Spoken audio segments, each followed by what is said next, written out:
Morning, dear colleagues, honorable guests and friends. It is a great pleasure and honor for me to open the 24th International Conference, Electronics. We are starting this conference at a challenging time when the world is struggling with the pandemic. So the conference format is a bit different what we are used to. If you know somebody who wanted to participate as the presenter of conference but couldn't this time, I encourage them to watch our live broadcasts of the conference on YouTube.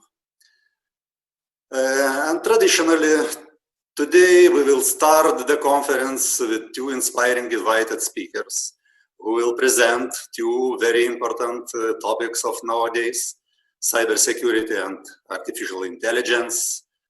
After that, researchers from many different countries will present their results, discoveries, and insights.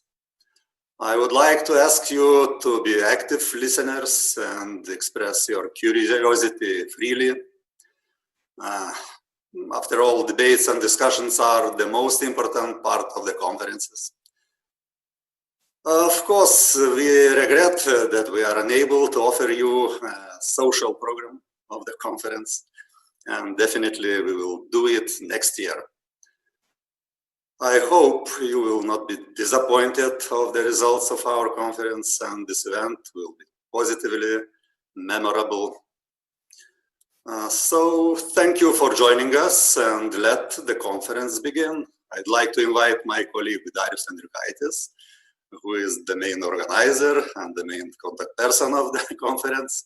I know he is ready to acquaint you with the conference procedures, with participant statistics, and some conference program details. Please, Darius. Okay, thank you.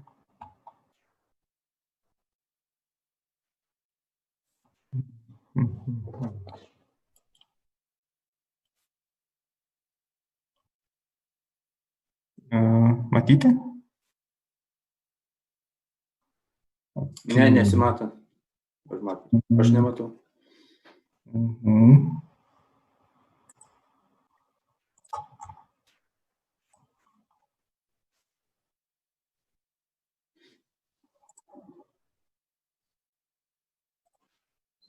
O dabar programa. Supranta kažkur. Taigi pirmai gerai buvo.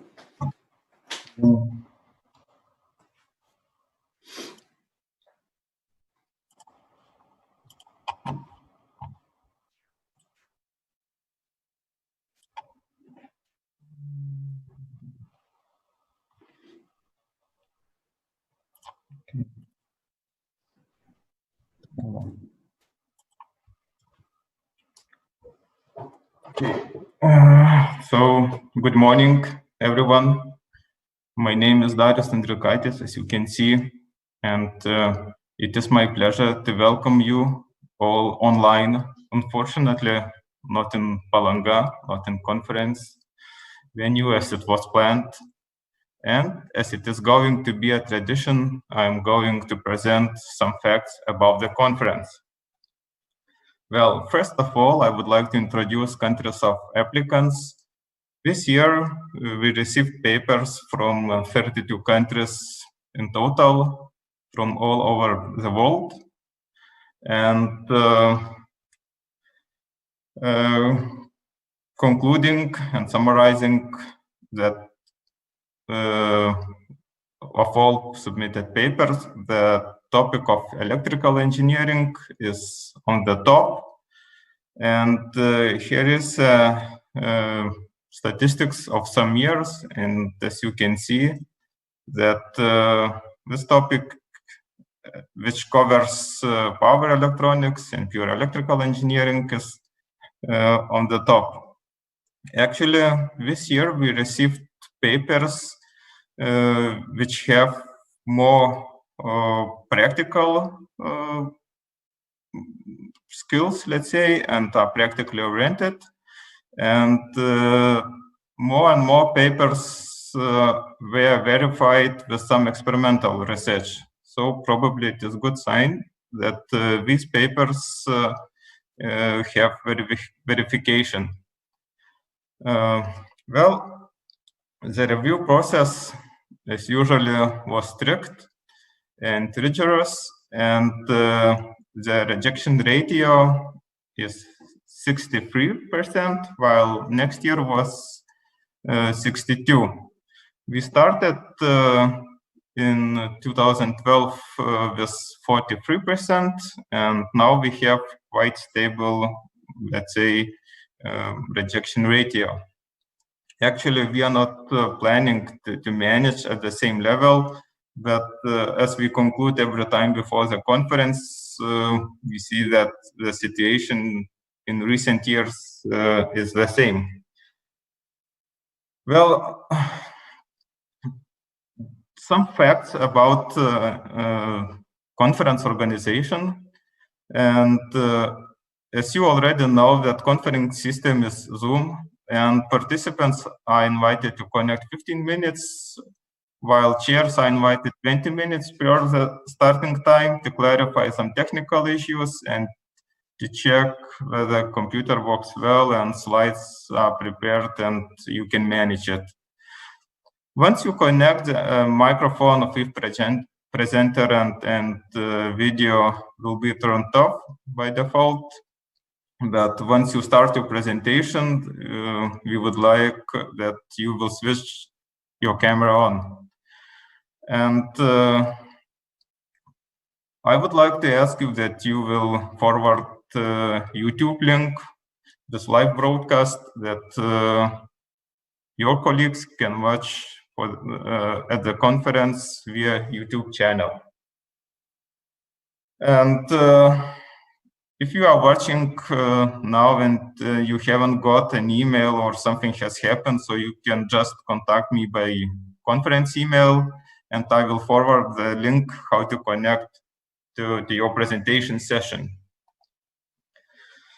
As chair already introduced, we will have 2 invited speakers, and after end of the whole event, we will have awards, best presentation awards, and sponsor Kurz Erstra, together with Lockmeta, which is located in our country, supported our conference with soldering stations. And I will send you a link with a voting form on Wednesday. In case to avoid some bad experience, and I'm not going to send it a bit earlier. And you will be asked to vote for 3 best presentations. And in this situation, chairs will have also possibility to vote, and I would like to ask that they will write down somewhere these best presentations of each session, and will enter data on Wednesday. And also, I would like to ask you to join the closing session to Zoom session, and where in the schedule will be best presentation awards, and we will make photo of all participants. So link to voting form and to Zoom session, to closing session, will be sent on Wednesday, just in case if you forget somewhere. So thank you and have a nice conference. And I would like to invite the first invited speaker, Professor Inigo Kuinas, which is a professor at the Department of Signal Theory and Communication and the Dean of the School of Telecommunication Engineering in the University of Vigo, Spain. He teaches courses on remote sensing and the social links of engineering. His main research interest focuses on radio wave propagation in complex environments as vegetation media, environmental aspects of radio frequency system, as a development of techniques to reduce the electromagnetic pollution. He has authored or co-authored more than 80 papers in JCE ranked journal and 110 contributions to international conference. So, Professor Inigo, stage is yours. Thank you very much, Darius and colleagues for this opportunity. I will try to share my screen, and I think it is this one, and the presentation. This is not my presentation, sorry. This is my presentation. Okay, and then I'm not sure if it works. Yes, I think it's possible. I think you are watching now my screen, isn't it? Okay, thank you very much. I'm a bit. I was not lucky because I have been in Palanga perhaps 10 or 12 years ago in a different conference, in a conference for education. And I was very happy to come back to Palanga this year. But the situation is we are living is what you know. And so I will try to do my best in this presentation. And of course, I will expect for new opportunities to go back to Lithuania in general and to Palanga specifically.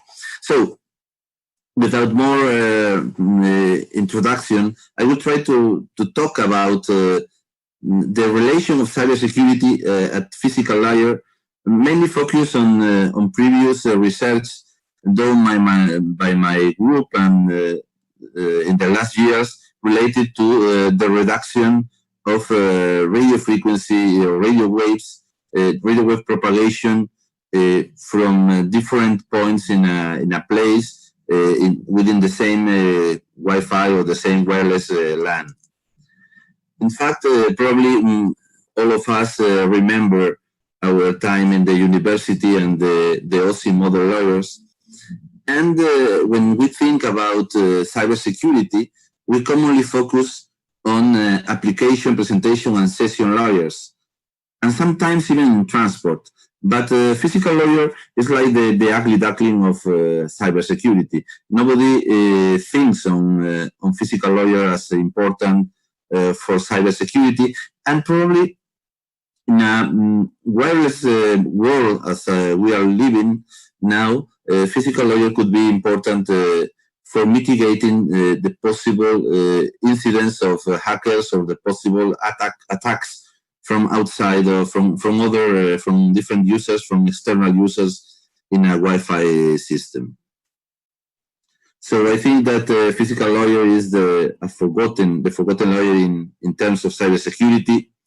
And from the optic of a radio frequency engineer, we can think about can we do anything related to cables or better to radio communications in terms of cybersecurity? And even more important, I think, that could radio engineers help in securing information and communication systems? In fact, we are talking about network coverage isolation, so about the possibilities of controlling something that is inherently uncontrollable, something that is difficult to manage, as is the coverage, the radio coverage of a network. We can think that the problem is not only security, because we know that the proliferation of wireless LANs could collapse due to the enormous number of wireless LANs cohabiting in buildings, not only in office buildings, but also in residential buildings. I'm living in a 7th-floor building, and probably there are more than 10 or 12 Wi-Fis from different families. And so all of these Wi-Fis are sharing the same spectrum allocation. You can play with the specific band, specific channel you use for improving a bit the performance of your network. but in fact, they are continuously interfering. What happens? In each family, you have 1, 2, 3 users, and so the number of possible users are not so important that the interference will be catastrophic. But in office buildings, the situation, the number of iterations with the network will lead to collapse. We know that the wireless standards are prepared to solve connection faults or to solve interferences. But the main mechanism to solve this is to retransmit the lost data. And this means that using the same spectrum allocation and many systems retransmitting data once time and another would lead to collapse the system. You overload the spectrum bands and the transmission capacity of the different LANs are collapsing. So this is not only security, the problem is related to the performance of the wireless LANs, but it is security. In a Wi-Fi, in a wireless LAN, the users are not physically connected, are not linked by a cable to the network. This means that a user could access the network, the system, from any place in which the radio signal arrives with a certain level. And these places could be out of the system manager's control. These facts will allow external users to use the network for private purpose. This is the typical, our sons, our children, our teenagers that try to connect their mobile phones to any Wi-Fi of a coffee shop or for a restaurant, even from the street, even not being clients of this business. This is only a problem for limiting the capacity of the system, but this possibility of accessing a network could be used for forbidding or malicious actions, which is in fact the real problem for cybersecurity, for protecting this kind of networks. The solution, or not probably the strict solution, but a solution to mitigate this problem is to use techniques like site shielding. Site shielding is a traditional way of trying to reduce, to limit the coverage of a radio network. So radio systems could be safeguarded against connection from transmitters out of their specific area using site shielding, and also the interference could be reduced. So we have two benefits: reducing unexpected or undesired accesses, and also increment the performance of the wireless LANs, or even allow an increasing number of wireless LANs to share the same area, the same physical area. The idea of site shielding is to use physical elements to limit the radio coverage, like a barrier, a fence, to attenuate signals from other networks and to defend the own wireless system from outer interference or attacks.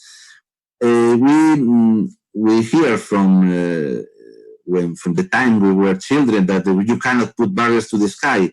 And in fact, with site shielding, we are trying to put barriers to the sky, but try to put some kind of barriers that perhaps is possible to install. Thinking on site shielding for cybersecurity purposes, we can identify different configurations. We can identify hard site shielding installations, like traditional physical theory of Faraday cages. We can use hard walls, brick walls, concrete, reinforced concrete walls. But we can also move to softer and more ecological solutions, like using vegetation for vegetation fences to limit the coverage of the wireless LANs, and also to use frequency selective surfaces. All of these possible configurations for site shielding could be must be in the future be incorporated to building information modeling. So they could be in the design of a new building from the time the architect begins to to design, to create the environment. Well, along the presentation, I will try to talk about different site shielding techniques and to explain or to show you results, experimental results we obtain with hard walls, with vegetation, with frequency selective surface, and then tell something about how to incorporate this in a beam system. So beginning with a hard site shielding, we have to remember that the objective is to block the radio wave propagation, trying to isolate an area from external accesses or links. Then the first solution, the traditional solution, this solution that came from the theory, from the ancient theory of physics, is the use of Faraday cages. If we construct a Faraday cage around an office or around our house, it's obvious that it is physically impossible to establish a link from outside to inside. So no hacker trying to access our network from outside of our house would be able to do it. So the control of hackers limits to the physical control of allowing someone to go into our house or not to enter our house. Well, this is obviously a strict and perfect solution, but it's not easy to construct Faraday cages in any house, in any office, and it could be very expensive. It would be not very friendly for the users, so it's not a good solution. A good alternative, providing a strong attenuation for radio wave propagation, is the use of reinforced concrete walls. Attenuations in this case could be so strong that the establishing a link from outside to inside is almost impossible. But again, the impact, the environmental impact, and also the psychological impact of having reinforced concrete fences or walls is very strong and very unfriendly. So nobody wants to live in a house or nobody wants to work in an office that is completely rounded by reinforced concrete walls, with no windows, no light, no other friendly environments. This is uncomfortable for living and it's very expensive. So this could be, again, a perfect solution, but it's not adequate, probably.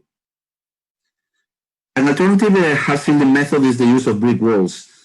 In many countries, probably in early Europe, but mainly in the Southern European countries, it's very typical to construct houses with hollow clay bricks, like you can see in this slide, with thickness varied from 4 to 22 centimeters.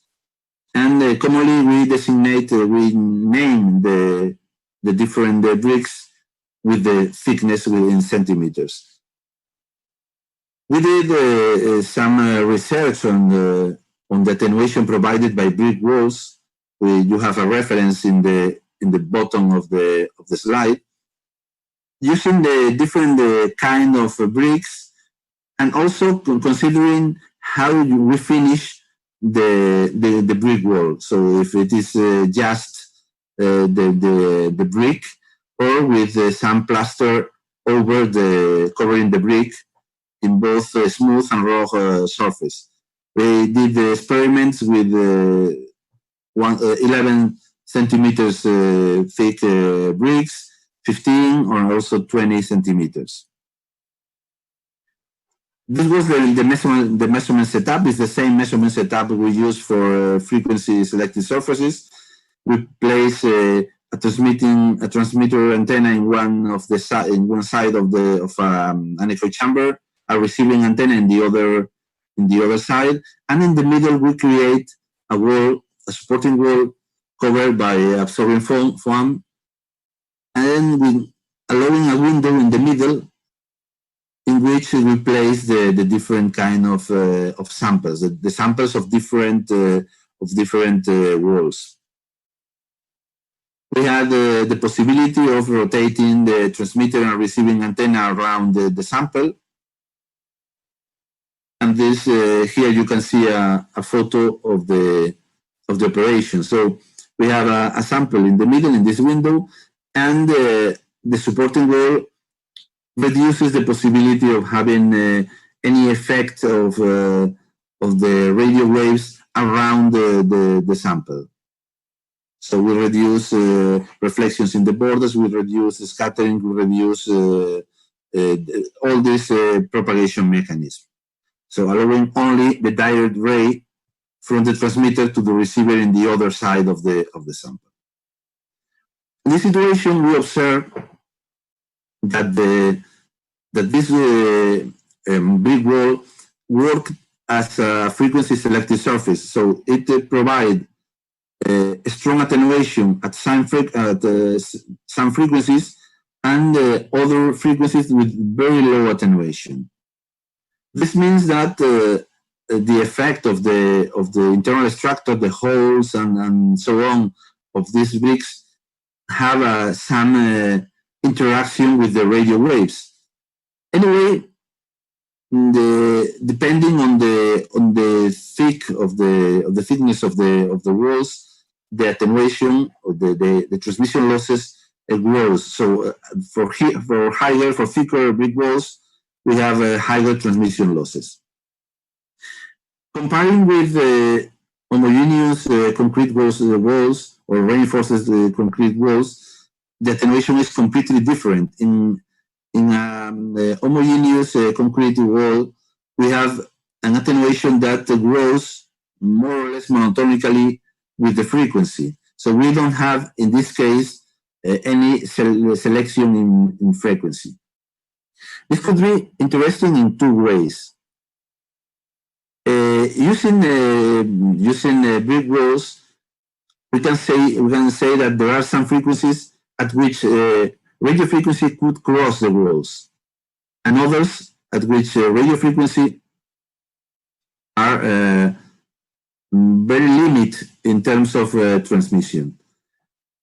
In this, we can think that we could design specific bricks with specific sizes in terms of the holes and the distribution, the geometry of the holes, in order to obtain walls that allow only some frequencies and that block other frequencies.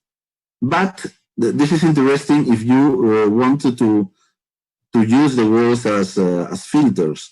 But if you want to use the walls as a shielding, as something to block the transmission from one side to the other, it's obvious that a concrete wall is better because it provides a more constant attenuation at all frequencies. So we can say that even brick walls provide less attenuation than concrete walls or than Faraday cage. The propagation through hollow clay brick walls should not be neglected in indoor radio planning stage. So it's possible to attenuate, but they could be possible to cross these walls. We measure penetration losses higher than 30 dBs in commercial frequency bands of interest. So it's important. It's an interesting attenuation regarding limiting the access from outer users.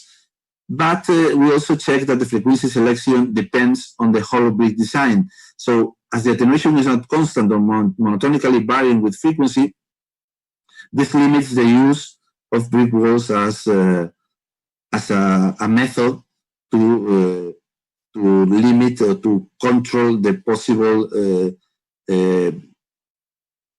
possible attacks of a hacker from other areas. We can then think on other kind of site shielding techniques like soft shielding. The first possibility we experiment was the use of vegetation. So the proposal is to use trees or plants or vegetation in general shrubs as a barrier to attenuate the signals from other networks and to protect the unwireless system from outer interferences or from outer attacks or from outer accesses. We can use inside plants to cut the line of sight between adjacent networks. It's the case of networks that share the same floor in companies that share the same floor in office buildings, or even different departments of the same company that share the same floor and use different lands. And also we can use decorative trees for gardens to reduce the outdoor coverage of the wireless lands around the own building. This would provide an additional protection against hacker attacks or even simply limit the external users to connect, to link our wireless LAN. And this will signify an improvement in network security. To check this possibility, we perform a measurement campaign using the two more popular wireless LAN bands in 2.4 and 5.8 gigahertz to validate the application of Vegetal hurdles. And the objective was to measure the attenuation induced by lines of small trees or bushes, considering several different species and considering 5 different configurations. So not only putting the specimen in linear configuration, but also in double lines or in zigzag or other dispositions. We have also the reference of this work in the bottom of the slide. We did narrow measurements. We use a measurement setup based on lab equipment with separate transmitter and receiver. And we use an automated linear positioner to move the receiving antenna all in a line in the other side of the barrier. We use, as I said, 5 barrier configurations, 7 Vegetal species, and also test the 2 orthogonal linear polarizations, vertical and horizontal. The scheme of the measurements was more or less like this. We put a transmitter antenna in one side of an open area. We place the vegetation fence in the middle, and in the other side we place the receiving antenna that was moved around a line parallel to the vegetation fence. This was a more clear and azimuth view of the measurement setup, and the receiver was moving along a 2.5 meters automatic positioner in the other side of the Vegetal barrier. We measure in 2 steps. We get a free space reference without the fence, without the vegetation fence in the middle, with the transmitter antenna in the same position, and moving the receiver along all the different locations. And then we did a second measurement using the abstract line of sight configuration with the trees, with the 3 lines, with the vegetation barriers installed in the middle of transmitter and receiver antennas. We use this, as I said, in horizontal and vertical copolar situations. The 5 barrier configurations were, we tried to do 5 different barrier configurations. The first one was a linear configuration with 9 trees, separated 40 centimeter one from the other, from the adjacent elements. The second configuration was to use only the 5 central elements, so we removed 2 elements at each side of the barrier in order to consider all the effects in the borders of this barrier. The third configuration was using 2 parallel lines of trees with 5 trees in each line and maintaining this separation. The fourth was using the 9 trees, but in a zigzag parallel lines. And the 5th one was similar to the zigzag fourth, but doubling the distance between adjacent trees in the same line. As an example, this could be the first configuration with the 9 trees in a linear barrier, and the fourth configuration with the zigzag installation in 2 lines. You can see a photo of one of the barriers. This is the third configuration, in fact. And these are the indoor species we consider. We use Scheffleras, areca palm, and ficus that are typical common indoor species used as decorative elements at buildings and indoor yards. And the outdoor species are also typical from gardens, callistemon or bottle brush, camellia, Irish juniper, and white cedar. Well, they are typical of gardens in my area, of course, because it's not easy to find 9 specimens from the same species for trees or buses not used in this area. They are typically used to make private fences in a short time because they grow fast, and we use them because they are the typical for fences, but also because they are massive foliage that favors the electromagnetic shielding. There are some examples of the vegetation barriers. You have the callistemon or battle brush in this area. You know that they have some problems because of the trunks area. There are many open space to cross the radio signal. This is the Irish juniper that are very dense and very strong. Also, camellia is good because it has very huge leaves, and the tuya the white cedar is interesting because it's typical for constructing vegetation fences around houses, and so it's not strange to create a fence with this kind of vegetation. Observing the effect of this different attenuation of different configurations, we can see in horizontal axis we have the location of the receiver antenna, and we can see that there are some differences in attenuation from around 2 dBs to up to 10 dBs or even 14, depending on the configuration. But this is not constant. It depends a lot on the specimen, on the geometrical characteristics of each tree. At going to higher frequency, 5.8 gigahertz, you reach higher or deeper attenuations with 10, 15, or 20 dBs. But analyzing the median attenuation in this kind of proposals, we can see that we reach up to or near 9 dBs with the Irish juniper with horizontal polarization. With vertical polarization, the results are better in 2.4 gigahertz because the trees are mainly vertical, so we can have a good orientation regarding relating the radio wave polarization up to 10.7, near 11 dBs. And going to higher frequencies, 5.8 gigahertz, you obtain attenuations around 20 dBs, like we can see in this previous table. Well, the main problem of vegetation is that a vegetation fence does not provide a constant attenuation from any direction and from any place.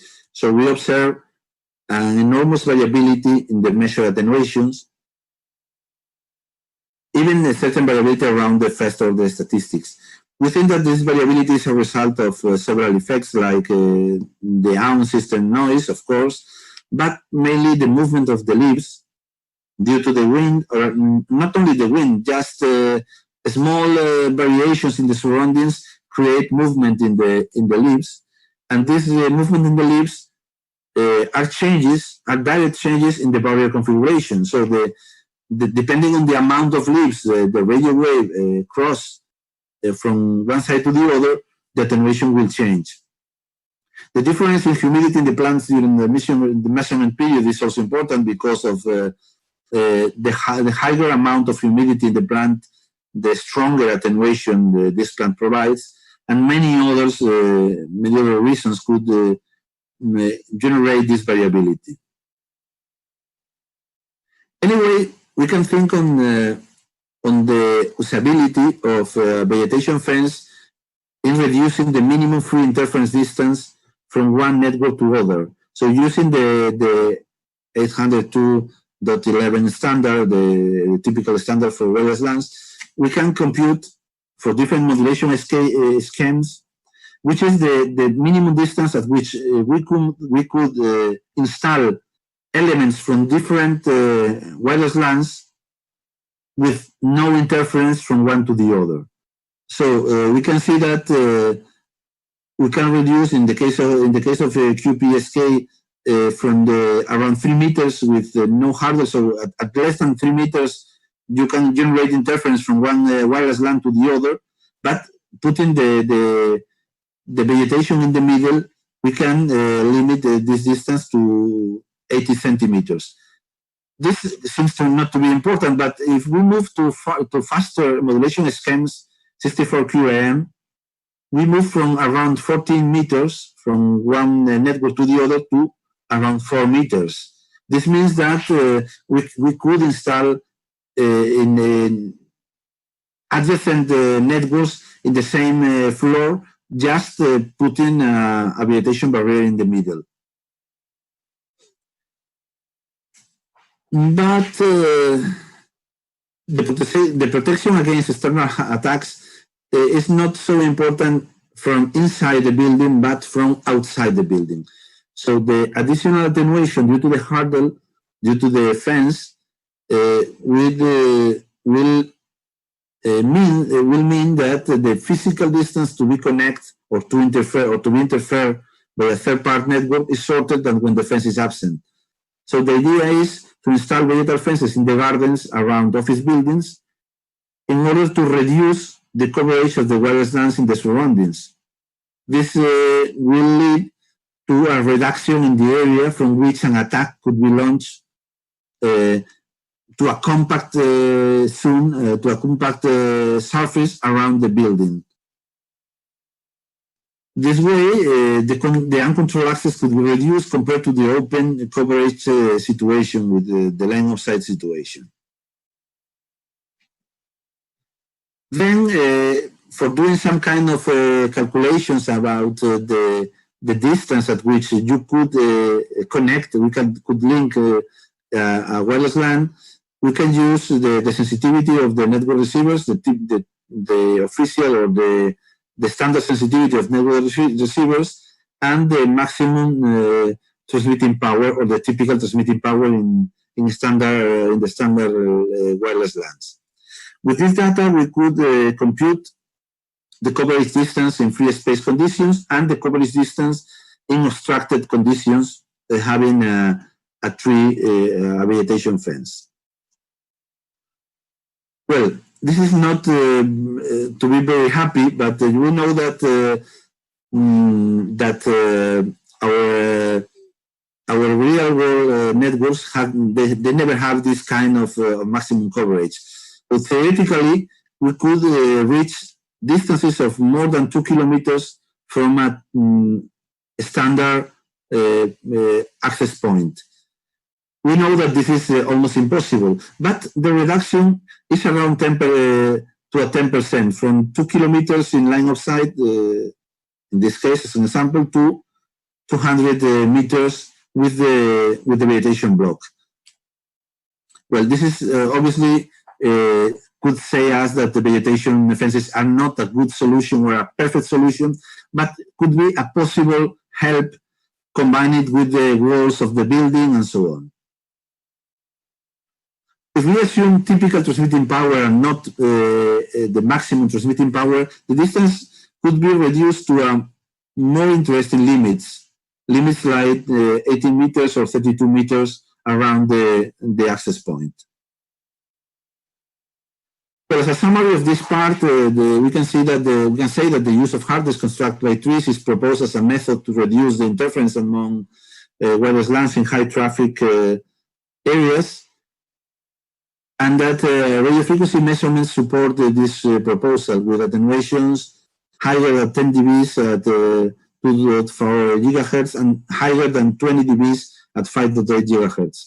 The other conditions or the limitations for using vegetation fences are that we need everlasting leaves, we need specimens tall enough to cut the line of sight between transmitter and receiver, we need densely foliated specimens, and also that we have some problems due to the instability of the installation of the radio frequency effect, the variability of the coverage, the effect of the wind and moving the leaves, and also seasonal variations as growing, deciduous spaces, and so on.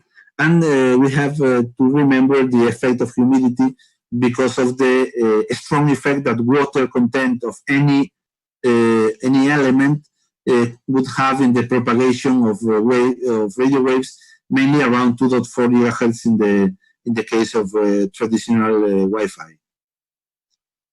Well, another possibility is the last one, so you can think that I'm almost finishing, is the use for soft shielding purposes of frequency selective surfaces. A frequency selective surface is like a filter in the open space. It's like an electronic filter, but they are not connected to a transmitter and a receiver by cable, but they act as a filter in the sky. They act as a filter in the open space. And so we can design frequency selective surfaces to have responses like band stop, band pass, low pass, or high pass. So the interest of this kind of surfaces is that we can protect a room, a meeting room, an office, or a house from specific frequency bands. So we can limit the coverage of a wireless LAN from inside to outside, or we can limit the coverage of a GSM or a 4G or 5G system from outside to inside. We have a lot of types for frequency selective surfaces, a lot of designs that some of them are center connected, like dipoles, tripoles, Jerusalem crosses, or so on. These different designs. There are other designs with loop types, like square loops or rings. They are elements with solid interiors, like patches or apertures, and also there are combinations of previous examples, convolutions, fractals, like this one in the right side of the slide. The more classic element is the square loop, so elements like this. The idea is to construct walls covered by elements like this with different sizes related to the frequencies we want to limit. We have also a paper related to this with some extracting some equations in order to tune the unit cell of the frequency selective surface to different frequencies. We can do other kind of alternative designs, of course. And a prototype of this square loop frequency selective surface is like this.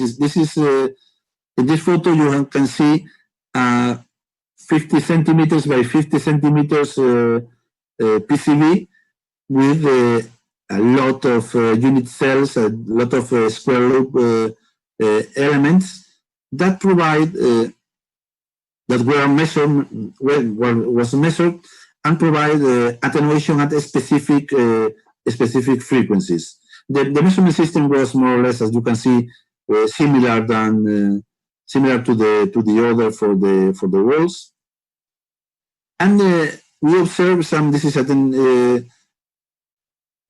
we can observe attenuations at some points and transmission at other frequencies. There are lots of frequency selective surfaces design. with sine squares. In this case, we can add some concentrate elements, some concentrate electronic elements, and also we can do active frequency selective surfaces.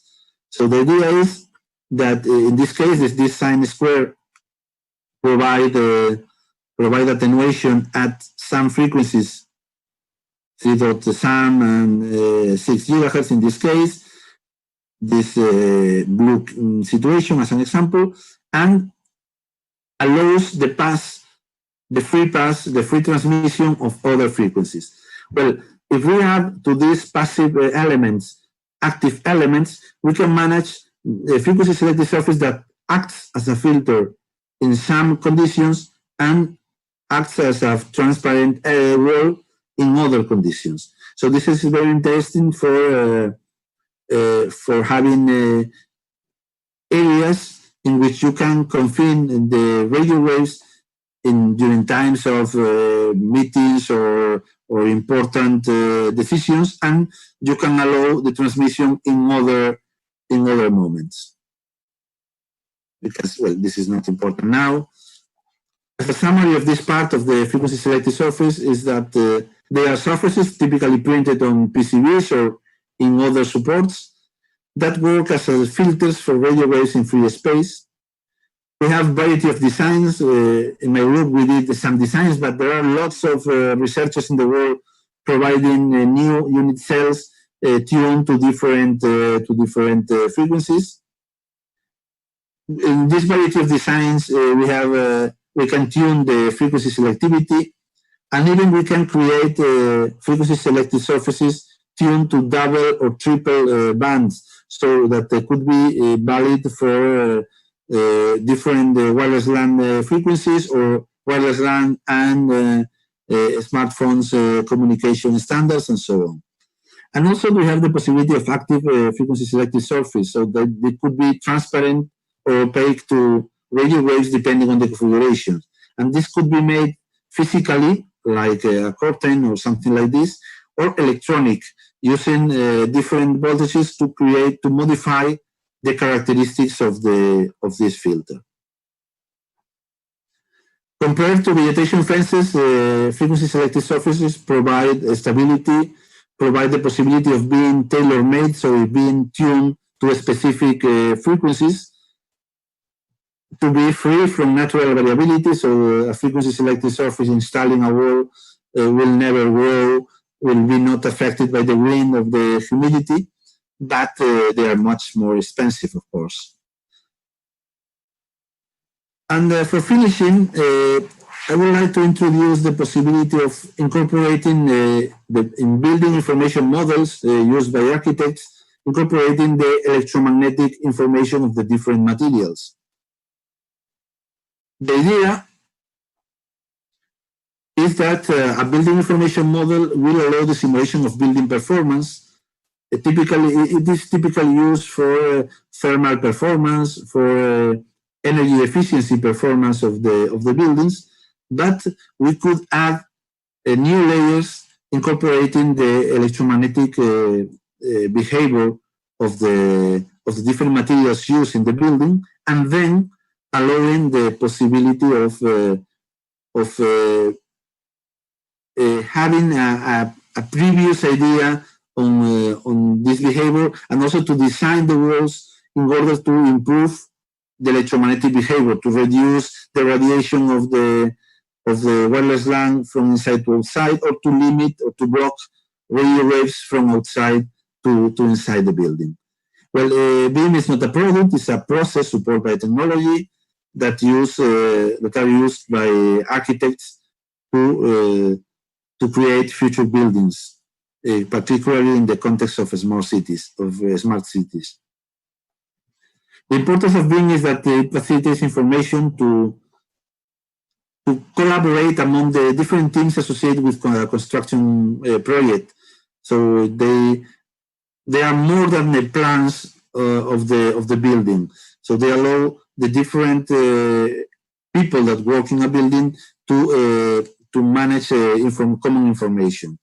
And then the proposal is to integrate the electromagnetic attenuation and scattering characteristics from various layers of building materials into beams. So in the way that if you know how, I don't know, how a big wall of 11 centimeters behaves in electromagnetic conditions, how an FSS, how an isolating element behaves in electromagnetic way, we could incorporate all of them and simulate and predict the electromagnetic behavior of the building. These characteristics, the electromagnetic characteristics of each building material, will be available in the BEAM database, allowing to simulate the indoor radio coverage of a home Wi-Fi network, and also the possible of limiting the access from other areas. Also, even more, you can identify the areas from which someone could access your inside network, and then think on the materials or the walls or the countermeasures you can use to mitigate this undesired access. For concluding, I think that the building information model will be the near future, so the integration of electromagnetic knowledge into the architectural and engineering in general knowledge for building new houses. At this moment, and we know that different materials interact in a different way on the radio waves, and that we could obtain advantages of this hard of soft shielding behavior of these materials to create fences, to create attenuation that improves security in terms of limiting possible access to our wireless networks.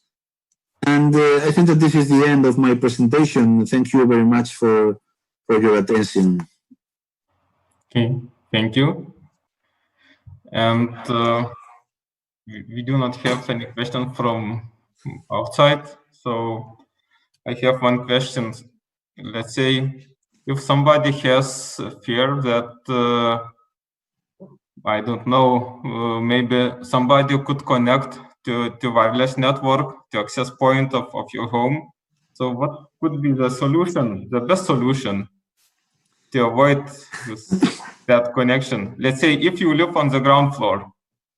Yeah, obviously, if you live in the ground floor, it's easier than if you live in a 20th floor.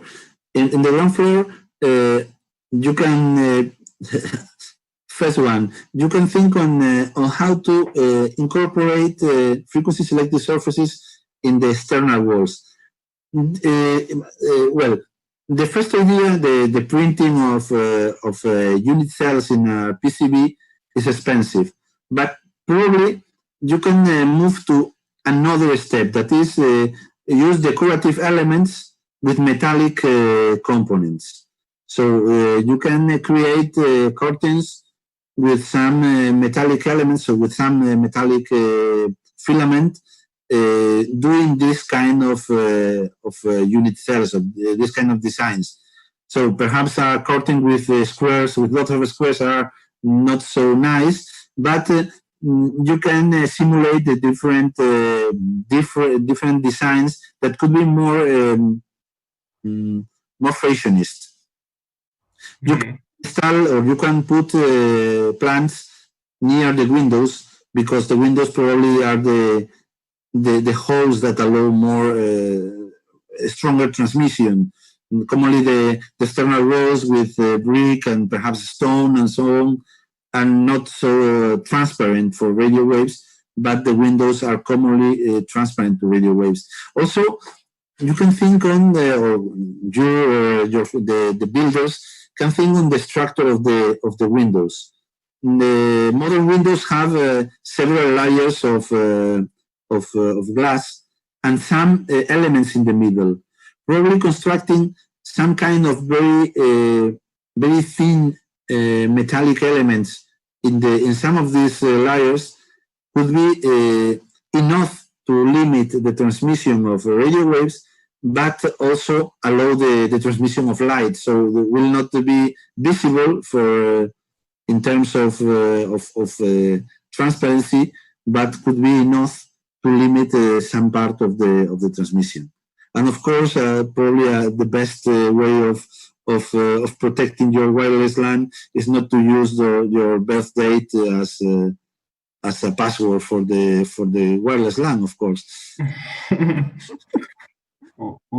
What length of password should be? What do you recommend? How many symbols? How many special characters? As long as possible, as you know. But I'm not good for recommending this because I'm a radio frequency engineer. So for me, this is a very high layer in the OC network.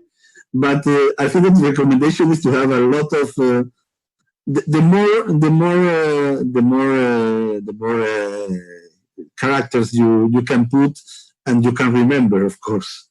From 1 to 6, yes. From more than 6. Okay. So if there are no questions, so maybe I could ask. Please. Okay. Do you have some special solutions, for example, for intelligent services or so on, with maximum attenuation of walls? Well, I know that in intelligence services, I don't know in any country. I remember I have been in a not secret but high security place in the Spanish Army, and the first thing you have to do is to put your mobile phone in a metallic cage. So you leave your mobile phone in a metallic cage, and then the installations in which you have meetings or important decisions are made by concrete. They have no windows and they have no wireless connection. So people that work in intelligence commonly only use networks, cable networks, because you limit the possibility of having external attacks. In case of having wireless networks or radio networks, I think that it's very important. The distance is very important. So if you have the main building in the middle of a large real estate, or you have a large estate, and you have a high fence around, metallic or concrete fence, and you have a lot of vegetation or some lines of vegetation near the building in order to block those links that are higher than the fences, could be a good, not a perfect solution, but a good solution to limit. So if a wireless LAN could be accessed from 1 some kilometers, theoretically, in real world, we know that this is almost impossible, but theoretically you can access your wireless home, your Wi-Fi from 2 kilometers. So if you put different kind of fences around, metallic elements, concrete elements, vegetation, and so on, the more elements you can place, of course, is better. The problem is that this is expensive, of course. Thank you very much. Oh, thank you. Okay, thank you. So thank you for the presentation, and we are just on time. And I was checking. Okay. So now we will have a break around 40 minutes, and we will back 15 to 12. So thank you. Okay, thank you very much. See you. See you.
So let's continue our conference, and now we will have the invited speaker from Kaunas University of Technology, Professor Antanas Verikas. Let me introduce shortly his experience. Antanas Verikas worked at Halmstad University, Sweden for more than 25 years, was head of Department of Intelligent Systems, and his research interests include machine learning, deep learning, computer vision, pattern recognition, classification, information fusion, fuzzy logic, and visual media technology. His experience is shown by more than 200 scientific publications. And today's topic is data mining-based prediction of athletic performance. And so the floor is yours. Thank you for introducing me, and I would like to start my talk by thanking organizers for inviting me to this conference. It's an honor to be here.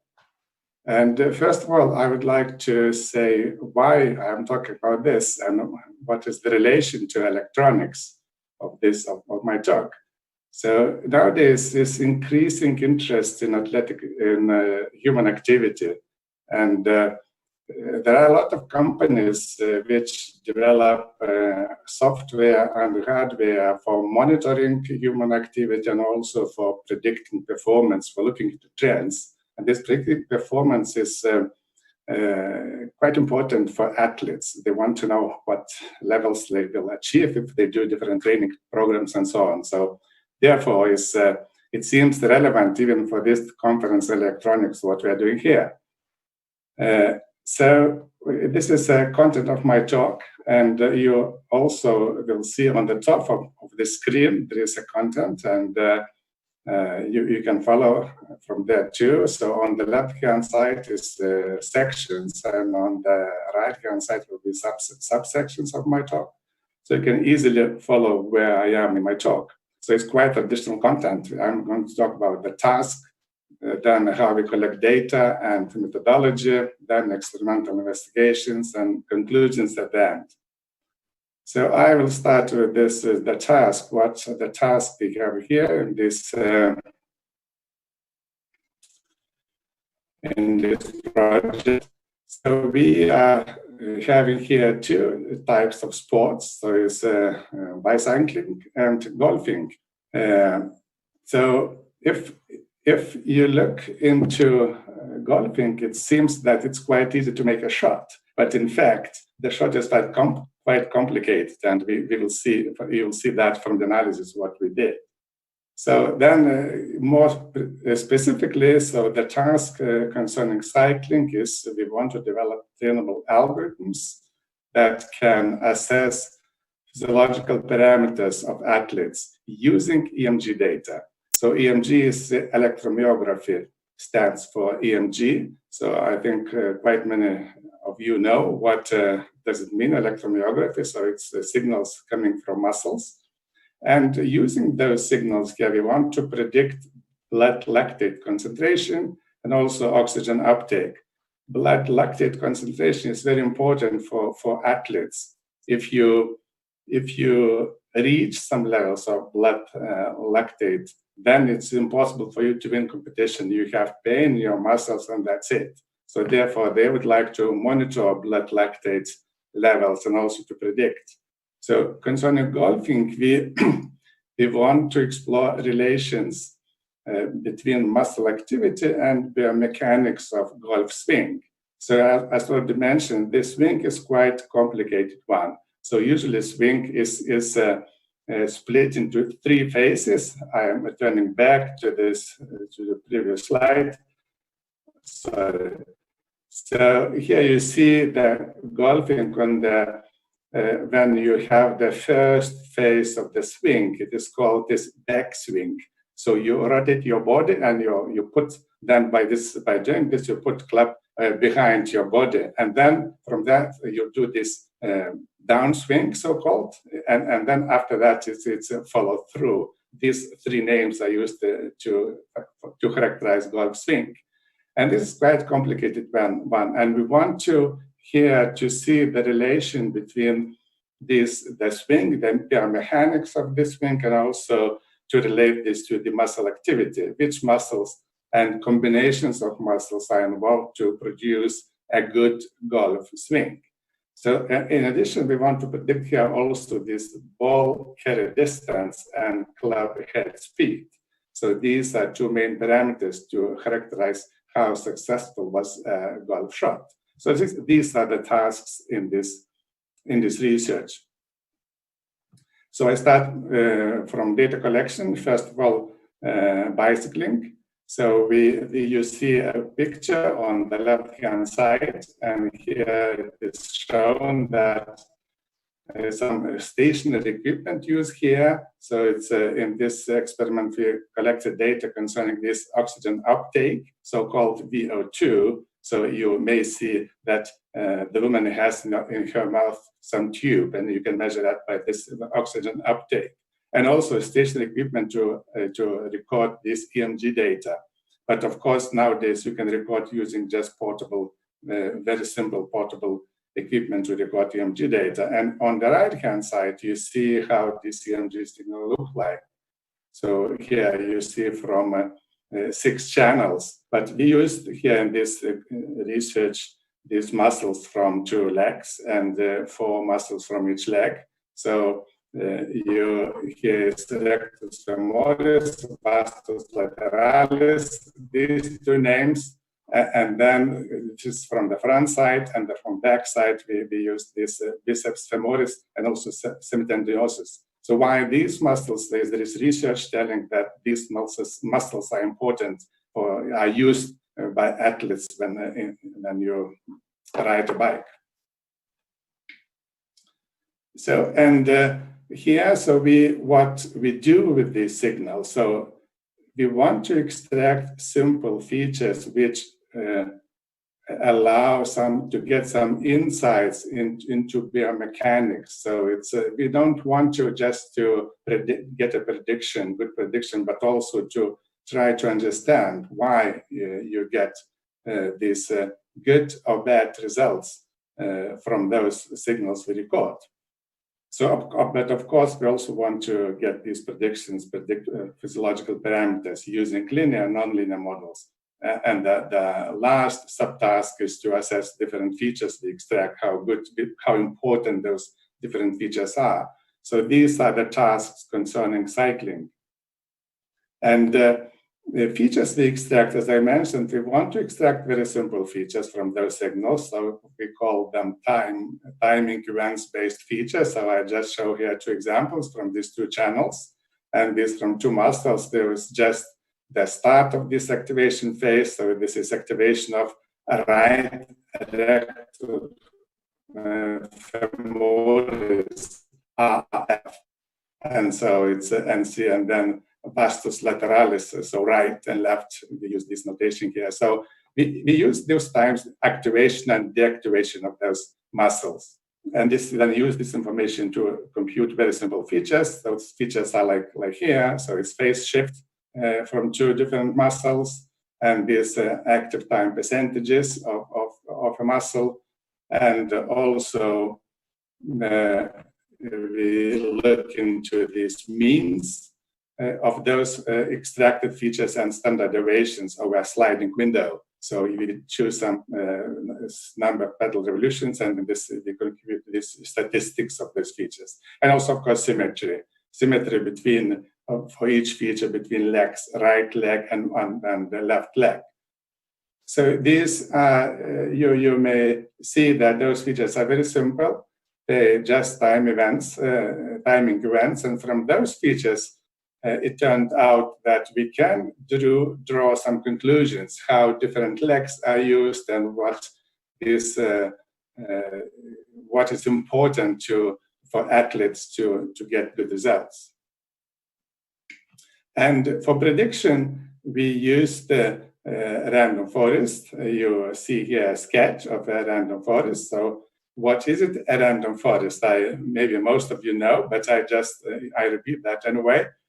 So it's a forest is a number of decision trees. So you see here in my sketch, tree 1 to tree 2 and 3B. So number of trees. So what is specific here that each tree you design using some called bootstrap sample. So its bootstrap sample is created from a training set. This is of the same size. So you include randomly data from the training set, but you allow repetitions. So several data points may repeat twice or 3 times, but it means that then some of them will be kept away. So this is which are kept away. They are not used to design tree. They are called out of bag, and those can be used to check how good specific tree is. So this is important that we create a tree using this randomness. You choose randomly data from a training set, and then when you try to get this to split, to make a split in a tree, so you select randomly a number of features, available features. This number n is smaller than this, n is smaller than the number of available features, usually is square root of available and so on. So, and from those, you select the best. So it's again also some kind of randomness here that you select features randomly, and then from those you choose the best. So this randomness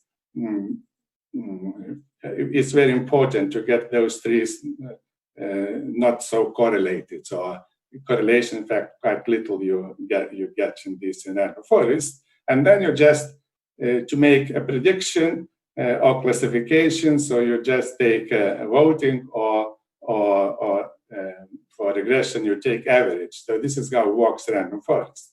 So we use this random forest to make these predictions of athletic performance. So in this case for cycling, so it will be to predict those physiological parameters, this oxygen uptake and blood lactate concentration. So we extract simple features and then put those features into a random forest, and the random forest predicts those physiological parameters. And now I'm going into this methodology for golfing. So golfing is this short. I also mentioned I do not play golf by myself, but I know from the study that golf swing is quite complicated one. It's not so easy to do it in the right way. So on the right-hand side, you see this. On y-axis, you have this revolution of your body parts. So body parts here split into 4, what should I say, pieces. You have this club, you have leading arm, you have your chest and your hips. So this correct swing should go goes from the left to right, and this your body first is rotated back. And then, so you do this back swing. So your body rotates back, all those body parts. And then at some moment, you start rotating forward your body to the opposite direction. So this, and then it is shown when this happens. So if you look here, so it's called transition. So here you see at the first, this transition point is hips. So first of all, hips should change the direction of rotation. After that, should chest, then leading arm, and then clap. So this is a correct sequence. So it's important. So this is from different studies have shown that this is a correct sequence, and then you can get a good shot if you get such sequence of rotation of your body parts. So.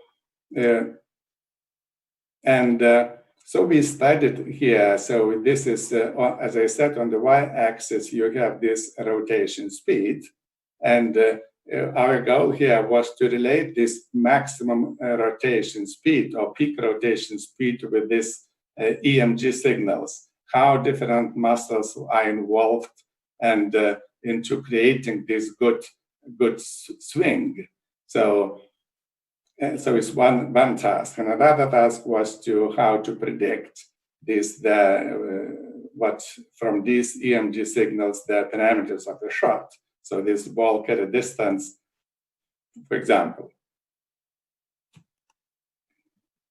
So here it's again, you see how data were collected. So we have, I hope you can see that we have those here connection for EMG electrodes for on arm. You have here on shoulders and on the chest, on the back of the chest. So so we collect this EMG signal and signals, and in addition to that, also we use some biomechanical system, electromagnetic system to collect this biomechanical data, like these rotation speeds, and also this they measure also ball carry distance and angle and so on. So in addition to EMG data, there's biomechanical data we also collected.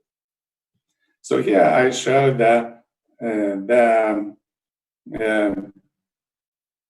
how these EMG data look like. So we used 8 channels, and as I showed on the picture, and one of those channels, in this case channel number 8, this one was used as reference. And here it was a task. First of all, we need to find out where is the start of these different swing phases. So it's after some filtering, so you can make a decision that, for example, here is a start from different channels. This starts the swing phase.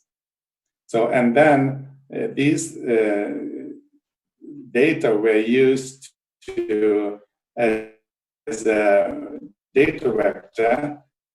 So, so 7 components here. So it's a starting time. So if you use this channel number 8 as the reference, so you can then compute which time it starts. For example, signal activity starts in channel number 7, and so on and so on.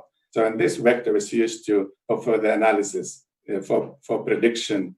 And also we used this shape of these signals, how after some filtering, I will tell about that in a minute. But just here I show though how the data look like, the spread of the data. So on the left-hand side is for male. So we had in total we have, I think if I remember correctly, we had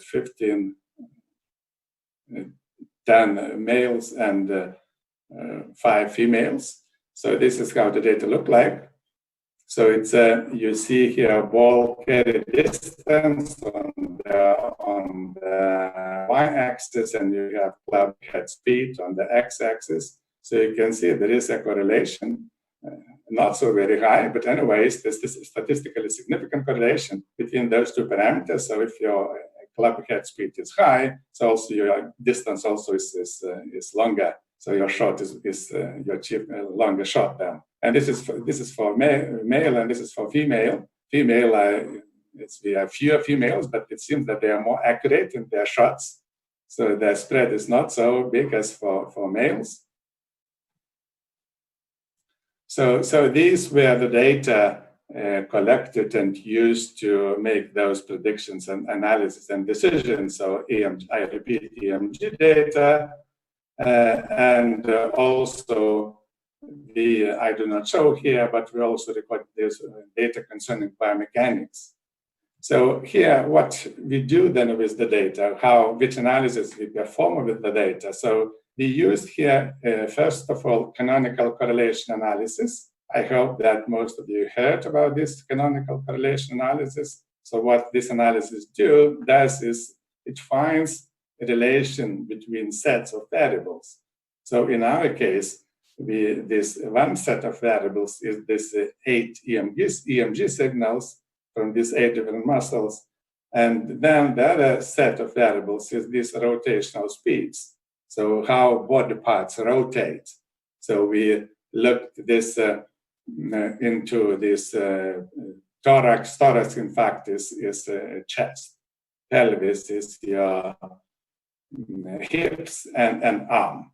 So we wanted to look what is the correlation between these sets of variables, not just one variable, two variables as a pair, but also between sets of variables. And the canonical correlation analysis used well for that. So why we are doing this? So we want to see if you may expect that these peak rotational speeds, you have some good pattern of those peak rotational speeds. And this good pattern, I mean that these speeds lead to a good shot. And this pattern of rotational speeds is related to some pattern of these EMG signals. And then they want to study then how those patterns look like. Therefore, is this canonical correlation analysis here comes in. So it's one task. Another task is to predict those peak rotational speeds from EMG signals. So we looked is it possible to predict those peak rotational speeds from EMG signals and how good the prediction could be. So here we used these linear and also nonlinear models for that. And also the third task here was to this comprehensive characterization of this multi-channel EMG. As I showed you, these EMGs. So this is multi-channel EMGs, and we want to characterize them quite detailed characterization, and then use this to predict, to get those predictions as good as possible to assess this effectiveness of this golf shot. So these were the tasks and methodology to study data recorded from golfers. So I just 2 or 3 slides concerning this canonical analysis, what we do here. So as I already mentioned, that canonical correlation analysis try to find relations and to assess how many dimensions the variables are related in one set related to the other set. So you may expect that you will get some relation, some direction, and in that direction you have this good correlation between sets of variables. So we wanted to see how well these variations in this peak rotational speed can be explained by this EMG data and also the vice versa, so I also mentioned. So canonical correlation analysis is just a linear technique. So here you see the covariance matrix of the data. So we have this X data. So in X data, let's say we have these EMG signals. We have 8 variables here, and we have Y signals. There's another set of variables, and here there are 3-dimensional data since we looked into this three speeds, rotational speeds. And this covariance matrix is used to get those new projections. So we say that we compute those canonical variates. So it's a pair. So you see here that we have this one variate U, another variate is B, and they are found by looking into this, finding canonical vectors, alpha transpose and this beta transpose. So we are looking for such directions where correlation is maximum between these transformed projected data. So this is expressed like this. So we are looking for these canonical vectors, and trying to maximize correlation between those projected data. And this is their constraint. So it's in fact, it's a linear technique, very simple one. So at the end of analysis, you get this sequence of correlation coefficients, so which shall tell you how strong this relation is. And then you look at these canonical vectors. This gives you directions, and also this new canonical variates, new data. So what you get from this canonical correlation analysis. So how we characterize their EMG data, as already said, that we first of all, we compute those initial points where this band swing peak starts. And then we also filter the signals. And after that, we extract peaks. And from those, you see here on the bottom of the figure, you see all possible peaks extracted by the software. And on the top, you see two highest peaks, is number 10 and number 11. And those peaks, then we characterize those peaks by computing different parameters like position, height, width, and so on, area, and so on. So these quite simple parameters. So we used one peak and two peaks then to characterize EMG signals. So, and now I show you is quite a lot of different, we construct quite a lot of different feature sets to characterize those signals. So in fact, we have these 4 different sets of feature sets. So it's a channel statistics here. The first set of features. Here you see how many features we have in a feature set. Then we have these properties of the first peak, properties of the second peak, and properties of both peaks. So you don't need to look into details. I can email details if you want to. But in fact, in total, we have these 22 feature sets. So it's feature sets. So if you add everything together, so you will see these how many features we use. So, but then we put those features into a random forest. First of all, each feature set was used by a single random forest to get a prediction. And after that, those 22 predictions were put in another random forest. So this is a next level. And from that prediction, we got these final results. So this is again random forest, as you may see. And also we looked into this random forest is a very good tool for data mining, not just for prediction and classification, but also, for example, detect outliers and to assess importance of variables. So here I see we use this feature how to assess importance of variables. This is a very simple way to assess features. So what we have here, so B is the number of trees in the forest. Then this OOB, I mentioned that this is out of back data set, which is not used to design a tree. And this is two. So it's this. The first one is when you count the number of correct classifications you do with this tree. And then the next one is the number of correct classifications when you randomly permute this feature in the data set you have. So you may expect that if feature is important, then when you permute, the number of correct classifications will reduce. So this is the difference. If the difference is very small, it means that that feature is not very important. So this is quite simple way to assess variable importance. So now I'm going to experimental investigations and the results. What we got very quickly.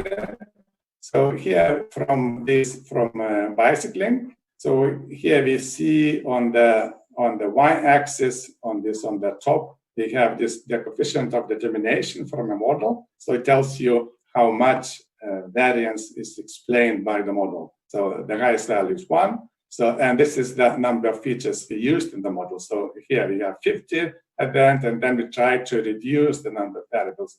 You see this reduction on the bottom part of the figure. So here we start with 50 and then go back. And for example, here if you have at this point, so we have 10 variables remaining, and all those variables are shown here, which remains at this point. So you may see that the coefficient of determination is quite high, here quite close to 1. And even when you reduce, at the beginning we had 51 features, and we go back to reduce to 10, also the prediction is quite good. So this is for oxygen, for blood lactate concentration level, and this is for oxygen uptake, the same experiment. And here we have the reduced model. We try to eliminate features which include somehow the magnitude of the signal. So if you don't use the magnitude of the signal, then just timing events, for example, and then statistics of timing events, then it's you do not need to do this proper normalization of those signals. And this normalization is quite it's not very clear how to do this good normalization. There are a lot of different suggestions how to do. So, and here you see what we got here. So it's also quite good results. So it's a little bit lower, the coefficient of determination, but anyway, it's also quite high. Next, you may see what we got. You can compare the full model when we used all the features, and also with this reduced set of features. So this is for lactate and oxygen uptake, this coefficient of determination for the full model. And here, this is 95% threshold for that. And this is what we obtained with this reduced set. So it's you will see that this reduced the coefficient determination is higher than 95% level of the full model. And this is which features I use. So it's quite a few.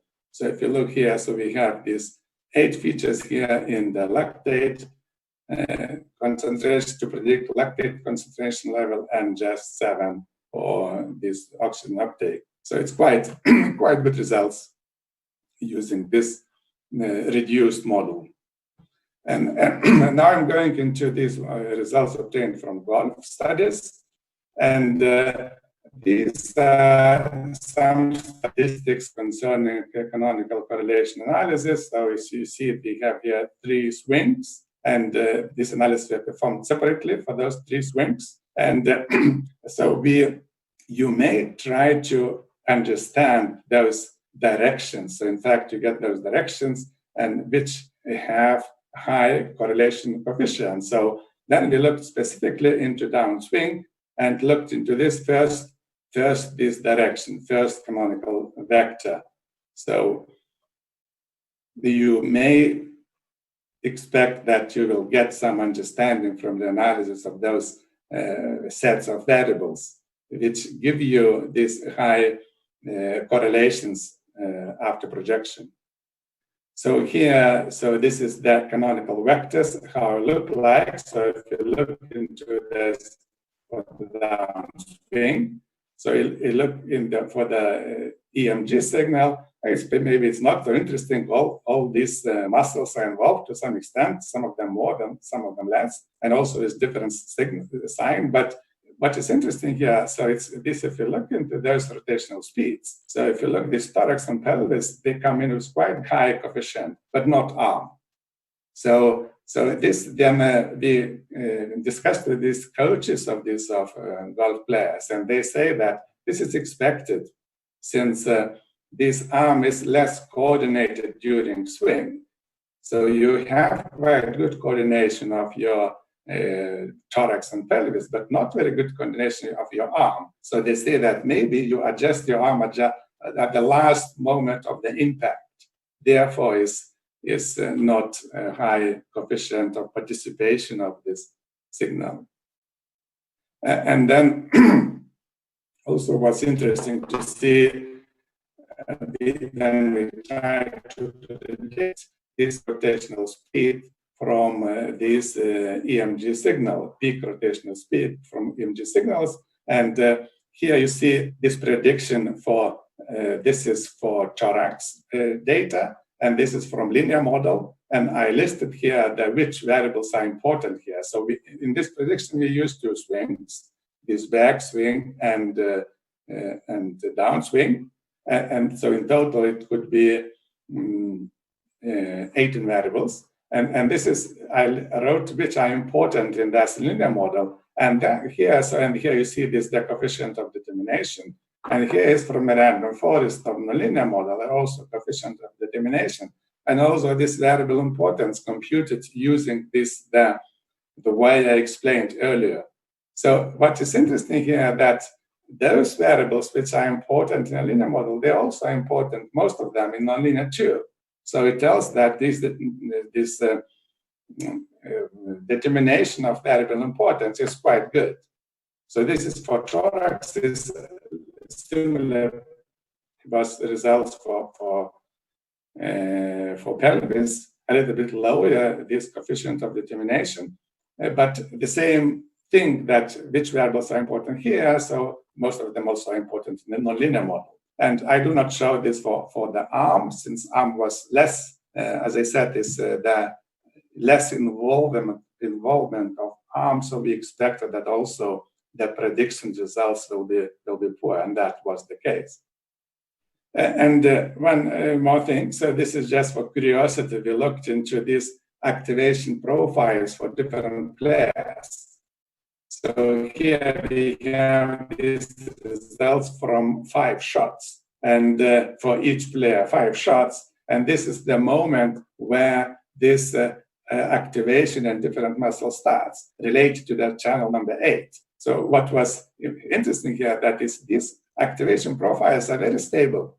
From shot to shot, these activations of different muscles are activated in the same way, the same profile, especially for those which are more experienced players.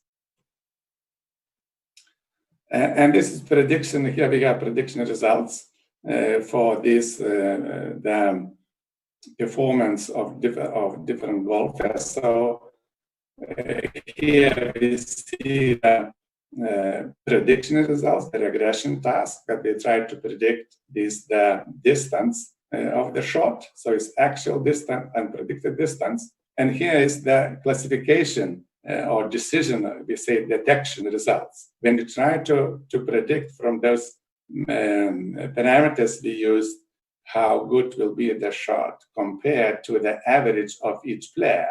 So you take one player, so you have average of that player, and then you try to predict if the shot will be better than average or will be worse than the average. And here you see the results. So it's 24% errors for club head speed and also ball carry distance, 32%. So in fact, it's also quite good results. Then you can tell from these the parameters computed from this EMG signal how good will be the shot. It will be above your average or be below your average.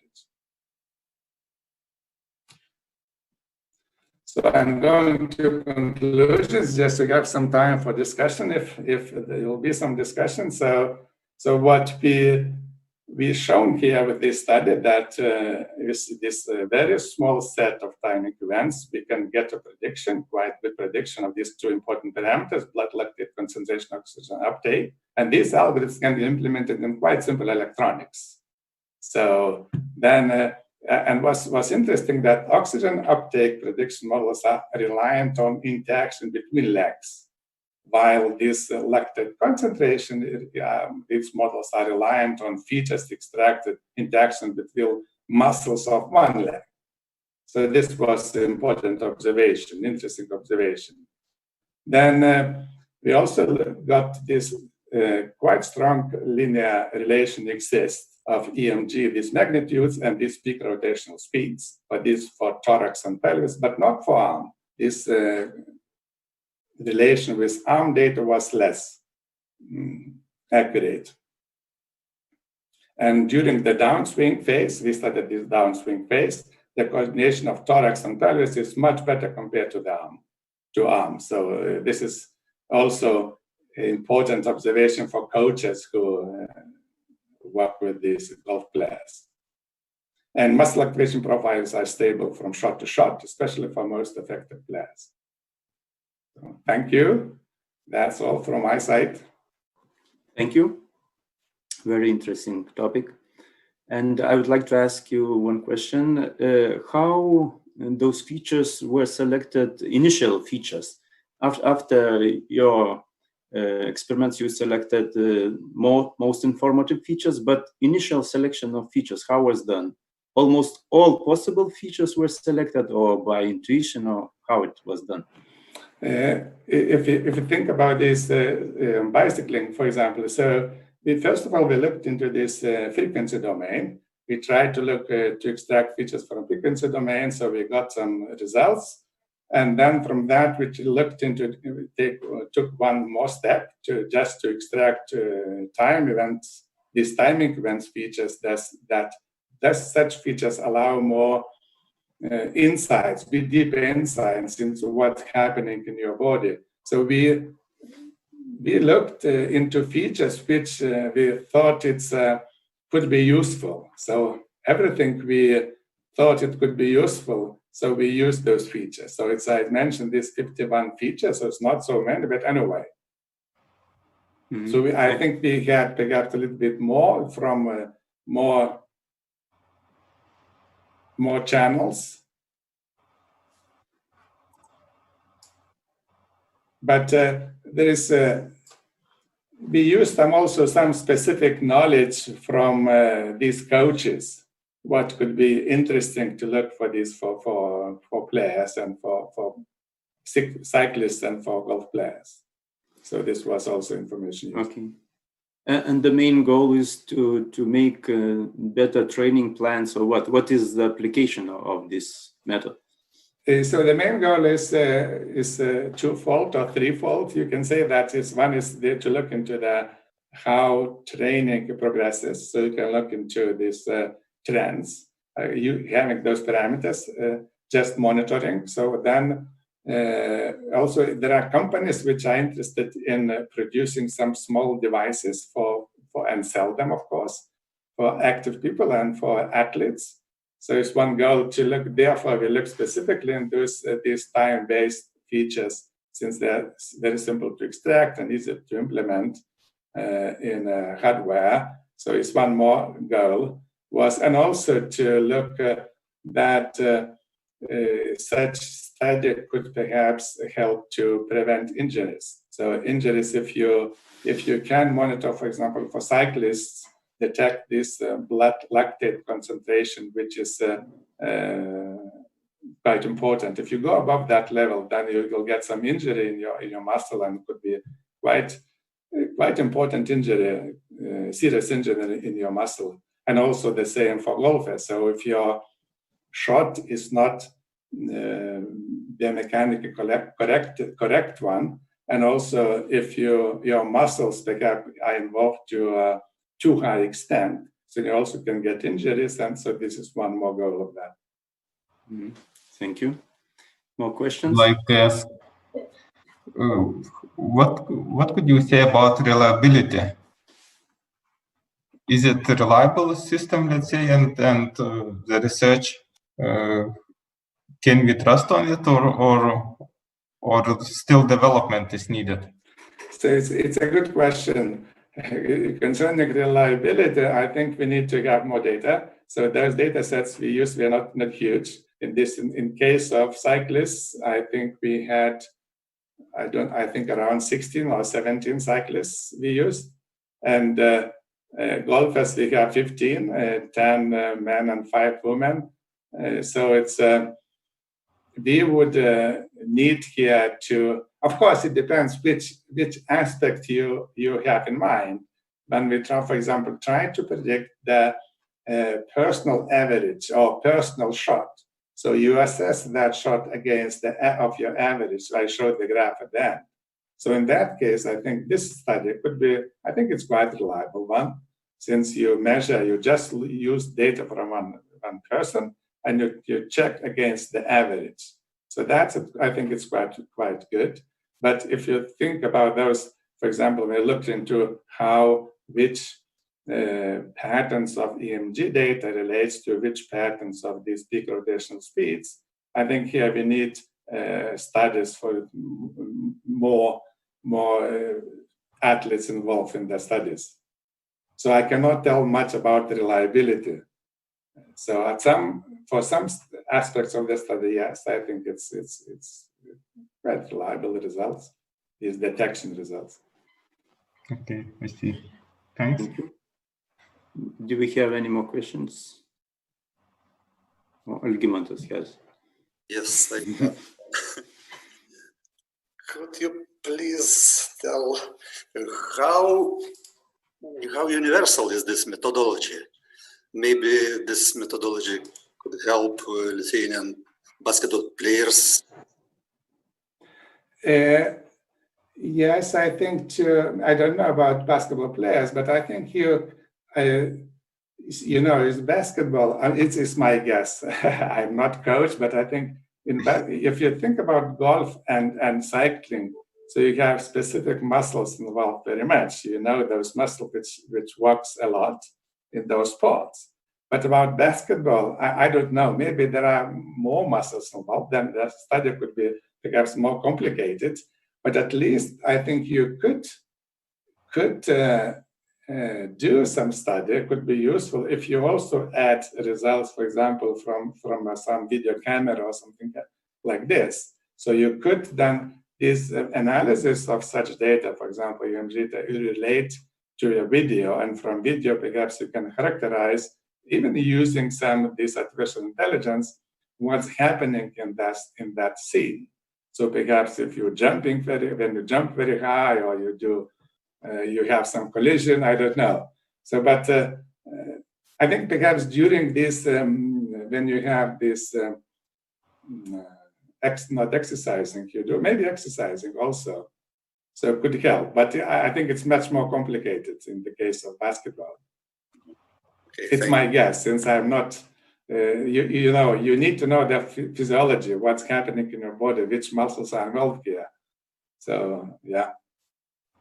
Thank you. Okay, thanks. I think that's all. We finished almost exactly at time. And now we'll have technical break. And after the break, we will continue on session 4A, electronics, 1:30. So thank you all participants. Thank you, invited speaker, and see you later. Thank you.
Hello, everyone. We starting our session of electronics.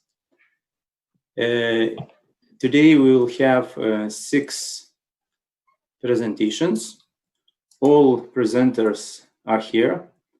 And first, I would like to inform how we are going to work. For every presenter, 15 minutes are dedicated. And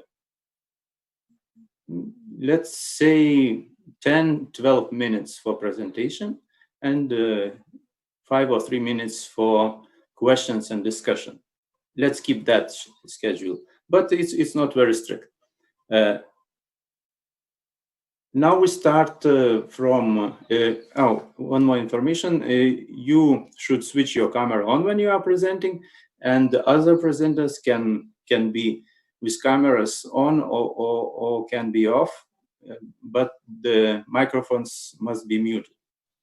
Okay, now we start from presenter from Czech Republic, Roman Sotner.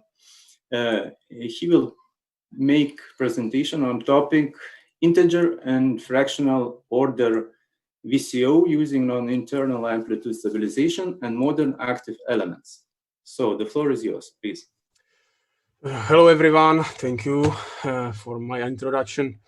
I will present contribution entitled integer and fraction order voltage controllable oscillator using non-inertial amplitude stabilization and modern active elements.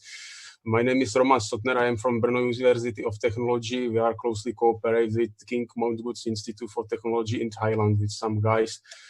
So our goals today are following. We are several. Roman, you should share your screen. Yeah, I forgot. So we have a few points to discuss. First point covers some motivation to this topic. There will be defined, I think, 3 goals which are necessary for our design. Then I show the proposed circuitry, and circuitry of the oscillator will be tested with integer order elements and also with fraction order elements. We will see some consequences and some theoretical aspects of this work. So there are many active devices. Unfortunately, most of them are not commercially available. We were focused in the research on the special active devices that are available commercially in the shops, because many colleagues has availability to some integrated circuits technology or fabrication process and so on. Therefore, we select this way of the design in this contribution. Despite that, there also exist some very useful devices which can offer simplification of topology and some electronically adjustable features. In our work, we are targeting on the adjustable gain of these devices, which is typically below 1. We are not using variable gain amplifiers that reach adjustability range of the gain from 10 up to 100 and so on. It is not necessary in such design. And some interesting conclusion is from the integer order elements used in design, because integer order elements means that the distance between generated phase shifts is always integer multiple of 90 degree. On the other hand, in fractional order elements, the design always offers some arbitrarity between the generated waves, because there are available multiples of some non-integer phase shift between waveforms between 0 and 90 degrees in theory. So our goals of the design are targeting on the simple structure which is using integer and also fraction order elements, and where we are concentrating on the special parameter or special feature of this topology, where we are targeting on only a single time constant, which is used for the tunability of oscillating frequency. As I discussed, we are targeting on implementation of commercially available parts, because they are simply available for workers. And the most important goal of our work is the analysis of design equation, because there is a little or more significant difference between standard integer order approach, and also you can see that some boundaries between condition oscillation and also frequency oscillation are disrupted here. Our proposed topology has typical block concept, because we are using lossy integrator, lossless integrator, and the feedback loop is used for the amplification or limitation of the signal. This loop is responsible for control of condition of oscillation. In our design, this is gain which is given by a ratio of some resistors. As you can see, the complete circuit topology, this is a really working circuit topology with specific active devices used, two multipliers, two voltage multipliers that are used for amplification of the gain in the loop. They are based on multipliers, which some standard transfer equation. Most typical for these multipliers in this configuration is that the range of the available gain is between 0.1 and 1. The rest of parts are a differential voltage buffer and so-called diamond transistor. We can imagine the diamond transistor is some kind of operational transconductance amplifier or current conveyor. It is nothing spectacular. The most interesting for us that is this transfer of the integrator, this lossless integrator, because we can see that all controllable parameters are there are two gains here are targeting to these blocks. In standard cases, the tunability is targeting to both integrators, also to tau2, but not in our case. That is a little bit different from previous works. We selected our design specification to some quite high frequency range for these devices between 0.6 and 6 megahertz, because this is all of, we calculated that this is valid for these selections of passive elements, capacitors 150 picofarads and resistances 180 ohms. And for this available range of gain, to gain, as is clear from this equation, is directly given by a DC control voltage DC component. So the stabilizing part for the inertial settings includes these value of resistances, but the R4 should be in the precise designed adjustable trimmer, which is initially setting start up of oscillation and will be working. The characteristic equation of this oscillator has the typical form. We can see that both gains, if they are equal, allow linear control of oscillating frequency. The condition, as is clear from previous picture, respects that R4 must be equal or a little bit higher than R3. And this is also a very important analysis for us, because it shows us a relation between produced output waveforms.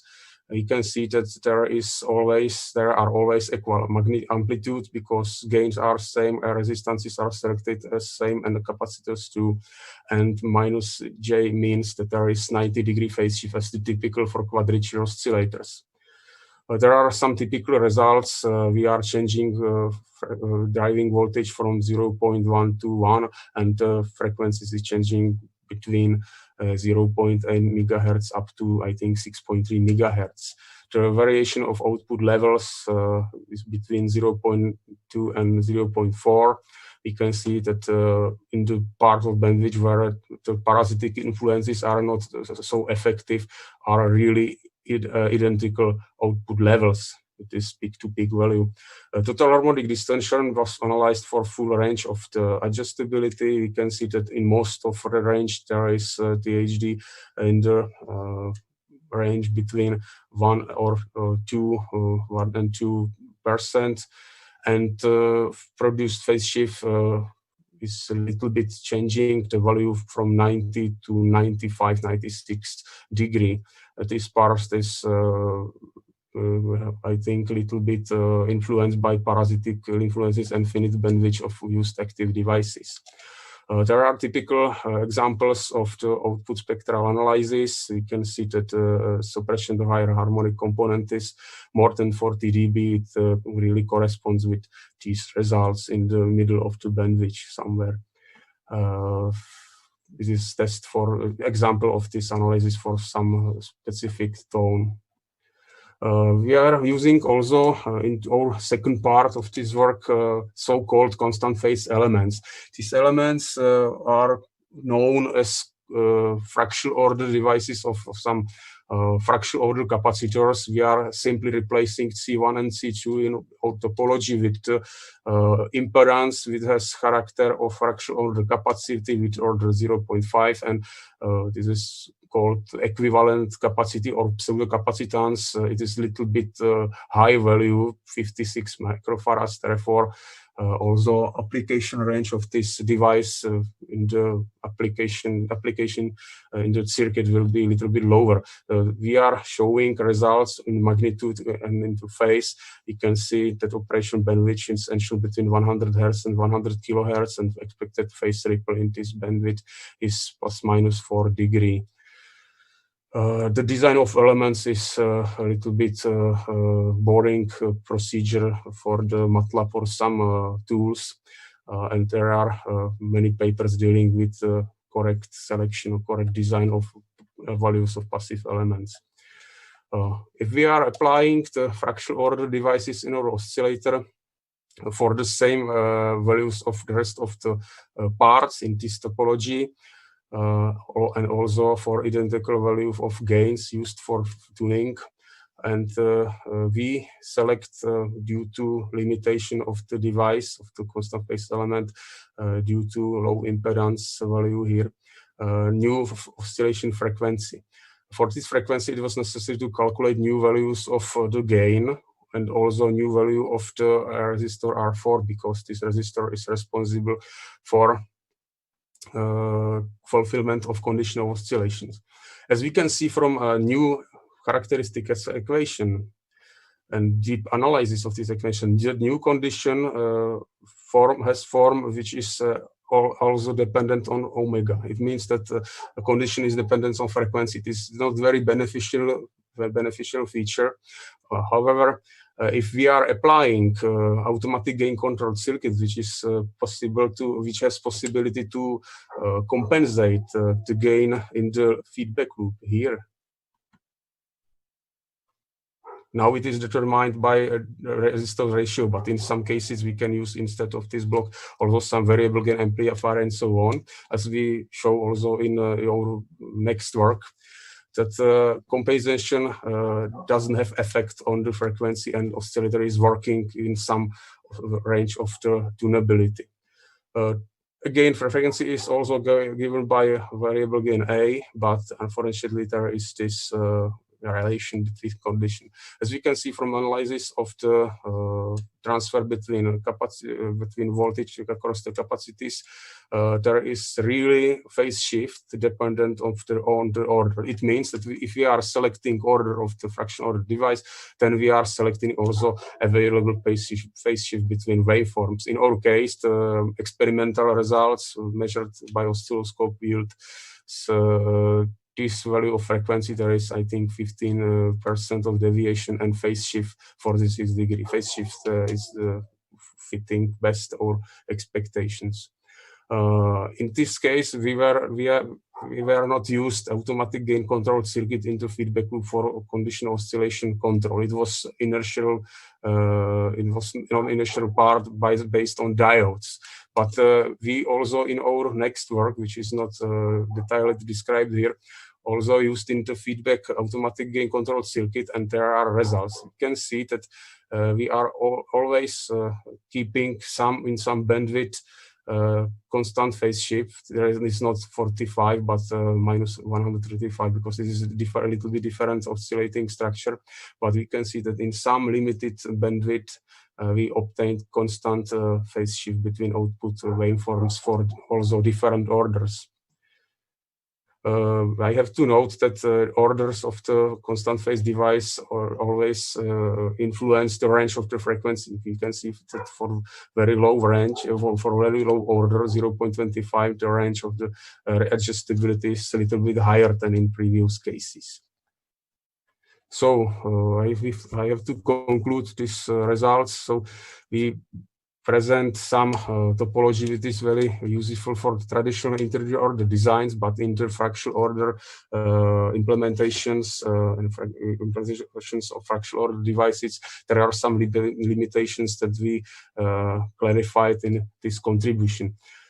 Two amplifiers based on the adjustable gains are used in the lossless integrator only, in the part of the lossless integrator, and it has not principal effect on generated signals. As we saw in the analysis, there is not amplitude and phase shift variation in the ratio. So it means that phase shift is keeping constant, and also amplitude of produced amplitude is keeping constant during the tuning process.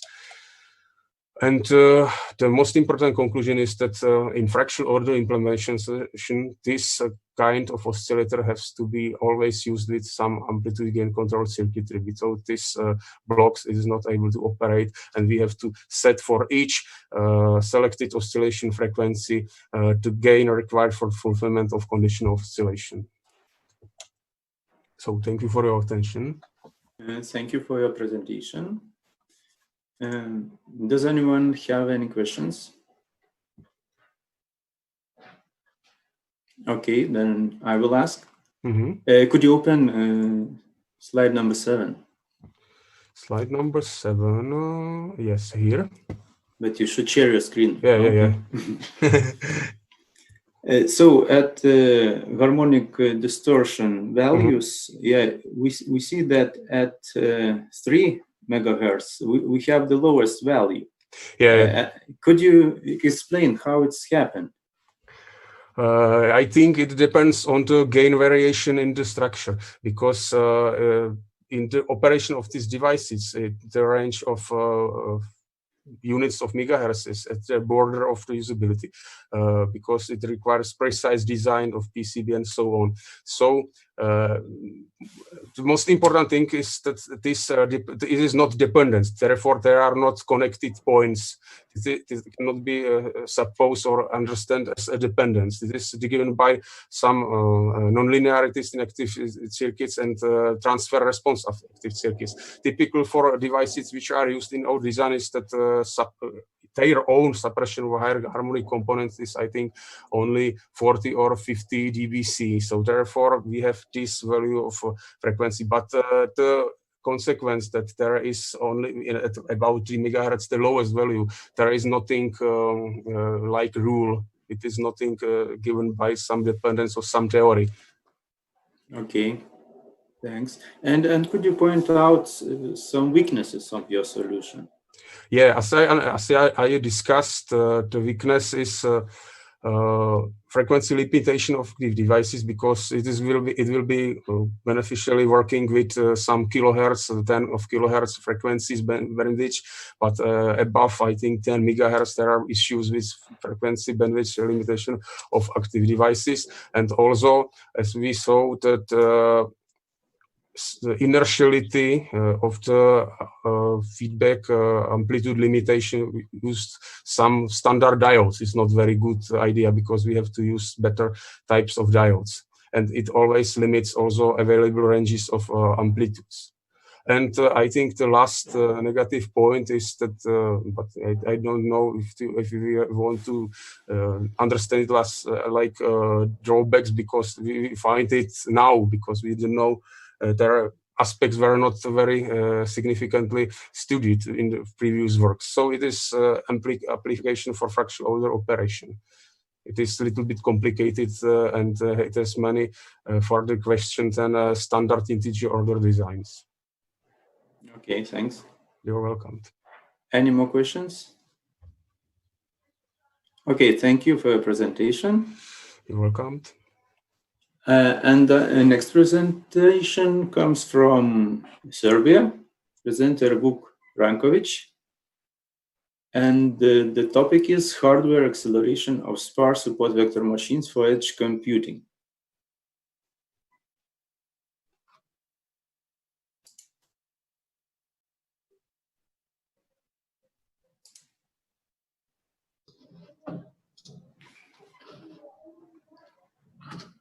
Can you hear me? Yes. Okay. Yes. I'm Vuk Frankovic. I'm in front of authors Rastislav Struharik and myself.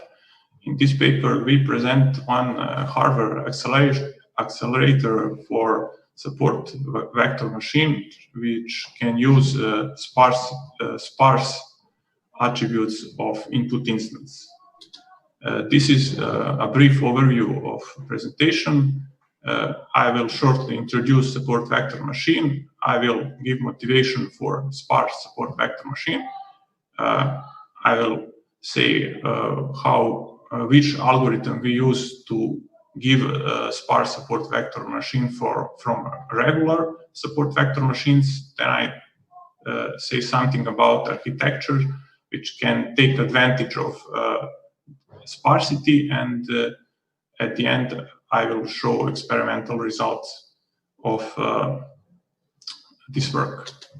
So support vector machines were the most popular machine learning algorithm before convolutional neural networks appeared. They are a supervised learning algorithm. That means that there are two phases. One is a learning phase, and then there is a predicting phase. For learning phase, we need input data to train the machine, and then machine can predict outputs on the new input instance. On the picture right, you can see the main idea behind support vector machine. The idea is this is 2D case. The same is for more dimensional spaces. The main idea is to put a hyperplane between input instances, so that hyperplane has the maximal distance between two classes. And we can say that support vector machines are maximum margin classifiers, and because of that feature, they have good generalization ability. The problem is that support vector machines for practical problems can have very large models, and because of that, they are difficult to implement in embedded applications. On the right side of this slide, you can see what is calculated during classification phase. Mostly there are dot products between two vectors. This S is support vector and this X is input instance. Then on the result of dot product, nonlinear mapping is applied, and then we have two more multiplication and one more addition.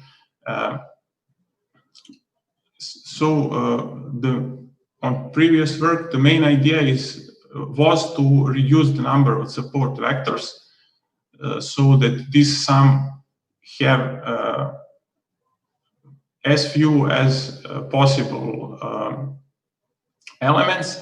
In this work, we present the orthogonal idea.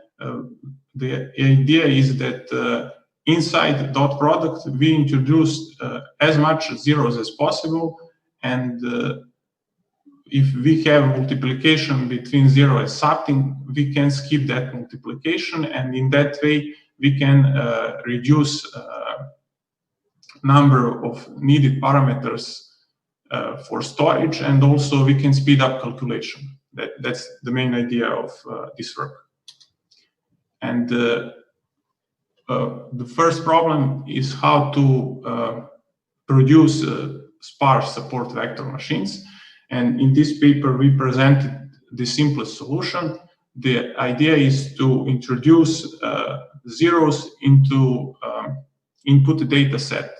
So we take input data set and we try to find the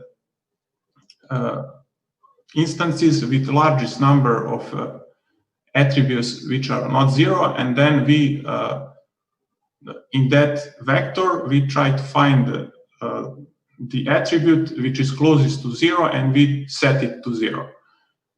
And we go to the whole data set and turn off basically some attributes to zero, and then we use regular support vector machine training.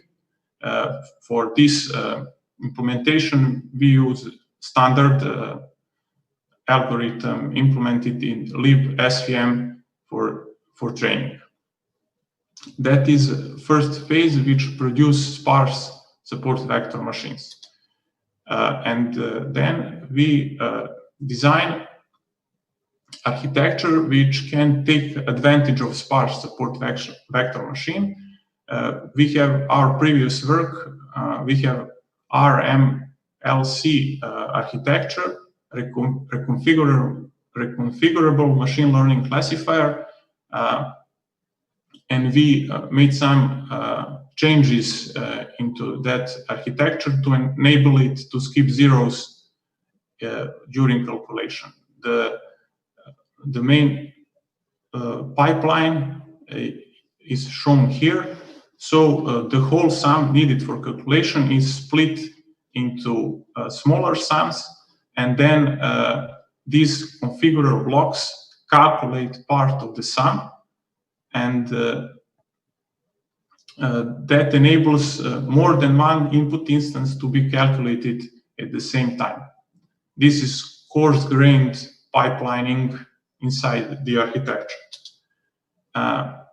This is more detailed pictures of our architectures, and the main new module introduced in this architecture compared to previous work is this increment memory, which stores increments which are needed for skipping zero. On the next slide, I will show what's the point of these increments.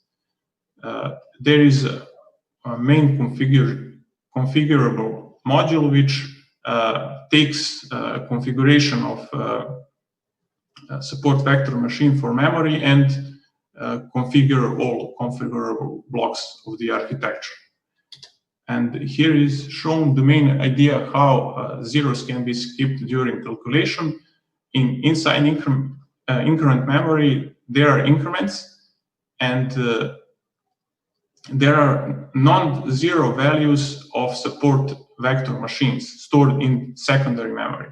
And then when dot product between support vector and input instance is calculated, then every nth attribute of input instance is used for calculations. For example, in these pictures, increments are 2, 4, 3, 1. So only second, sixth, and so on attribute of input instance will be used for calculating dot product, and weights of support vectors will be taken in order from secondary memory. That enables skipping zeros during calculation of dot product, which result in speed up and memory reduction of model. This slide shows how much speed up we can get compared to RMLC architectures. If frac is a percentage of non-zero values during training, then if there are a lot of attributes in the input instance, then speed up converges to this product. And the potential for speed up is very big, and also the memory footprint of model can be reduced a lot. Then we do some experiments. We use 11 data sets during experiments, mostly standard data sets, which are used in this field. For design of architecture, we use Xilinx Vivado. That's standard Xilinx tool for creating digital IPs. And in experiments, we show that reduction of memory is possible from 3 to 85%, and it is possible to speed up calculation from 117 to 7.92. There are some anomalies which are shown in paper. Something during training, the number of support vectors is increased because all support vectors now have more zeros than previous one. So during training, the number of support vectors increased, but overall, the number of attributes are decreased a lot. But we cannot determine precisely how much we can reduce the model size. And that's basically what we show that this approach with sparse support vector machines works very good. That's it. Okay, thank you. Any questions from audience? No? Okay, then I will ask. When you speeding something or reducing memory, usually you must sacrifice something. What is sacrificed in this case?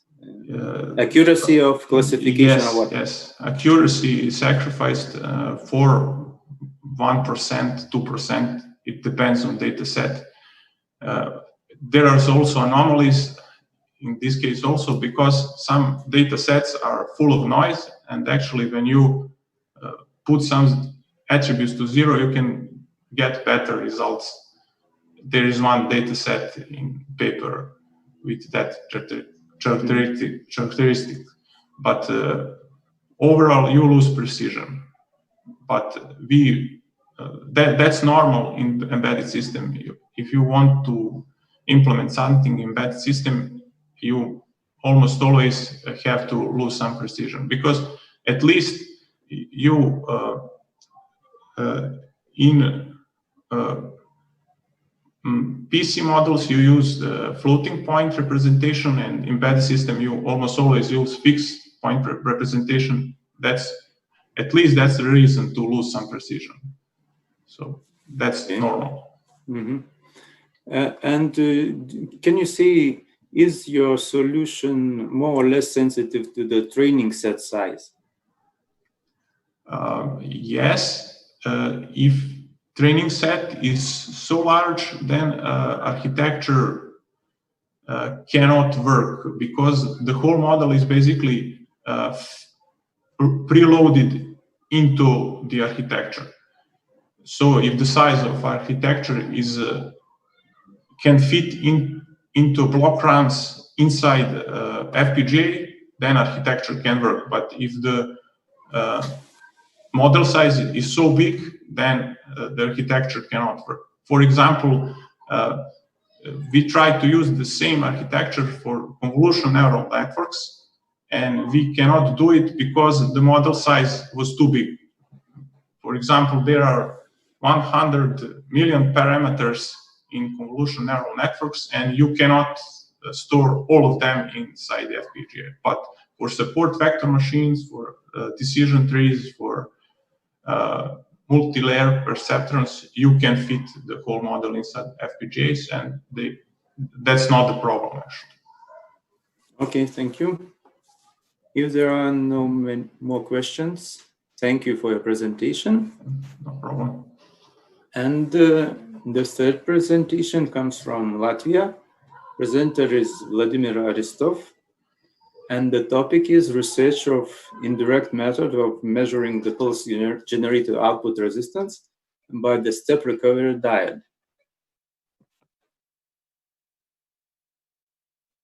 Good day.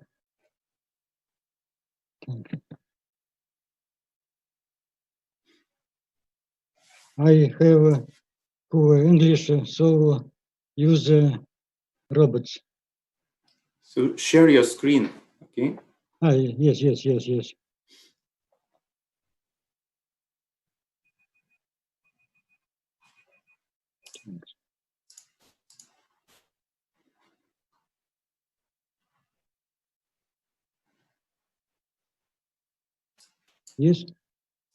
Yeah, and put it at full screen.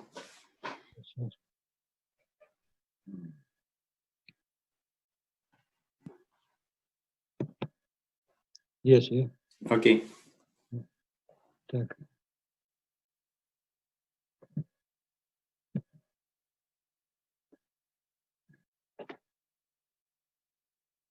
Research of indirect method of measuring the pulse generator output resistance by the step recovery diode. Broadband pulse radar is widely used in such areas as detection and evaluation of human respiration and heartbeat, monitoring the movement of objects both in open areas and behind opaque obstacles, detection of underground objects, detecting living people under the rubble. The key element of the radar is a pulse generator. The operating frequencies are several gigahertz. To excite an antenna at this frequency, pulses are required with very short front durations. A typical value of the pulse front duration is hundreds of picoseconds. To form such pulses we use a step recovery diode, SRD. Using step recovery diode made it possible to form a pulse having the big amplitude and with a short rise time. In the gigahertz frequency band, it is important to match the line impedance. This will increase the potential of the radar. There are also pulses resulting from incomplete matching of the transmitter with the antenna. They are a noise, distorting the picture of reflection from the target. Incomplete matching causes non-informative interfering lines that to appear on a typical radar profile. The slide shows a typical pulse reflected from a metal sheet. Radarogram displays the picture of underground sensing and detection of pipes. A typical circuit with a step recovery diode is shown in this figure. The input pulses are applied from a pulse generator. In the absence of negative input pulses, the diode is forward biased and through it current, so-called pump, flows from the source E. When input pulses are applied, the charge accumulated in the diode dissipates and diode switches very quickly to a high resistance state. A consequence of this is the formation of pulses with a steep front. The generated pulses with a steep front enter to antenna. The probing pulse is formed by antenna. The circuit works with pulses of picoseconds duration in the frequency range. This corresponds to the frequencies of units and tens of gigahertz. Therefore, the circuit in the previous slide is incomplete. The presence of parasitic inductances and capacitors must be taken into account. These include the parasitic elements of mounting the circuit and the diode itself. For a diode, this is the package inductance and the package capacitance. The diode itself is represented in the form of a contact potential of 0:6-0:9 volts and a dynamic resistance. An extended circuit is presented on this slide. To find the output resistance, we have used the method of equivalent generator. For this, entire circuit is represented as equivalent generator and resistance Rg. Load resistance RL is connected in series with them. If there is no output load, there will idle voltage, free running. If there is a load shorted, the short circuit current to flow. Short circuit output resistance is Rg. It is equal voltage over divided by the current ISC. However, as will be shown in the concrete diagrams, in this form the equivalent generator method is not applicable for the analysis of our circuit. This is due to a feature of the step recovery diode. In the absence of an input pulse through the diode flows forward charge pumping current, leading to charge accumulation. Resistance of the diode is low. The appearance of the input pulse causes a reverse current through the diode, leading to dissipation of the accumulated charge. At the end of the last, resistance of the diode rapidly increases and practically all the input voltage is applied to the load. The appearance of the input pulse and the diode switching is accompanied by transients in the circuit. A load resistance, connected in parallel to diode, takes portion dissipation current away, thereby delaying the time of switching. Based on the foregoing, it would be incorrect to find the output resistance of the circuit at an infinitely large resistance load, free running, and its value 0. Short circuit. A consequence of the method of the equivalent generator is the determination of the output resistance by the two values of the load resistance, 1 and 2, and the corresponding output voltages. It is not difficult to verify that in this case, output resistance is determined by the formula shown below slide. Use equation should strive to ensure that the difference between the two load resistors must tend to 0. This will avoid the impact of the change in load on the transition process. How to find the voltage and current in a complex circuit. The circuit has a lot of active and reactive elements. At the input is a voltage pulse, in general of an arbitrary shape. To solve this problem, we use the solution of a system of differential equations. Initially, we have prepared our circuit for applying Kirchhoff's first and second laws to it. It is shown in the figure of this slide. Here the notations appeared. These knots and loops we have assigned to our equivalent circuit. The solution was made in 2 stages. First stage, the accumulation of charge in the diode, the supply of the input pulse, the dissipation of charge, searching diode switching's moment. From low resistance state to a high resistance. Second stage, the processes of the first stage plus the diode switching and the formation of desired voltages and currents. For each stage, based on the first and second laws of Kirchhoff, the system of equations was made. Kirchhoff's first law. According to this law, we have written 2 equations for nodes 1 and 2. Kirchhoff's second law. According to this law, we have written 4 equations for loops 1, 1, and 2, 3, 4. We already have 6 equations. The missing 5 equations we have taken as a relationship between the currents and voltages at capacitors and inductors. Due to the complexity and bulkiness of the analytical solution, we resorted to a numerical solution of our system of equations. The result of solving the system is the value of voltages across the load at its various meanings. efficiency of selected equivalent circuit of generator, values of elements and calculation procedure is confirmed by practically complete coincidence of the output waveform obtained when the physical experiment and calculation. This slide shows the generator output pulse obtained by A. Calculation, B. Physical experiment, a Tetronix broadband oscilloscope, bandwidth 20 GHz, was used in the experiment.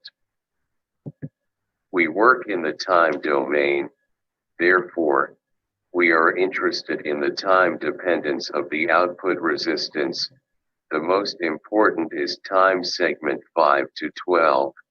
For this example, nanoseconds when the output pulse is formed. In order to determine the output resistance dependency from nominal values of circuit elements, it is necessary to appoint criterion.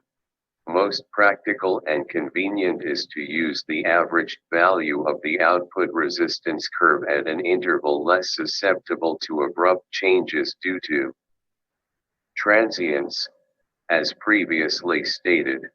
To minimize the influence of the difference of load resistors in calculating the output resistance should decrease this value. Carrying out experimental calculations help determine the boundaries of permissible differences. The calculation results are shown in lower slide. The graph shows that the range of schemes invariance to the difference in loads is 100 microohms, 1 ohm. The lower limit is due to the existence of the rounding noise produced by the computer program. For example, here is shown the curve obtained at load difference of 10 microohms.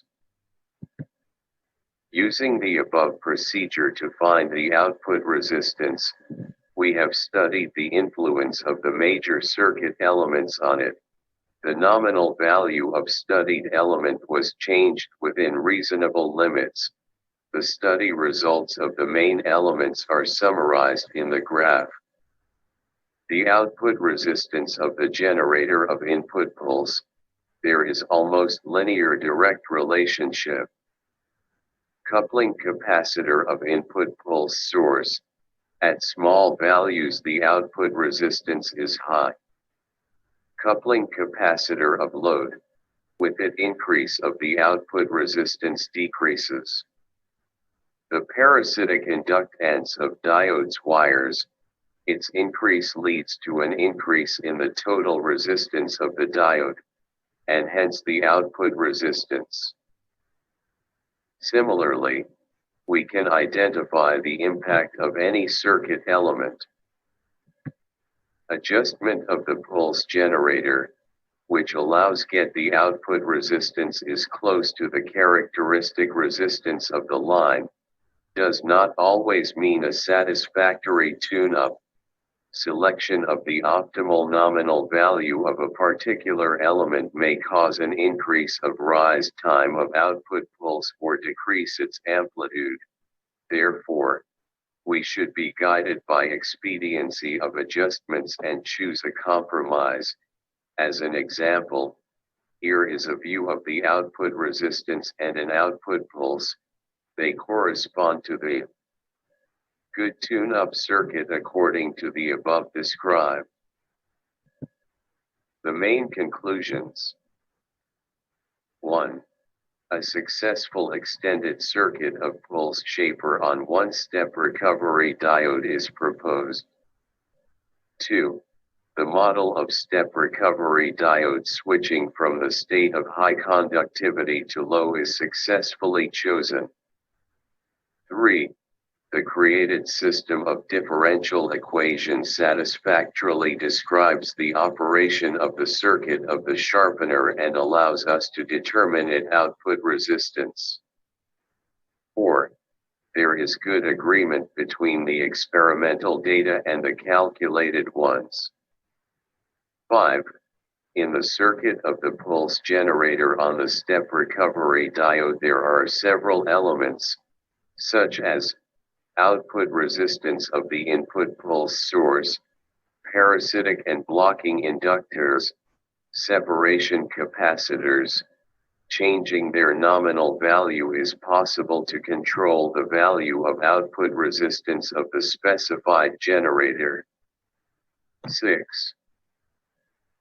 Using the results of calculations for the circuit elements with specific nominal values by means of their adjustment is possible to achieve an acceptable output resistance values close to the characteristic impedance of the transmission line without adversely affecting rise time pulse and the amplitude. Thank you. Thank you.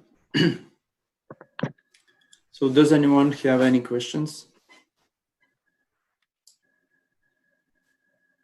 Because time limit is exceeded, we going to the next presentation. Okay, thank you. Thank you. So the next presenter is from Czech Republic, Michal Prausek, and the topic is energy harvesting plant sensor powered by grow light panel with variable wavelengths.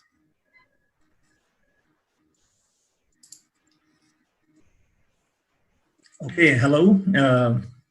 I'm Michal Prausek from the Technical University of Ostrava, and today I'm presenting the energy harvesting plant sensor powered by grow light panel with variable wavelength. So it's a major work for my PhD students, and I will present it as well as I can. So, next slide. Yes. So this is the presentation outline. I will start with the introduction, then I will explain the background of the growing light and solar panels. After that, I will show my testing setup and experimental methodology. And in the end of the presentation, I will show the results and major conclusions. So what is the point of this work? So we want to build the energy harvesting sensor, which is equipped by the solar panel, but the solar is not the solar as the sun, but we are using the artificial light. So our artificial light have a different spectral characteristic, and we are using this different spectral wavelengths for the different growing phases of the plants. So we are building the sensors, we are applying to the ground, and we are lighting by the artificial light. We have the major energy harvesting constraints because the sun have some characteristic depending on the light in the night and day, but we have the constant illumination of the solar panel, but we have the different wavelength. So the major point is we want to do some data collection, the data collections about the temperature, soil moisture, etc. And we have to do some data acquisition with some data quality. So we want to increase the data accuracy, sampling rates, etc. This depends majorly on the measuring and sensing period. So we are collecting the data, and in the dynamic data interval, we are sending the data to the network. So it's some kind of the wireless sensor network. In this work, we are focusing only on the parameters of the solar panel. So it means we want to know what is the efficiency of the solar panel during the different illumination by the different wavelengths, the blue, red, and white light. So in general, we have different phases of the growing of the plants.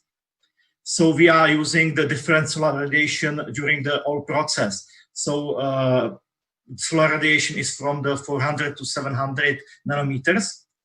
and it works differently in several photosynthesis processes. Our LED grow light panel has several LED, red and blue light sources, and also we have the white light source.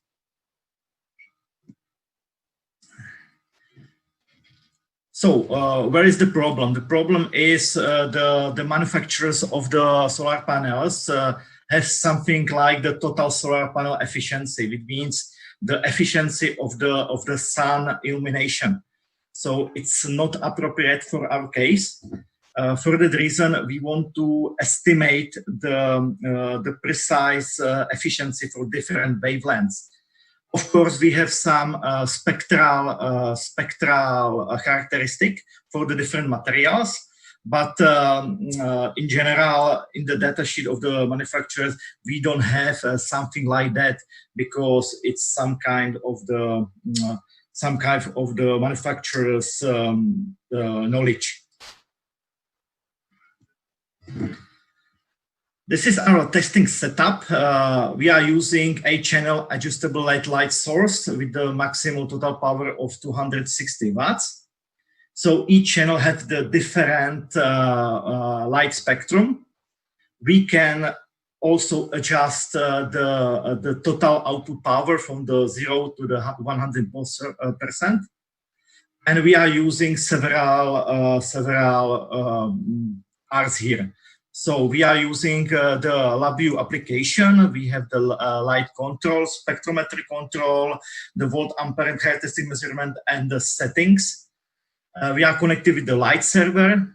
Light server drives the adjustable light. This is the LED grow panel. We have two inputs. The first input is the spectrometer. So we know what's the spectrum of the adjustable light. So not just from the setting, but from the measurement. And we have the solar panel, which is in the same distance from the source. And we using the solar panel to drive the electronic load. And by the data acquisition card, we are measuring the input power. So this is our experiment. So we have one selected solar panel. The maximal output power is about 800 milliwatts. And we have two experiments. The first experiment includes the 4 different configurations. We have the two blue configuration and 2 red. And a second experiment includes the 4 configuration of the white light with the different intensities, with the different output power from the 50 watt to meter squared to 200. So this is the result. The first, the quasi-monochromatic light source. It means the blue and the red ones. So we have the first 2. This is the blue one, and the second is the red one. And the result is we measure the total efficiency of the blue source. It's from the 466 nanometers. It's only 6.4%. And for the another blue, it's 9.2%. So it's really low. And in the red spectrum is about the 10.1 and 13.7. So we have the efficiency much below the standard solar efficiency. In the second experiment, we are doing the 4 different intensities, as I said. So we measure the efficiency of the white light with the different intensities. And we get similar results from the 19.8% to 20.8%.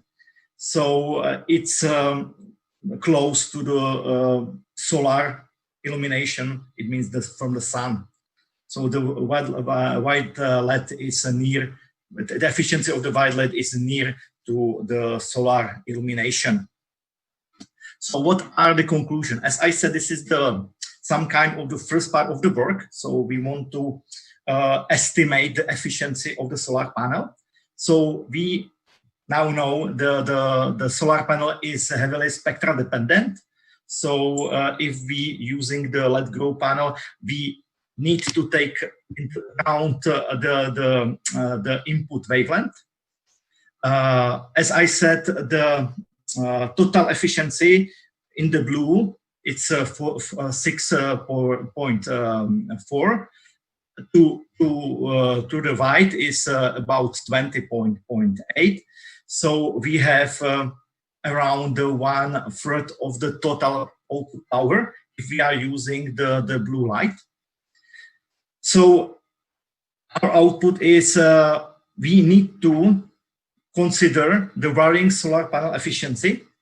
And now we are doing the next step of the research, and we try to development the contour algorithm with the input of the different wavelengths. So if we are using this sensor for the different illumination, it must work properly in all conditions. So thank you. That's it, and I'm ready for your questions.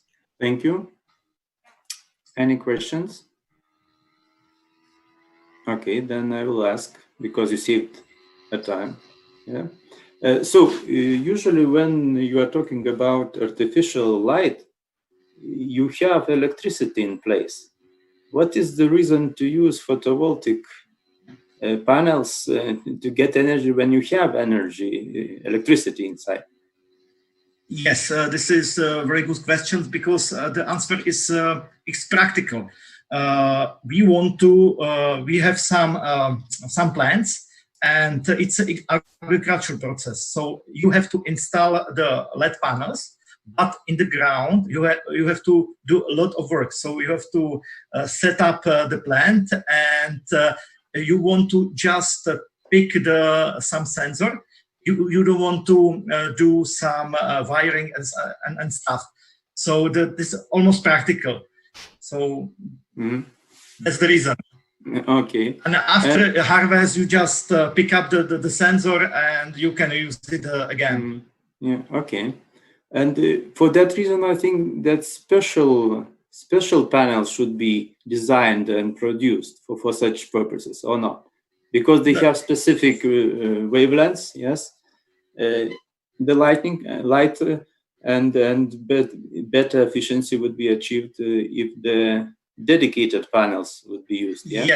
Yes, but today everything is about the money. So the contractor wants to cheap panel from the market and use it for this purpose. Okay. Yeah. Oh, any questions? No questions. So thank you. Thank you very much. So the next presenter is from Sweden, and Vandana Nari, and the topic is performance optimization of accelerated tests. Hello, everyone. Hello. So you can see my slides. Yes, full screen, please. Okay. Yeah. Okay. So good afternoon, and here I will be presenting my paper on performance optimization of accelerated tests. And this was partly worked during my master thesis project.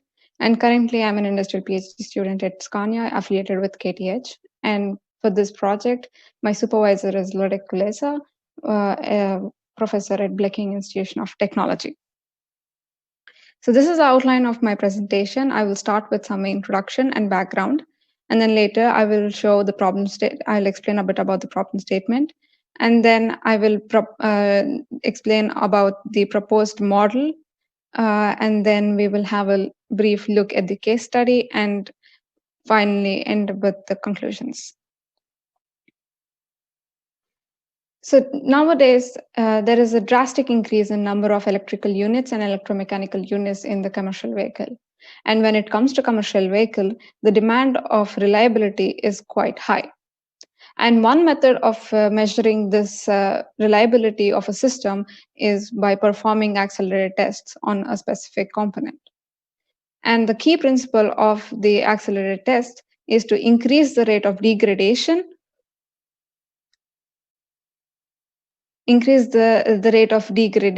by increasing the level of stress levels and the number of frequency of the fluctuation in a controlled manner. And one of the common tests that are performed is accelerated temperature change test. And this test is characterized by 4 parameters, which is the time duration, the stress level range, and the ramp rate of the stress, and the number of cycles performed in the test. These tests are performed using an industrial equipment, which is accelerated temperature change test cabinet, where you can see a basket where you place your component, and the upper slot is the hot chamber where you have the extreme high temperature level, and the lower part is the cold chamber where you have the minimum stress level. And the DUT, the device under test, is known to be at the stable state when the DUT reaches plus or minus 3 to 5 degrees of minimum and maximum temperature respectively during the test. So when we have these results from the accelerated test, we would like to relate these to the real life field results. So this can be done by calculating the acceleration factor. So the acceleration factor is calculated from the test parameter values that we obtain from the test results. And this is calculated using the two common life predicting models, which are Coffin-Manson and Norris-Landsberg model. So even though these tests are quite accelerated, they're still time consuming and very expensive. And at the end, the relevance of these tests are still at question. So the main objectives of this paper is to know what are the stress response distribution in and on the component from the experimental test results and from the simulations. And we would also like to investigate if the simulation tools are credible enough to set the parameter values for an accelerated test. And hoping that this could help us to diminish the test time and test efforts, and also improve the reliability of the tests. And a small note that in this simulation approach, we are using COMSOL multiphysics tool. So nowadays, the test parameters are set for a particular system based on the experience and from standards and guidelines which are developed a few decades ago. And each component is very different from another on the basis of the structure, materials used, and the dynamics and the complexities of the component. So each test parameters for this accelerated test has to be altered to the particular component. So our proposed method, and this alteration of the test parameters can be done using a pre-test before actually performing the laboratory. So instead of doing this experimental in the laboratory because it's time consuming and need a lot of efforts, instead we are proposing to simulate this test in a simulation tool, which is quite easy and also less time consuming. Instead, if you want to perform a pre-test for like 3 cycles, which could be up to 4 hours, simulations can be maybe in an hour or so. So the first step is to analyze the DUT and replicate in the simulation tool, and then define the boundary conditions. And these boundary conditions depend on what type of temperature or accelerated test are you performing. It could be temperature, it could be humidity, it could be vibration, and etc. So once we define the boundaries and have a design for the DUT, and then we set test parameters value, maybe from the standards and the experience that we have. And after setting these test parameters values, we run the simulation and record the results from the DUT. And from the results, we calculate the acceleration factor. Once we calculate the acceleration factor, if this acceleration factor is satisfactory, then we perform our experiment in the lab with the test parameters values that we are satisfied with. If not, then we adjust the test parameters value accordingly, and then we run this simulation again. And from a series of tests that we have performed in the laboratory, we've seen the two main factors that affects these tests are duration and the position. Duration is the time that we give the DUT to reach the certain stress level, and the position is of the position of the DUT affects the area of the exposure that it has to the simulated environment in the cabinet. So now we come to the case study. In this case study, we have used a system which is an aluminum box, which is, as you can see here in the picture, it has like thick outer layers, and it has an engineered plastic material on the bottom, which consists of all the electronical components of the system. And then this plastic material is screwed to the bottom part of the component. And this is how it was done during the test. It was positioned vertically in such a way that the maximum area of the component is exposed to the simulated environment. And the test setup. So in the test environment, in the simulation and experimental, we use test parameter values, which are the values that we set before the test. And then after we have done the test, the results that we get, we have an estimated parameter values, which are called EPVs. And then we investigate the deviation between the test parameter values and the estimated test parameters value. And ideally, we would like this deviation to be as small as possible. So we are expecting the test parameter values that we have set to be what we actually get during the test. And for this component, we have maximum temperature as plus 80 degrees and minimum as minus 40. And the dual time, that is the test duration, is 50 minutes at each stress level. And we have run it for 3 cycles. So from the experimental and simulation results, we have got such graphs. So one line here, the blue one is the test, the response from the outer layer of the component, and the green one represents the air inside the component, and the pink one is the response from the plastic layer of the component that I have shown you previously. We have seen that it takes almost 15 to 20 minutes to reach the stable state or the maximum stress level for the outer layer, and then it is much slower ramp rate for reaching the minimum stress level. Even though it reaches the stability, it doesn't reach the complete minimum stress level. And even though we have seen the outer layer of the component reaching the certain levels that we have expected it to, the inside of the component is not as we expected. It's much lesser than what we have seen. And the pink one is as it is from the plastic layer, where it has the electronic components. We want the maximum stress to be faced by that to see the failures that we get by the end of this test. And when we have replicated this test in the simulations, we have seen similar results, where it takes 15 to 20 minutes to reach. And then it shows that somewhat it has a higher ramp rate than the experiment to reach the minimum stress level as well. And then it shows the similar outline of the response from the air and the plastic inside the component, but not same as the one from the experiments. And we had an added advantage from the simulation results, that we could see exactly how each component inside the system is reacting to this kind of accelerated testings. We see that in this diagram, this is at 50 minutes at the maximum, the hot temperature side. We've seen that the screws face the extreme stress levels, where they're very prone to break after certain cycles.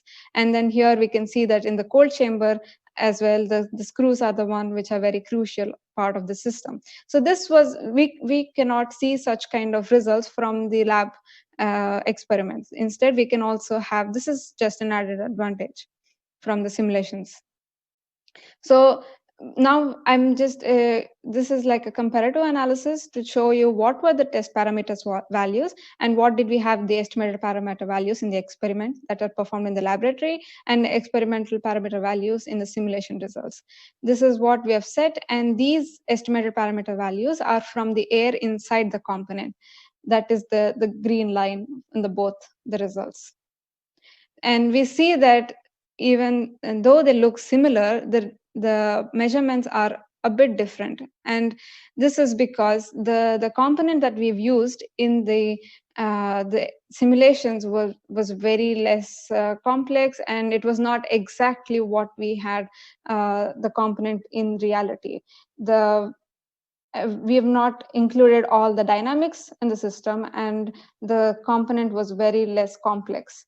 So if we would like to replicate it in full-fledged, we can improve the design that we include in the simulations, and we could actually get the exact results that we get in the results.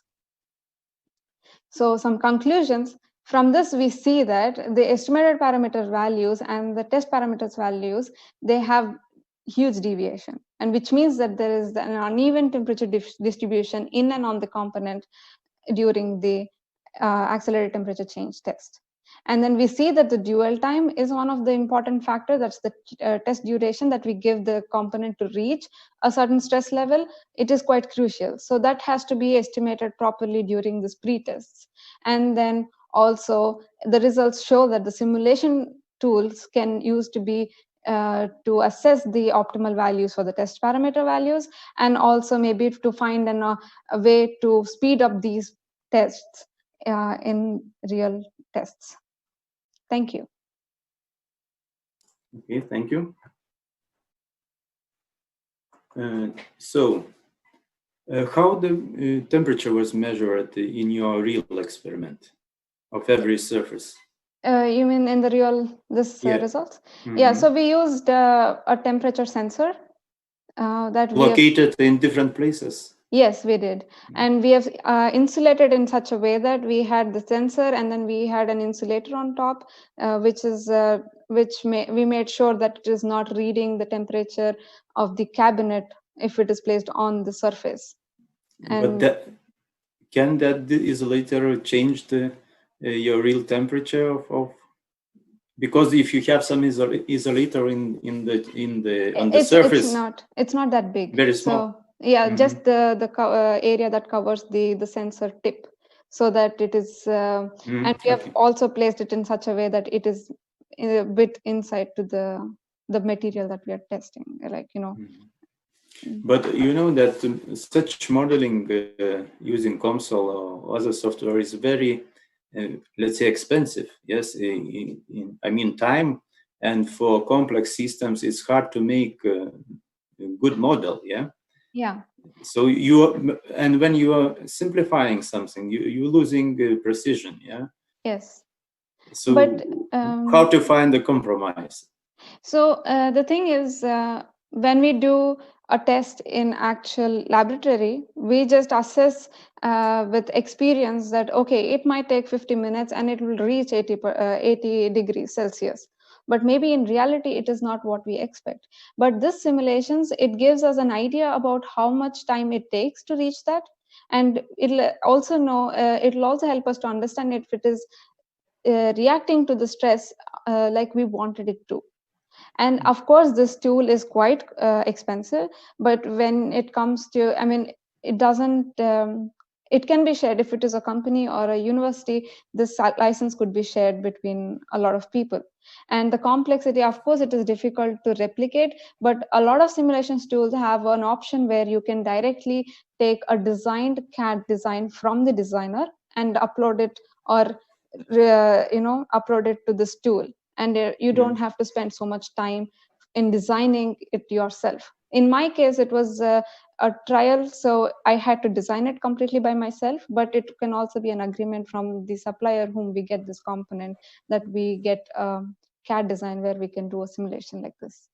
Yeah, but then computing resources are required, yeah? Big computing resource. I think for me, for complex systems, yes, of course, it will definitely take, but it's a bit disadvantage that for complex systems it takes time, but also it will, in the laboratory, when we want to test an accelerated test, it takes like 4 months, 5 months for a system. So instead of having bad results for this 5 months, it's better to spend a day for just simulations to understand the values and then make it more reliable results. So it's again a trade-off. We can choose what we want in the end. Yeah, Good approach, yeah. Thank you. Okay, any more questions? No questions, so thank you very much. Thank you. Yeah, the next presenter is from Spain. It's our last presentation, and Jose Maria Vicente Samper, and the topic is NFC to BLE communications bridge from flash to continuous monitoring of biological parameters. Hello, everybody. I'm Jose, and I'm going to present the work NFC to BLE communications bridge from flash to continuous monitoring of biological parameters. The work was developed inside the Neuroengineering Biomedical Research Group at the Miguel Hernández University of Elche. This will be the order for the presentation. In first place, an introduction. Today, there are many activity devices for monitoring biological parameters that use Bluetooth Low Energy to transmit information from the sensors to the user. For example, activity wristbands, chest bands, or smartwatches. For example, Apple Watch allows measuring electrocardiogram, or the Embrace from Empathica can measure electrodermal activity to help control epilepsy. Bluetooth Low Energy maintains a continuous communication.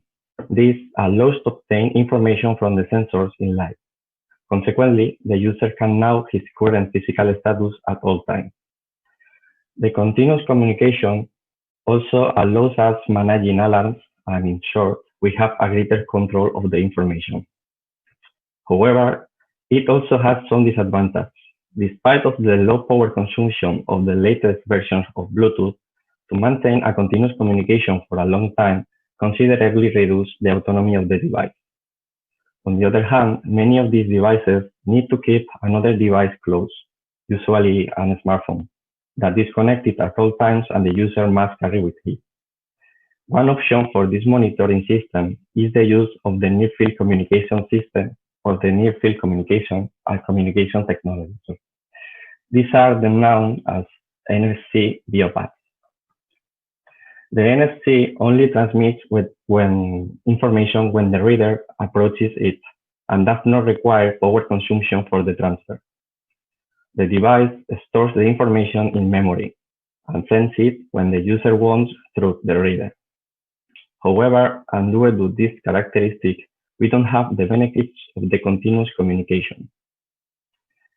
This work presents a technical electronic solution to convert these flash measuring devices in a continuous monitoring system through an NFC to BLE bridge. The proposed design has two clearly differentiated parts and has overall dimensions of 80 by 70 millimeters. On the upper side, we can see the rigid part with all physical components and the Bluetooth antenna. The bottom part has the NFC antenna and it's made with a flexible material for reader comfort. The flexible part has 84 microns of thickness formed by an internal Cooper layer and covered with polyamide, and it's the 53.75% of the total device surface. The NFC antenna has a rectangular geometry with 60 by 45 millimeters. It's made up of 9 rectangular segments with 0.8 millimeters of width that form 2 complete turns. The antenna has a real inductance of 613.3 nanohenries measured with a vector network analyzer. The resonance frequency of the adapter circuit is 15.58 MHz because the manufacturer of the transceiver recommends between 1 and 5 MHz greater than the operation frequency. And the maximum communication distance of the system is about 10 centimeters. The rigid part has 0.871 millimeters of thickness formed by 2 external and 2 internal copper layers and 2 dielectric sections, one with polyamide and the other one with FR4. On the left side, we can find the power management components, and on the right side are the Bluetooth antenna and the main components of the system. The device integrates a lithium-ion battery of 260 mAh with a size of 35 by 12 by 6 mm. The device also has a micro USB connector as charging interface for using a standard 5 volts charger for electronics. Also has 3 LEDs to show the charge status and another one to indicate when the device is on. The Bluetooth antenna is an inverted F-type. It has been designed to radiate in all directions and does not require any additional components. It has a gain of 1.26 dBi and a radiation efficiency of 76.75%.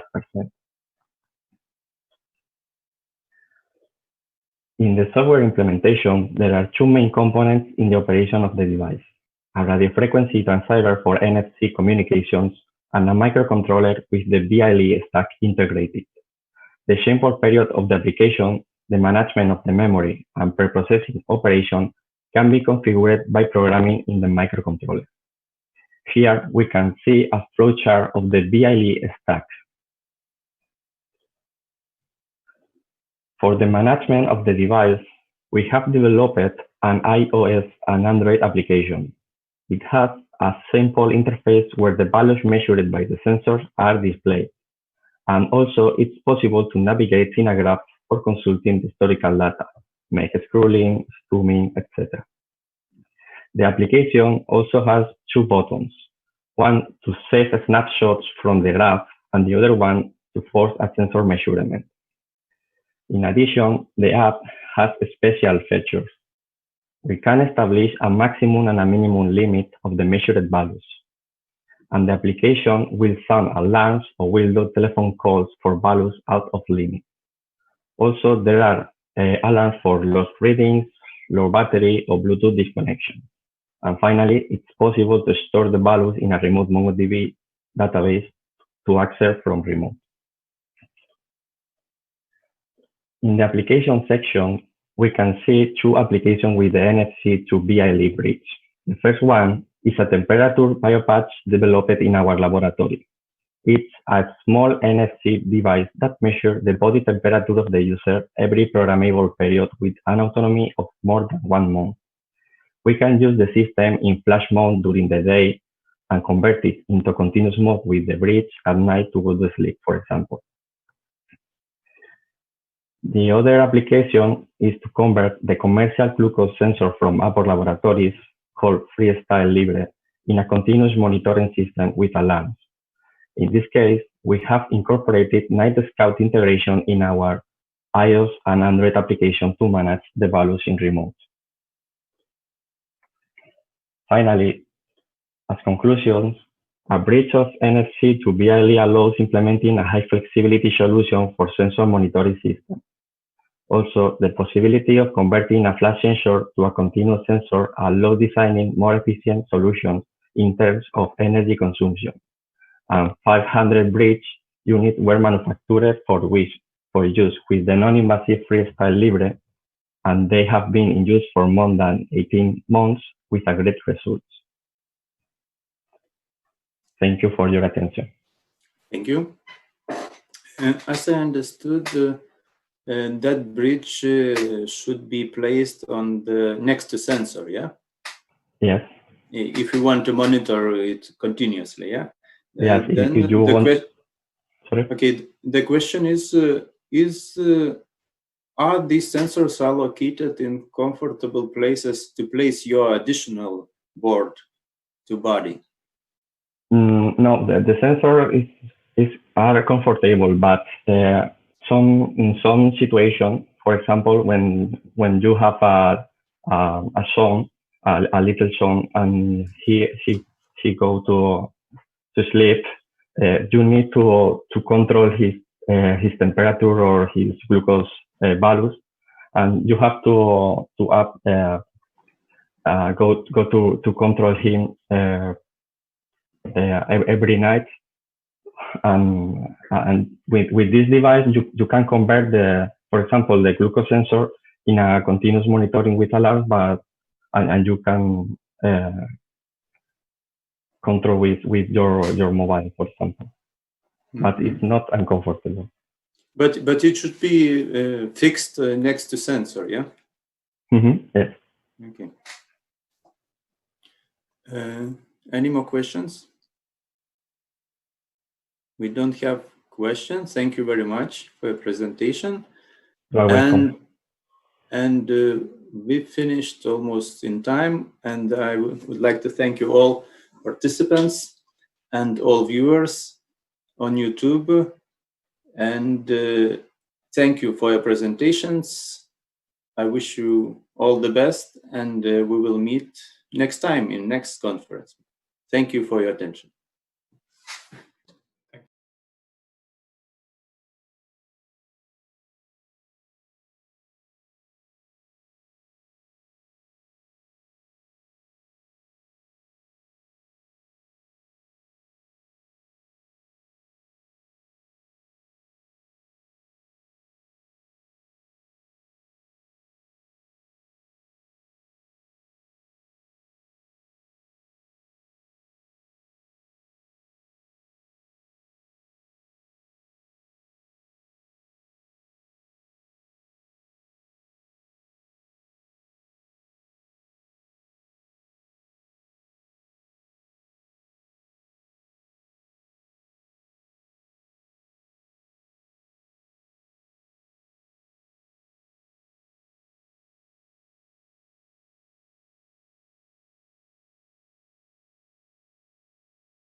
disappeared.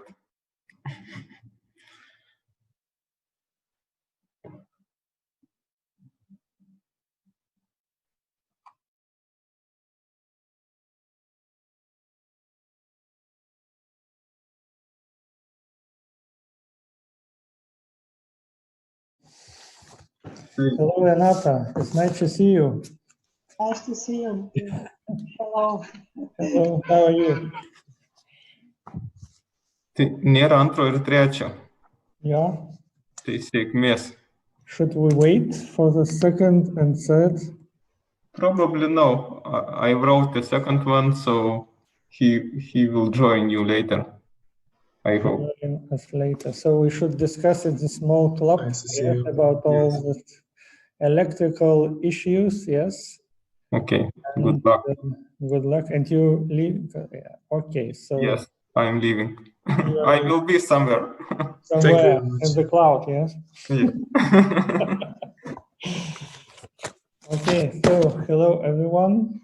My name is Saulis Gudžius, and I will be the chairman of this section of electrical engineering. Of course, it's a little bit strange to discuss in conference using this remote assistant devices. Yes, and usually conference is communications between the researchers in life. But now we have a situation in which we should proceed in such a way.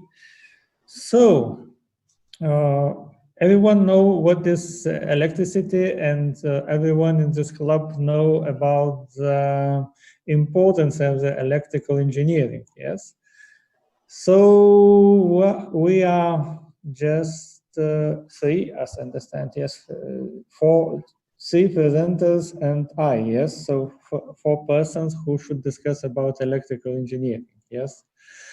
So, and we have very interesting, of course, presentations, and they come from different countries and from different institutions with different experience, yes. So, maybe we should start our session, yes.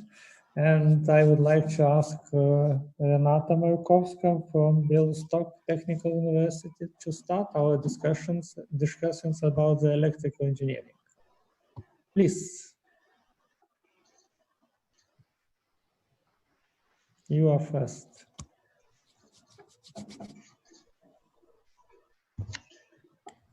Good afternoon. I'm from Białystok University of Technology, Poland. And my work was started on a request of an expertise on the susceptibility of the intrusion detection systems to electromagnetic disturbances caused by lightning discharge. The electronic systems containing extensive cable installations located outside building structures are particularly endangered to damage or interference in operation during lightning discharge. Ensuring proper protection of such systems requires detailed knowledge of the threat levels and accurate tools to assess these threats. For this purpose, various theoretical methods are used, ranging from simple analytical solutions to very complicated advanced numerical methods based on the electromagnetic field theory or hybrid approaches.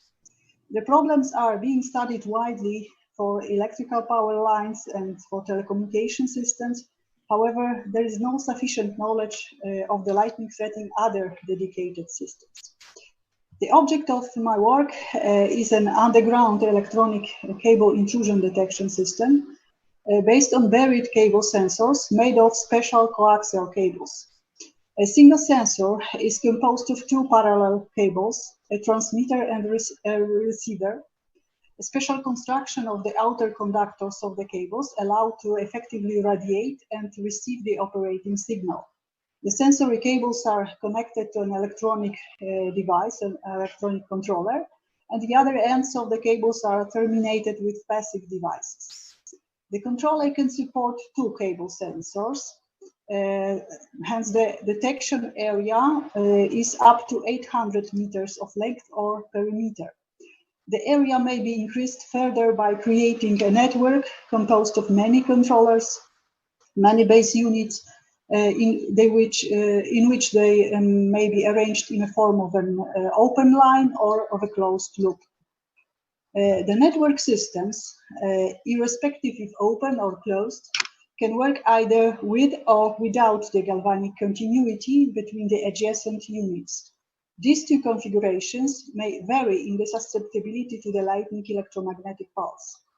In the connected configuration, high surge currents may be observed in the loops formed by the outer conductors of the sensory cables and ground, which may lead to thermal or electromechanical effects on the cables. These currents will also induce the surge voltages between the inner and outer conductors of the sensory cables.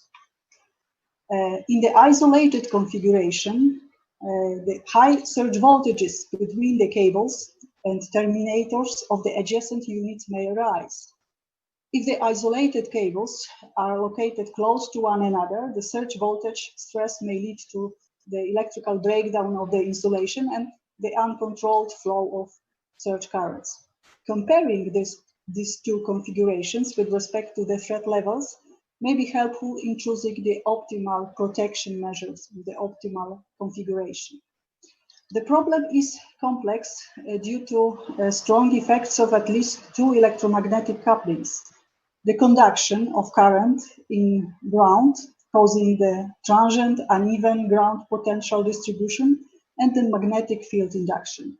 These phenomena are significantly dependent on many factors, mainly the point of the lightning strike, the distance, of course, the lightning current parameters, the configuration of the system, and the soil parameters. Solution to the problem required advanced numerical methods. In the applied method, the computations are performed in the frequency domain for harmonic current source. The transformations between the time and the frequency domains are done using the fast Fourier transform. The system is represented by the three-dimensional structure composed of thin cylindrical conductors divided in short segments located in multi-layered medium. The two potential electric field integral equations formulated based on Maxwell's equations are solved numerically with the method of moments. The system under study is composed of two controllers, each supporting two cable sensors. Along the transition detection zone, a lighting system is usually installed. It was assumed that the lightning strikes the lighting pole nearest to the controller C1. The lightning current is represented by the standard recommended waveform with 100 kiloamperes peak value, and this current flows into the horizontal grounding electrode of the lighting system. For the configuration with metallic continuity, the following quantities have been computed. The lightning current distribution in the grounding electrodes, horizontal and vertical, the transient potential differences between the devices, and the surge currents in the outer conductors of the sensory cables. A very similar situation will occur in the isolated configuration, but in this case, also the surge voltages between the isolated sensory cables at the places of their approach were calculated additionally. The surge currents flowing into the vertical grounding electrodes of the controllers differ visibly for both configurations.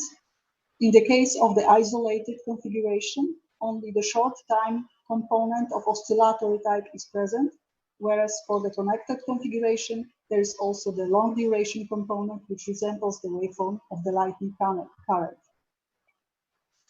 The surge currents in the outer conductors of the sensory cables are very similar to the currents flowing into the vertical grounding electrodes, but they have much stronger, much higher the oscillatory type components. To assess the threats of thermal or electromechanical effects of the surge currents on the cables, the current of the highest peak value, the longest duration, was taken into account, which is in the case of the connected configuration. But even in this case, the estimated values of the temperature rise and the electrodynamic force are low enough that they will not cause damage to the cables. For both configurations, the potential differences between the controller located nearest to the point of the lightning strike and terminators are very similar and close to the potential of this controller with respect to the remote ground. However, the potential differences between the controller located farther from the point of lightning strike and terminators are significantly dependent on the configurations, and this concerns both the peak value and the waveform. For the isolated configuration, the surge voltages between the sensory cables and terminators at the places of their approach do not exceed the half value of the potential of the controller located nearest to the point of the lightning strike. Taking the electrical withstand of the typical polyethylene insulation of the sensory cable, this potential difference of 40 to 80 kilovolts shall not cause the insulation breakdown. Finally, the peak value of the surge voltage between the inner and outer conductors of the sensory cables was estimated approximately based on the peak value of the surge current flowing in the cable's outer conductor, the transfer impedance between the outer and inner conductor, and the cable length. Then the value of voltage was compared to the level of immunity to surge voltage of signal interfaces of the electronic devices. It was shown that in the case of the connected configuration, the resultant peak value of the surge voltage of 3.4 kilovolt is likely to exceed the withstand level of the controller's interface. In the case of the isolated configuration, the resultant peak value of voltage, 1.4 kilovolt, may be regarded as below the withstand level of the controller's interface. To conclude, the object of the work is the underground intrusion detection system based on buried cable sensors. The problem, whether the adjacent units of the system should or should not be connected together in order the system is less susceptible to the lightning discharge, was analyzed. The problem is complex since the behavior of the system depends on many factors. It was shown that there is no threat related to thermal or electromechanical damage, as well as there is no threat related to the electrical breakdown of the insulation of the sensory cables. However, there is a serious threat of the breakdown of the controller's interface, especially for the connected configuration. Finally, it should be pointed that different threat levels for different higher soil resistivity or different steepness of the lightning current might occur. This is the subject of the further research. Thank you for your attention.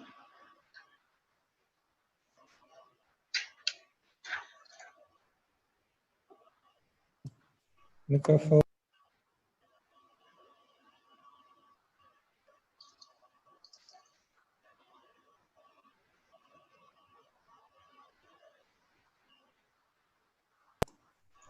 Yes. Thank you, Renata, for your presentation. I tried to unmute myself, but someone else tried also to unmute, so short break. Okay, so it's quite interesting. When you're talking about lightning, it's very popular nowadays in Lithuania. We have a lot of lightning as well as in Poland, I see, yes. And it's caused a lot of problems, but the discussions maybe help us to solve some problems, yes? Maybe someone has questions about presentation, questions for Renata, from audience, for 3 or 4 guys audience.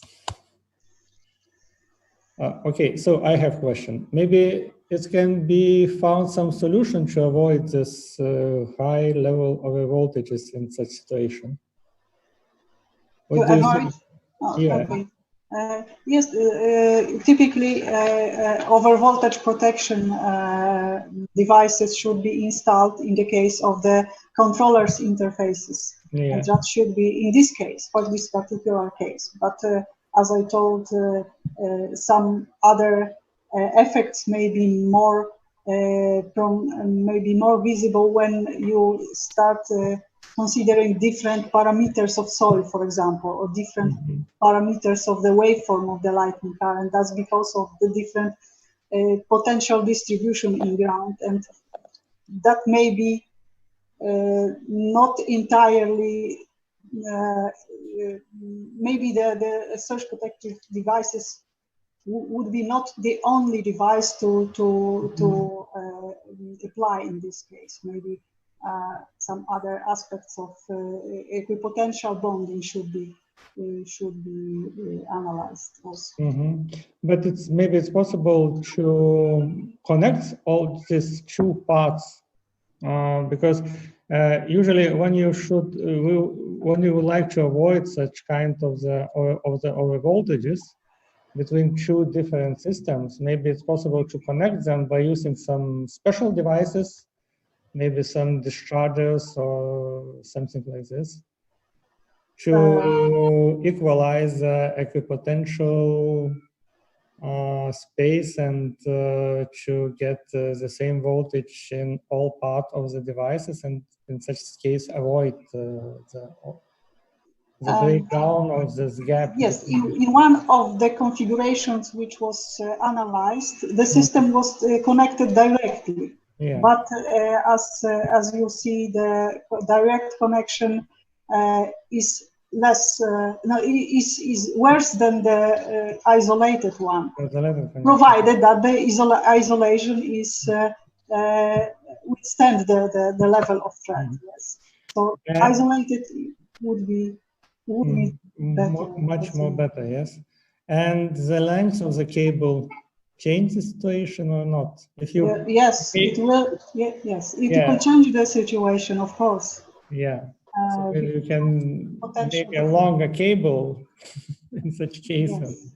This was analyzed for the highest length of the highest possible length, because it's up to 800 meters, can be operated by a single controller.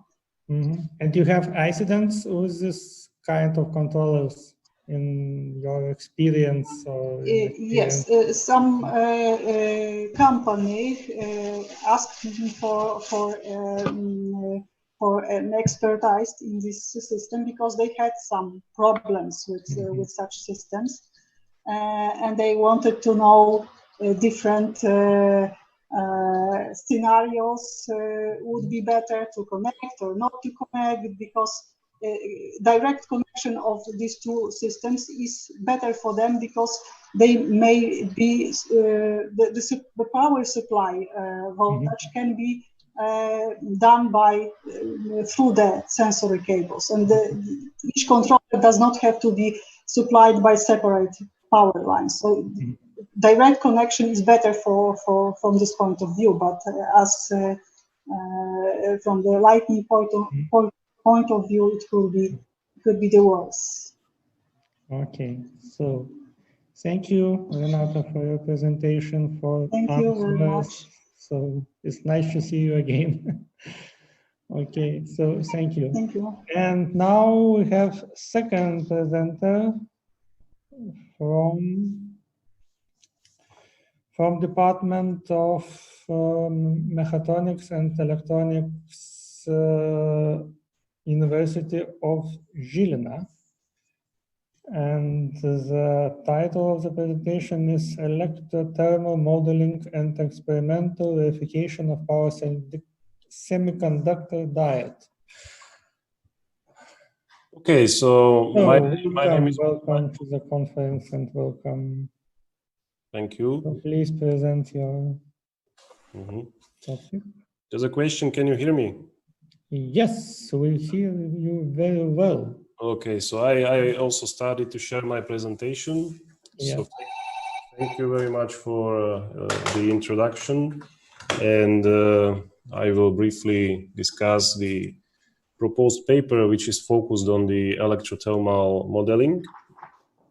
And the paper was also undertaken in the cooperation with the industrial partner, which is a Bosch Drives and Pumps. So what was the main motivation for, just a second,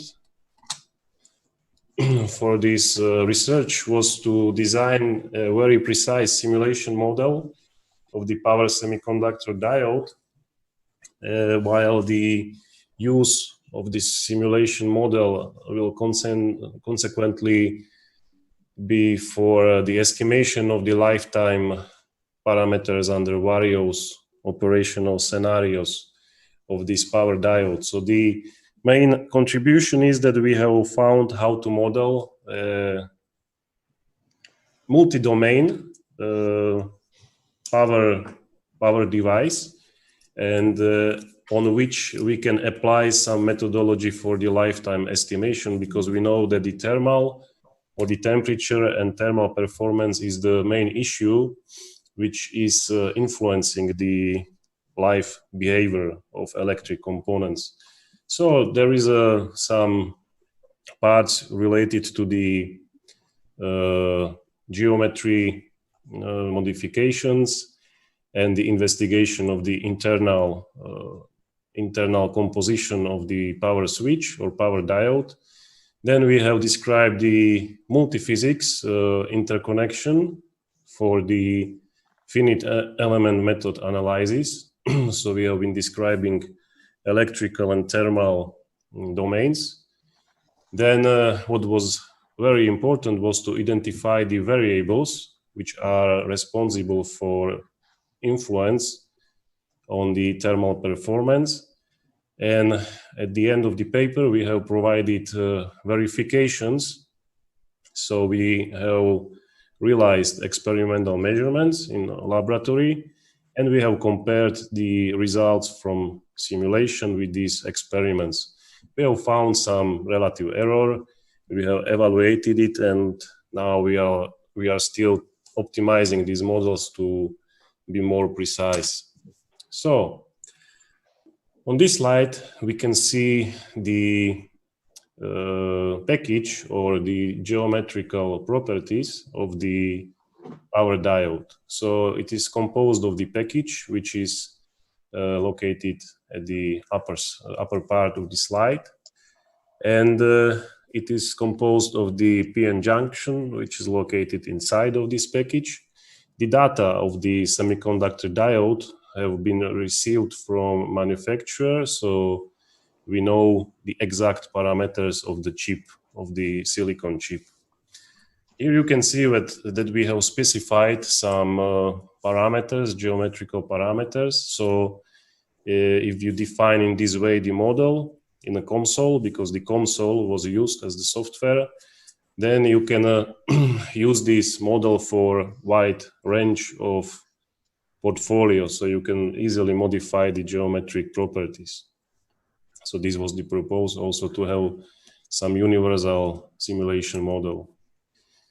On this slide, you can see the boundary settings for both electrical currents and also for the heat transfer in solids. So each main domain, like die, package, contacts, pads, and the environment, have specific definitions regarding the boundary settings and also material parameters. So you can see on the right side that we have been defining also material parameters related to the manufacturer's data. The physics which was used is considering the calculation of the power losses, which are generated based on the current flow. So in this way, we are connecting the electrical and thermal domains. So the thermal performance is calculated from the electrical conditions within a specific circuit. The specific circuit is a power converter, and it will be discussed later. Okay. Regarding the modeling, there is no other issues which are important. So we have developed a simple test stand in a laboratory. So you can see on the picture that there is a simple boost converter where the diode is used. And the input-output parameters, electrical parameters, are listed in table. I'm sorry, there is a mistake. It is not material parameters, but the electrical parameters of the power converter. So it is boost converter. It's boosting from 12 volts to 24. And the variable was the input and output converter current, so the output power. The diode has a nominal current of 500 milliamps, and we have provide the measurements under 50% of its nominal loading. It was due to fact that we did not utilize any heatsink or forced cooling, because in order to validate the model, you cannot use the cooling system, because then we cannot be sure about the accuracy of the model. Okay, the switching frequency was 100 kilohertz, what is a nominal parameter also for the diode, and the ambient temperature was 25 Celsius. Okay, so after this, you can see that we also have been using the Zimmer, which is a spectral analyzer just for the measurement of the efficiency of the converter, but it does not have the direct impact because the thermal performance was measured by a thermovision camera. The Zimmer was used mostly for the identification of the voltage and current ripple at the input and output. Here is a slide related to the electrical modeling of the volt amp characteristic. So we have used indirect methodology to define the conductivity, electrical conductivity, because the manufacturer are defining this value just for a specific forward current. So you can see that what we found was to simulate the volt amp characteristic in COMSOL.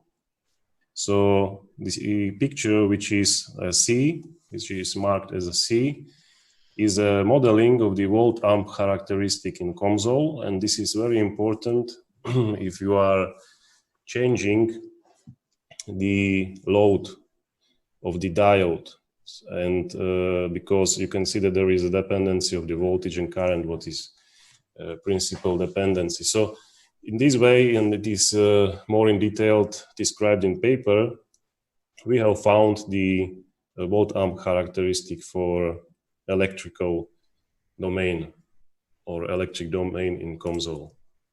And now here we can see the thermal measurements. So for 3 various average currents, we have provided these measurements. So the voltage was coming from 118 degrees up to 150, and for the measurement where is 500 milliamps, this measurement was the last one, because after this measurement the diode was destroyed due to very high temperature on the silicon. You can identify the hotspot inside of the diode, so there is a silicon chip which is being heated. And also what we have tried to compensate was the effect of the cables. You can see that the cable is acting as a small cooler. So now we have a new, let's say, converter where the heat is distributed on the PCB pads, and the effect is also added within the simulation model. So the study is now extended. Okay, similar to experimental measurements, we have provided the simulation measurements. So these are the 3 states. The legend is inversed, opposed to previous situation, but the important is the results, which is summarized here. And this is the comparison between measurement and simulation, and also the evaluation of the relative error. So here we can see that if we are going to the value of the forward current around 0.3 amps, we are reaching -2 or -1% of the relative error. The error is higher for the higher forward currents and also the higher temperatures. And this issue is being under consideration now, as I mentioned, to have a better test stand or test converter, and also to include the effect of the pads of PCB within the model. At the end, this result is acceptable for the evaluations of the lifetime, but needs to be, of course, improved to have better results for the future applications and to extend its use. So thank you very much for your attention. Thank you for a nice presentation and interesting presentation. So, audience, please ask questions. Because I am a little bit from different side or different part of electrical engineering. Yes, I am a power engineer. So for me, it's volts and millivolt amperes. It's not so big values, and a little bit strange how these values make so big damages. But this situation is similar in high voltage equipment, where we also trying in high voltage laboratories to destroy something. And my question is, for what purpose you do such experiment? We know that in high voltage we do this for the testing of the isolation, yes? Mm-hmm. Testing the lifetime of the isolation and testing of the range, in which extent we can increase voltage and insulation will still be able to resist such high voltage. But in your case, what is a practical application of your experiment? Okay, thank you very much for the question. I fully understand what is behind. So the main use of this model or main purpose is to have a very precise simulation model which is considering electrothermal behavior. With this model, because it was a research task for the industrial partner, mm-hmm. and they would like to find in which operational scenario or operational case the diode is expected to be damaged. So you can specify the electrical parameters, and you mm-hmm. see the thermal behavior, and you see how to protect the device in order to prevent some damage. Okay, so it's for protection, yes? Protection and estimation of possible lifetime. Yeah. And what kind of protection you usually use for this, for protection of such kind of devices? So for these power electronic systems and converters, I think that the best protection is to have a very precise design of the final prototype. So it is a task related to the PCB optimizations, cooling optimizations, mm-hmm. and so on.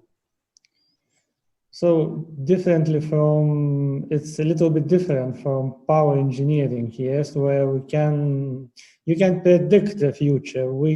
In power engineering, we can't predict the future because it's not possible to predict the lightning stroke amplitude and so on and so on. So we should be ready for outrage of voltage, of current, and so on and so on. So your solution is to make the design of the equipment as optimal as possible, yes? Exactly. Yeah. Okay, so it's a difference between us, yes? But maybe this is life. This is life, yes. Okay, so maybe more questions?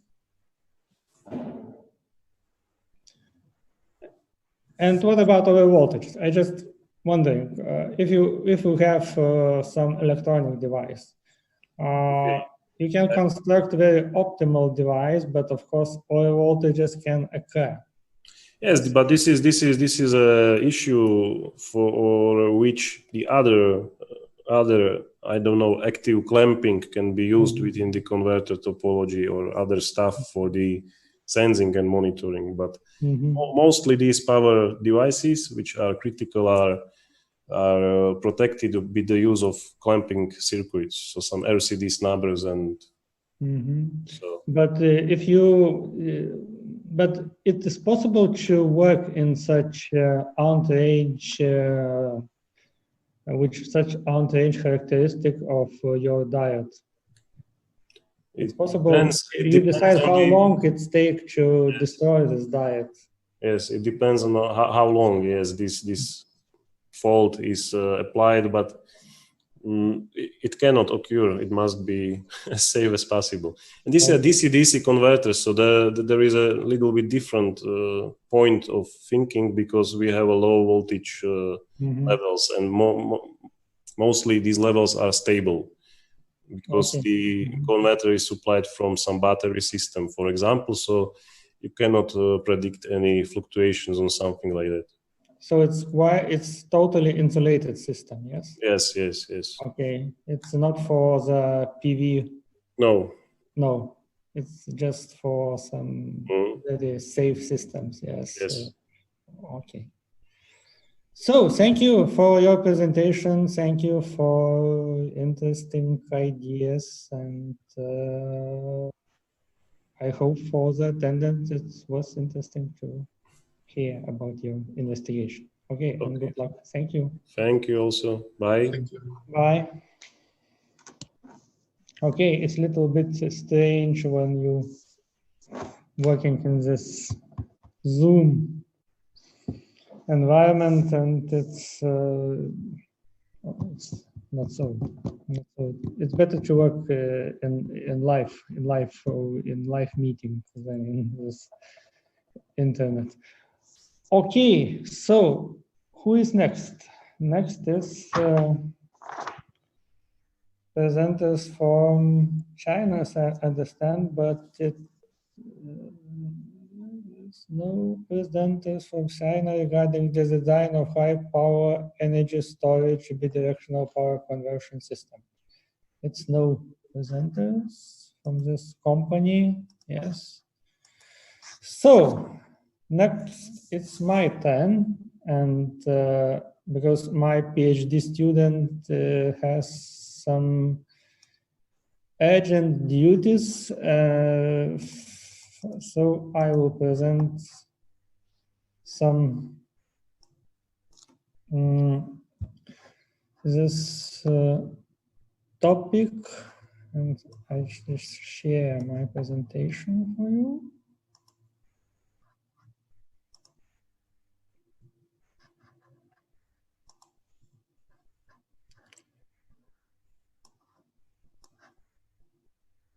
Okay. So you see my presentation on your screen, yes? I just checking, yes? Yes, okay. So as you understand probably, I'm not from low voltage, but I'm from high voltage engineering, from power engineering. And I'm working in the Department of Electric Power Engineering, and we're dealing with high voltage, high current, power, and of course with energy systems. So it's usually when you're talking about research, about investigation in energy system, you usually talk about the consumers. Because as consumers, it's the main persons who is most important element in power system. Without consumers, without you, with your power electronic devices, with your needs for high quality energy, it's will be no need for the energy system. Yeah. So you exist, and we exist for you, for your needs, and try to make the energy quality as high as possible, and of course make the reliability of power system as high as possible. Of course, it costs money. And who pays this money? Of course, you. It's consumers' duty to pay money for the reliability and for the quality of the energy. So, of course, we should make find the ways how to increase such the reliability of the power system. Find the way how to do this in cheapest way, and in cheapest and in fastest way. So few years ago, maybe 2 or 3 years ago, our transmission system operator, its company which care about the very high voltage network, asked us to try to make system which allows them faster and more precisely to detect and to predict the possible faults in power systems and power lines. Because you know that now, if in the past the system was a centrally planned system, and the centralized planning allowed to predict how to power flows and how to behavior of the power system will change in the nearest future. Nowadays, everything is in the market, on the market rules, so it's not possible to predict which line will be oil loaded, which line will be very important in the next hour. So it depends on the market, it depends on the consumers, and of course all lines are very important, and to switch line off it causes a lot of damage for the power system, of course, but it's causes a big loss of money. So they ask us to think maybe it's possible to build some kind new, some kind interesting for them, and we try to work. And the object of the work is to analyze the possibility of determining the causes of the fault. And of course, one element of the technical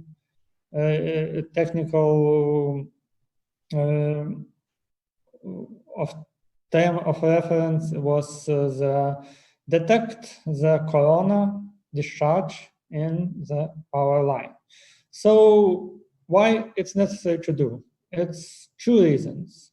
One reason that corona is the source of the losses in the power line, and another reason is that the corona is how to say, it's a identificator that something is wrong in the power line, and we have some damages of the insulators or damages of the other element of the power line, and we should inspect this line and to if you want to avoid some big damages or losses of power line and losses of the money. Yes, so the task of this work was this work of the corona detection was just a part of the total work, but the task of this small part of the work was to prepare a mathematical model of the corona discharge, apply methodology based on the method of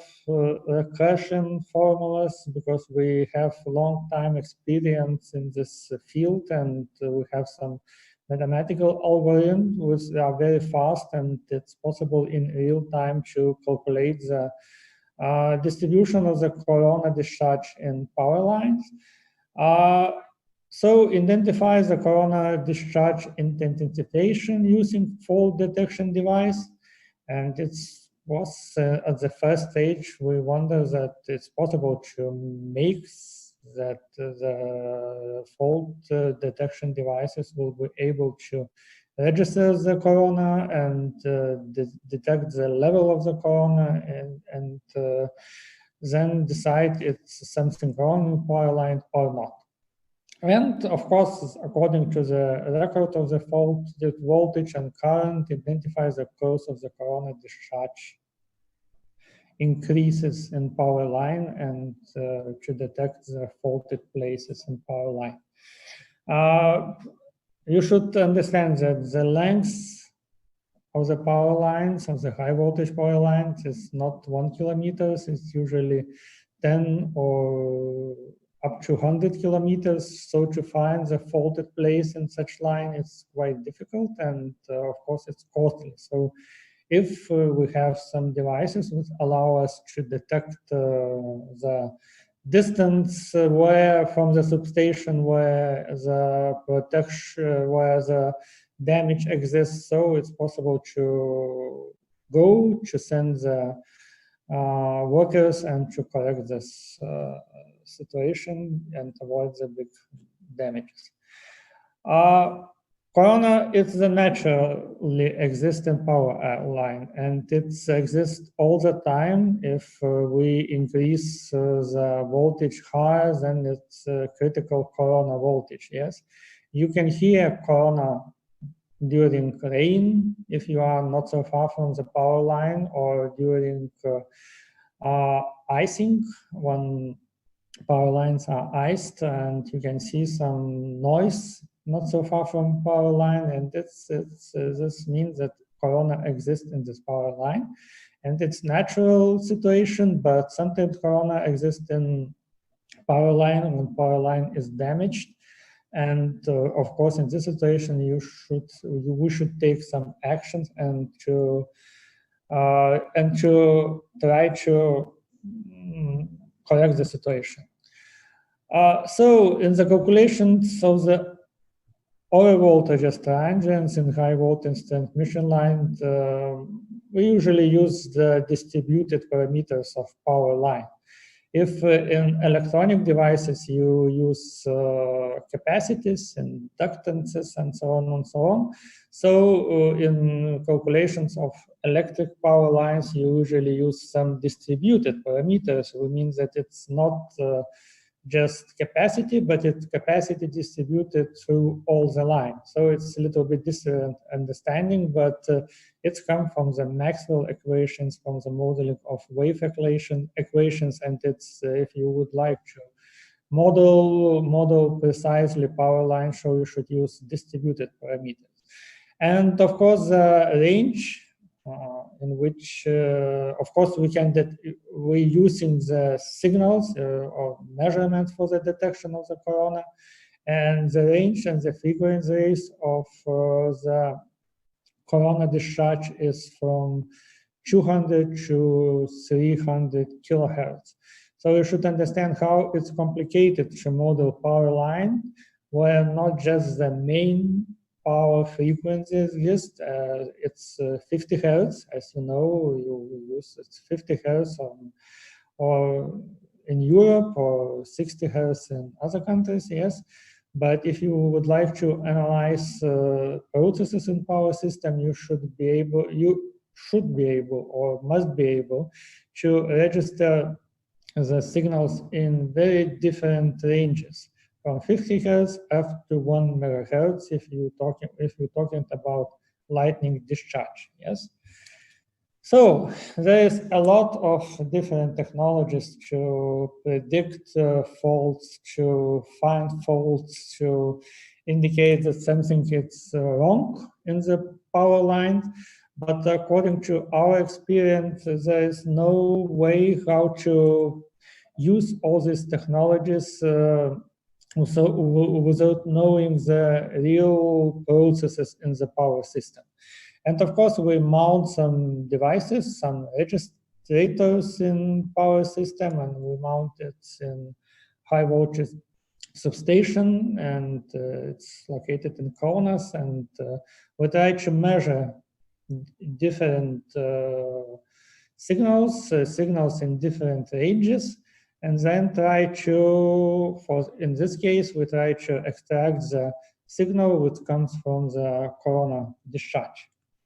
So how it looks typical, it's maybe for someone new, it's you're familiar with such curves, but for who is not familiar, for people who are not familiar with such curve, is a typical curve of lightning discharge and power line. It's a very nice curve for electricians, of course, and you can see how lightning strike indicate itself in the measurements of voltage, and its curves is symmetrical, and you can decide it is lightning because all the phases go to the same direction, so electricians know that it's a three-phase fault. Yes, in the power, it's lightning discharge in the power line.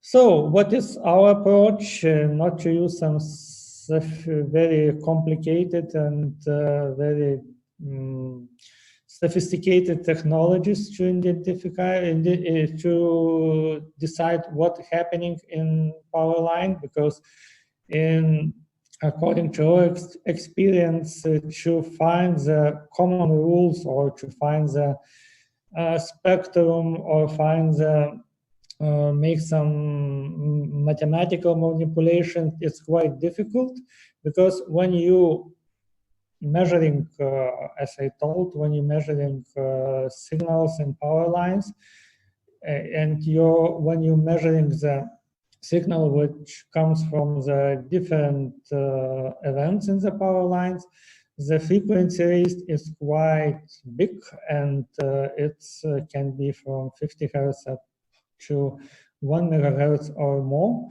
So if you try to filter something, you will lose information and you can't decide what happened in power line. So we decided to build some mathematical algorithm which allow us to decide according some future of the signal and according to the sequences of the event. And according to these different sequences of the event, we can decide what really happening in the power line and what occur in the power line, and what the cause of this situation is in the power line. So if you measuring normally in power line, you have the very fine curves of voltage, and of course the current is not so fine, but curve of the voltage is very nice, and usually it's sinusoidal and symmetrical and so on and so on. So especially in the transmission system. But if something occur, you can decide if something occur, you can decide according to the changes in the curve, and you can see that the high voltage signal appear in the registrations, and according to this you can decide that something is wrong in the power line. So the reason of this signal changes can be the damage of the insulation and so on and so on. So according to our idea is that if something occurs, so it should be initiate the corona discharge, and and this can be registered using some fast registrators, yes. And we try to do, and we leave our registrators for more than 3 months in the substation, and we registered a lot of different events, different situations. But the problem is that the noise would exist in power line. It's very, very high. And if you filter, we try to filter the range, which is typical for the corona discharge, and try to extract this signal from the measurements, but we are not succeed. And the reason is that up to date, it's not exist some precise measurement devices which can be used in the high voltage power lines, where you know this voltage it's 110 or 330 kV or more. And measurements, when you measure using some measurement transformers or other devices, they are not so precise, and it's not possible to measure corona discharge voltage, and it's not possible to decide if it's corona occur or not occur in situation when you know that something happening in power line, and you register that you see that over voltages exist or fault exists, and you know that corona should exist also in the same time with this measurement. So we decided that it's not possible to develop such kind of devices, and we find a very simple way how to calculate the corona level in the power line.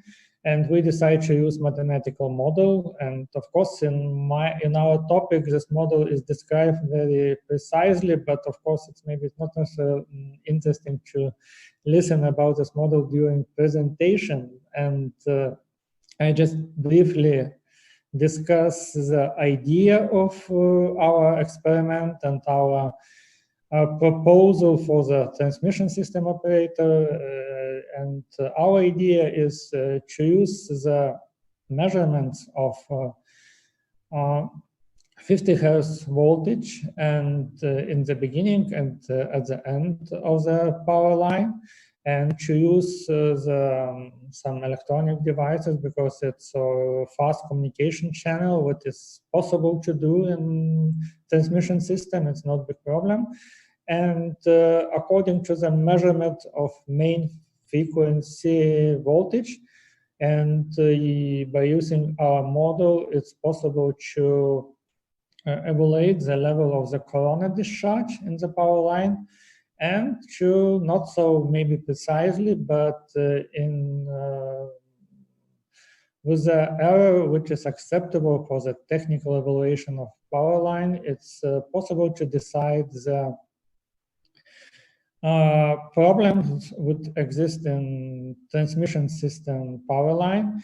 Of course, you should know the ambient temperature, the pressure, which is a part of the model, but using our proposed model, we can calculate the distribution of the corona in the power line and evaluate the situation in the power line and make decision if it's necessary to make some additional measurement or inspection on the power line and to avoid the fault in it, and of course avoid losses in power system. So it's briefly about our research, about our investigation, and if you have some questions, so please ask me. If everything is clear or everything is unclear.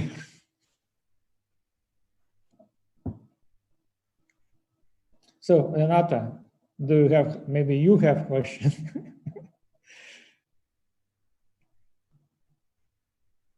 About corona discharge. I have one question. Okay, welcome. What do you recommend for, let's say, for small houses, how to avoid corona discharge? You see, corona is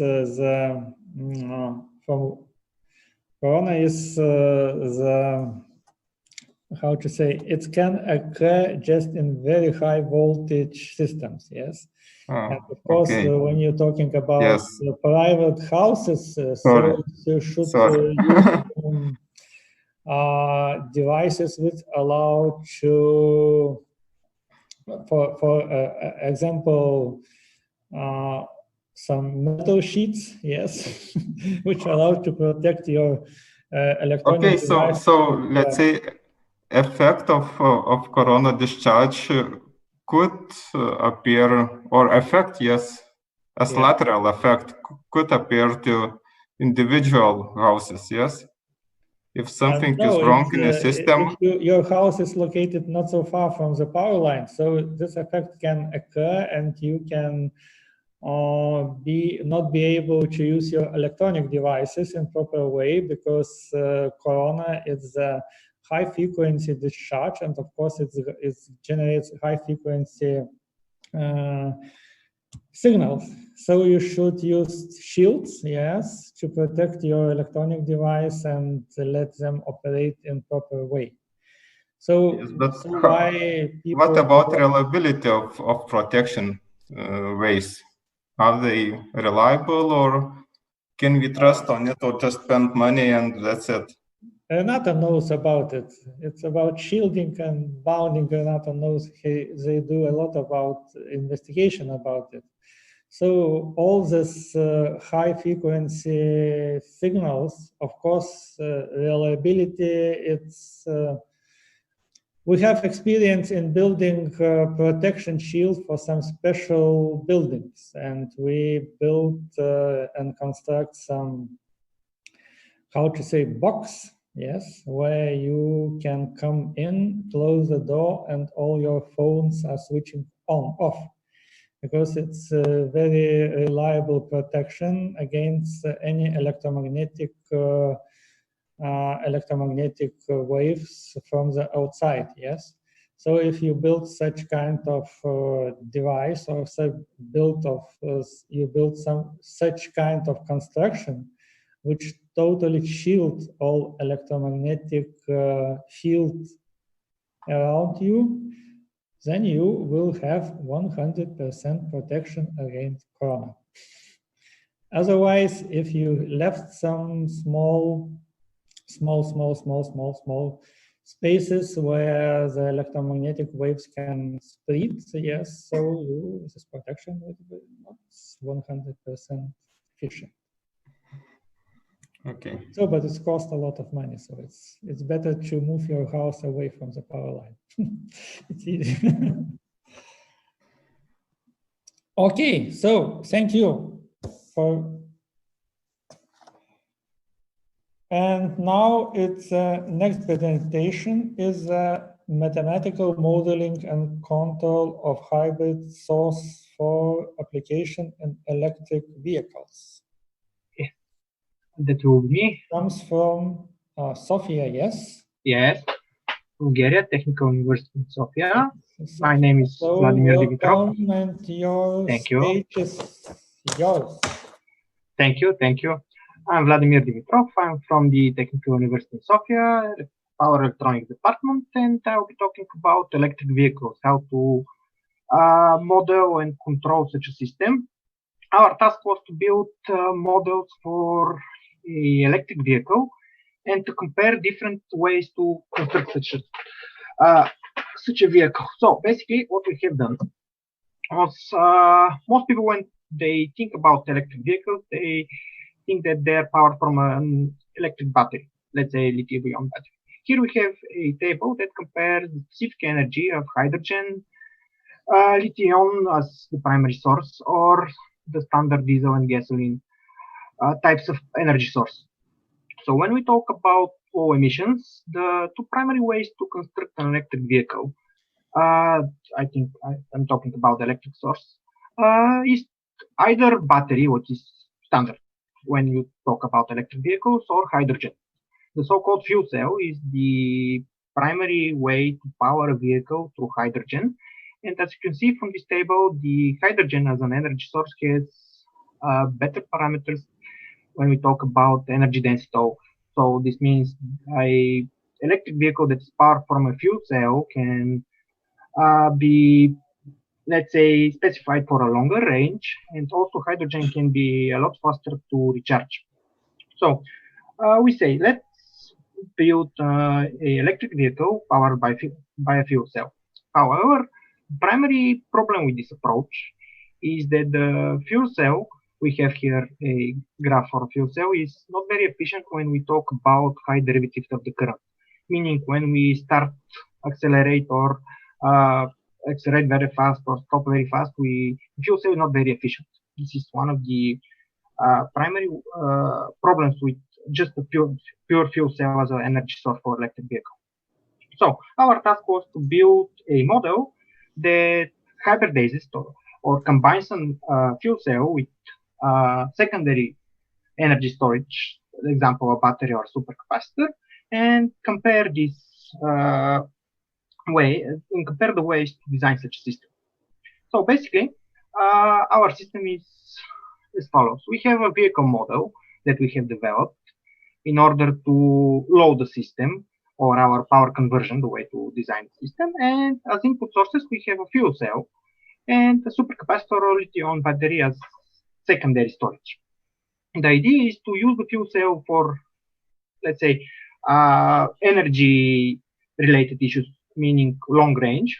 And for the dynamics, use a supercapacitor as the energy source, which we accumulate and recharge and charge very fast if we want faster dynamics, for example, acceleration. This graph is for a powertrain system of so-called Honda fuel cell vehicle. It's a commercially available vehicle that uses hydrogen and the fuel cell as the primary energy source. And the idea is to use the capacitor power, this secondary energy source, during startup, and the fuel cell acts as the primary energy source during long ranges. So what we have done is build a model for the vehicle that inputs a standard cycle that is used for testing the vehicle. For example, VLTC, these are standard cycles that postulate the vehicle speed over time, and use this model to test different ways to design the power conversion system and their control system. So what are the ways to design such a system? First, the vehicle model. The idea is to have an input which is from the standard cycle that is used to test the vehicle. We have the following equations model: the aerodynamic force and the rolling resistance as the primary sources that, let's say, resist the motion force from the, let's say, battery or the electric motor. And using this model in Simulink, modeled a standard vehicle. These are the equations for the whole system. The aerodynamic drag and the rolling resistors are standard forces. They are appropriate to the speed and the speed squared. And the primary model that we have done is for the electric motor. The electric motor usually is specified by its RPM versus torque equation. And we have done a system that regulates the speed that comes from the cycle and outputs the motor force in order to model the whole vehicle. The vehicle is used, this whole system is used to load our converter. So here we have a current source that is that its value is regulated according to the speed that the vehicle needs to obtain in any, let's say, in different point of time. So here we have a standard cycle. This is the VLTC cycle that sets the speed as a function of range in order to test the vehicle for emissions and fuel economy. And our model follows more or less accurately the standard cycle. So we use this model in order to design such a system. Basically, we have two approaches. The one is to use the fuel cell and charge a supercapacitor through a unidirectional DC-DC converter, and then the supercapacitor charges the motor, or the, let's say, the electric motor in the vehicle through a bidirectional DC-DC converter. This is the so-called cascade approach. And the second approach is so-called parallel approach, where the load or the electric motor, this is our model for the vehicle, is powered to the fuel cell and supercapacitor in a common DC bus. So the fuel cell and the supercapacitor, through the same converters more or less, power a common DC bus that powers the electric motor. So our task was to design models for these two ways to design a hybrid energy source for an electric vehicle, compare them, of course, and obtain results. So what we have done for the scout approach, this is our primary model in Simulink. We have the fuel cell. One of the parameters are given in the paper, but the overall idea is to have the same fuel cell and the same supercapacitor, and more or less the same DC converter, the unidirectional and the bidirectional one, and just change the layout and compare efficiencies and ways to control the whole system. So this was the first approach. The unidirectional one, or the bidirectional one, that is between the supercapacitor and the electric vehicle, we have a standard half bridge system where the supercapacitor is connected here, the DC bus is connected here, and this converter can boost the voltage from the supercapacitor or buck the voltage from the electrical vehicle in order to apply, let's say, regenerative motion. When the vehicle stops, we regenerate the energy and charge the supercapacitor. For the unidirectional converter, we have a standard buck topology where the fuel cell is usually at a larger voltage than the supercapacitor. We need to buck this voltage in order to charge the supercapacitor if it needs charging, or shut the converter off when the supercapacitor is charged. These two converters are standard, and we have used them in both cases, in the cascade approach and the parallel approach. The second topology, the same idea, but the two DC converters are connected in parallel and charge the electric vehicle, the same converters. And for the control systems, for the unidirectional converter, it's powered by the fuel cell and needs to charge the supercapacitor. So our idea was to implement a constant current charge, where the fuel cell is discharged with constant current that allows for maximum efficiency of the fuel cell during its operation.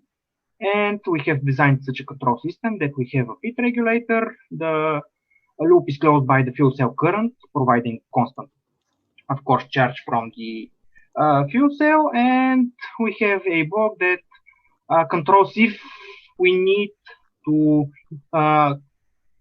consume energy from the fuel cell. We check if the currently the electric vehicle is moving or the supercapacitor needs charge, and decide whatever to allow this system to work to load the fuel cell. So the fuel cell is loaded with constant current or no current at all, depending on the motion of the vehicle. So for the bidirectional converter, again, we have a converter that needs to be charged from the supercapacitor and must output constant voltage in order to supply the motor with constant voltage for its operation. So we here we have a more complicated system. We need to more or less regulate the output voltage regardless of the topology used. This voltage is used to power the motor. So we have as feedback the motor voltage here. We have voltage from the motor, and the reference is given from the supercapacitor. Again, we have a comparison. If the voltage of the supercapacitor is too low or the supercapacitor is overcharged, we must shut down the system and consume only from the fuel cell. So we check if the supercapacitor is overcharged or undercharged, and we have implemented a standard current loop, internal loop, in order to obtain better dynamics. But the overall idea is to regulate the voltage at the output of the converter. So using these two models, the same control system, but different configuration for the unidirectional and the bidirectional state, we have implemented a standard VOTC cycle. This is the top graph, which sets the current that is needed from the vehicle in order to obtain the speed. And we have compared the fuel cell current that is constant in either charge. In either case, the supercapacitor voltage. The supercapacitor voltage is a main, let's say, parameter in this system, because its variation actually says a lot about the system. If we oversize the capacitor, we usually obtain a very narrow change of the supercapacitor voltage, but the supercapacitor is something that is very expensive in the system and adds weight to the overall system. So this is one of the equations that we need to take in mind when optimizing the system to allow for a reasonable derivation of the supercapacitor voltage. And of course, at the output, we have the load voltage that is powering the motor in the system. So for the cascade topology, we have found that the overall efficiency of the conversion, because we have two conversions, one from the fuel cell to the supercapacitor and then from the supercapacitor to the motor, is lower. And this topology, if we optimize the overall efficiency of the system, is worse. However, the control effort, the two control systems are a lot easier to design and to obtain, because the regulation of the output voltage and the fuel cell current are not intermixed, and we can easily obtain independently constant current from the fuel cell and constant output voltage. And for the second case, we have the so-called common DC bus or parallel topology, where both converters are outputting their energy to the motor. Again, the first curve is the load current that our model of the vehicle needs in order to obtain this cycle. However, here we have the following observations. First, both converters are, let's say, intercommunicating in actually not very pleasant way, because one of the converters need to discharge the fuel cell with constant current, and the other converter that is powered from the supercapacitor needs to set the output voltage at a constant value. So these are more or less conflicting, let's say, conflicting tasks for the two control systems. So we need to be a lot more careful about the design of the control system, and we had a lot of problems until we had this final, let's say, waveforms. But the system has a lot of better efficiency overall. So designing such a system that has a common DC bus is a lot better when we talk about range and efficiency, with the main problem being that the control system is, let's say, a little bit complicated to design. So more or less that was my presentation, and of course, thank you for your attention. Thank you for your presentation. It's quite interesting. So, questions from the audience?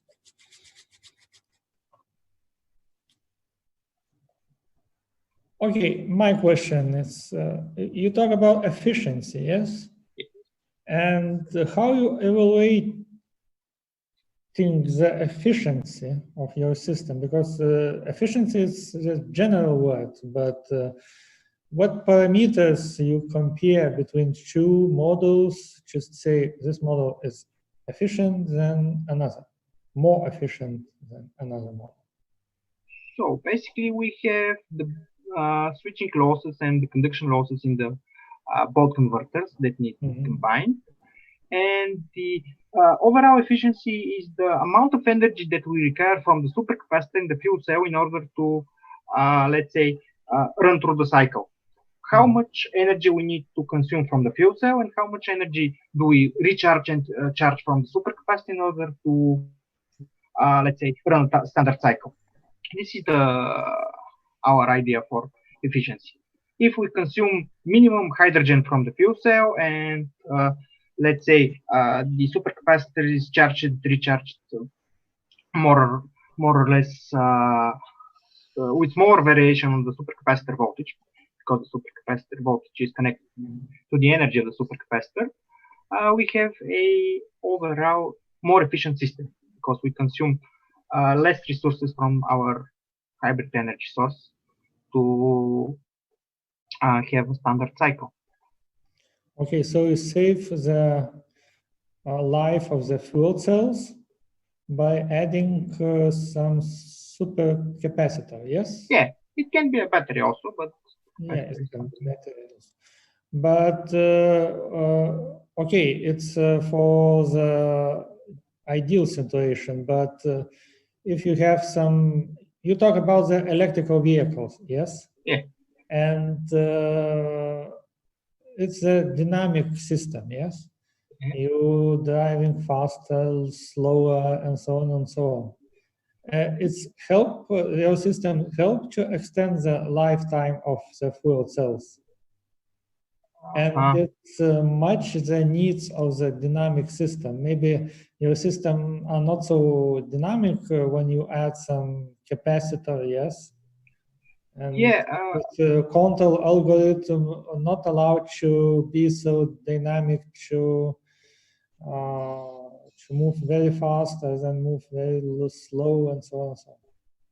Yeah. If you have only a fuel cell, the dynamic acceleration is worse. This is one of the problems. The second problem is you do not have the possibility to have regeneration. For example, when you move downhill, you cannot generate hydrogen just because your electric motor is running as a generator. But when you have a supercapacitor or battery, let's say, you can also regenerate energy from the moving of the vehicle.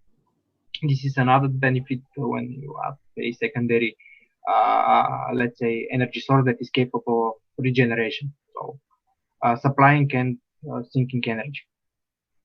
This is the second idea, to have not only acceleration and better dynamics, but overall efficiency by able to regenerate some of the energy that is available in the system when you're moving downhill, for example, or let's say wanting to lower your speed. Okay, so a very interesting presentation. I have a lot of questions. I can ask a little bit more questions, but now time is running out and we have just time for one presentation, for the last presentation. So thank you very much for your very interesting presentation. Maybe next time we will ask more questions about your interesting system. And now we have the last presentation, and it's come from Turkey, yes? Yes. And yes. The title of the presentation is Novel Single-Phase Modified Quasi-Z Source Inverter Circuit Design and Analysis. Oh, it's a very complicated title for power engineers. So your stage, and you can... Yes. Hello, good afternoon, everyone. Do you hear me? Yes. Good. Thank you very much for joining my presentation. Today, I am going to talk about novel modified quasi-Z source inverter circuit. I am a PhD student. Actually, I'm a PhD candidate right now. And we have been working with this topology inverter for more than 2 years. Let's start with the content of my presentation.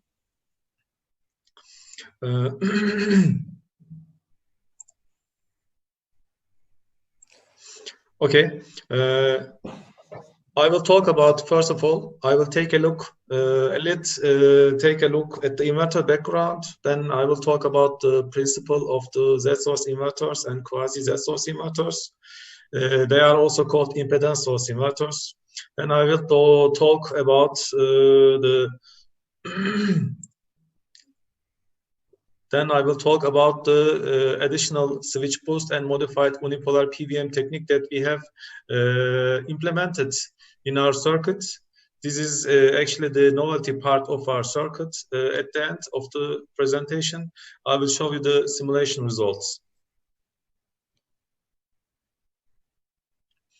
Let's start with the definition.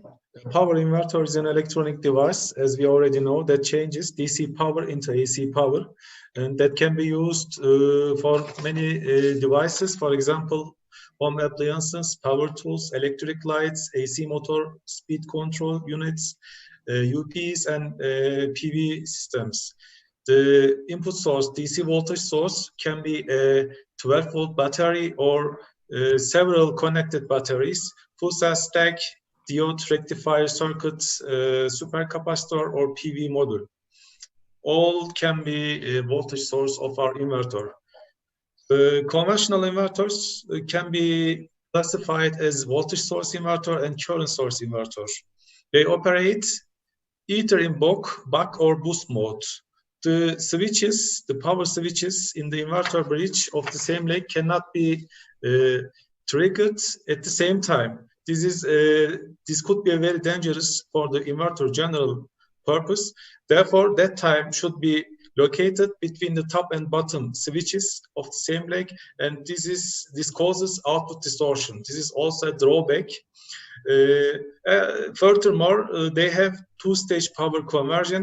Either we have to use AC transformer or DC-DC converter to step up the boost the DC power if we do not have a required DC power to convert the in the inverter bridge. And therefore they are open to the effect of the electromagnetic interference. In the figure we can see both the voltage source and current source inverters. To overcome the mentioned drawbacks, Z source inverter topology was introduced by Peng in 2002. Z source inverter has a unique impedance network consisting of two equal inductors and two equal capacitors, as can be seen on the figure below. And because of the impedance network, we don't need any DC-DC converter or a transformer. This impedance network is already able to buck and bust the inverter. According to modulation index, we can boost or we can buck. We can operate in buck or boost mode. So, in the recent years, quasi Z source inverter topology has been introduced with a slight modification in the Z network, as can be seen in the figure below. This is also an improved topology of the Z source inverter. It has all the advantages, but it has eliminated some of the drawbacks. Z source inverter is not able to draw a continuous input current from DC power because it has not an inductor placed after the DC power source, and because of that, the quasi Z source inverter is able to draw a continuous input power, and it has a lower component ratings in the impedance network, especially the two capacitors the values of the two capacitors can be reduced because of the quasi Z source inverter characteristic.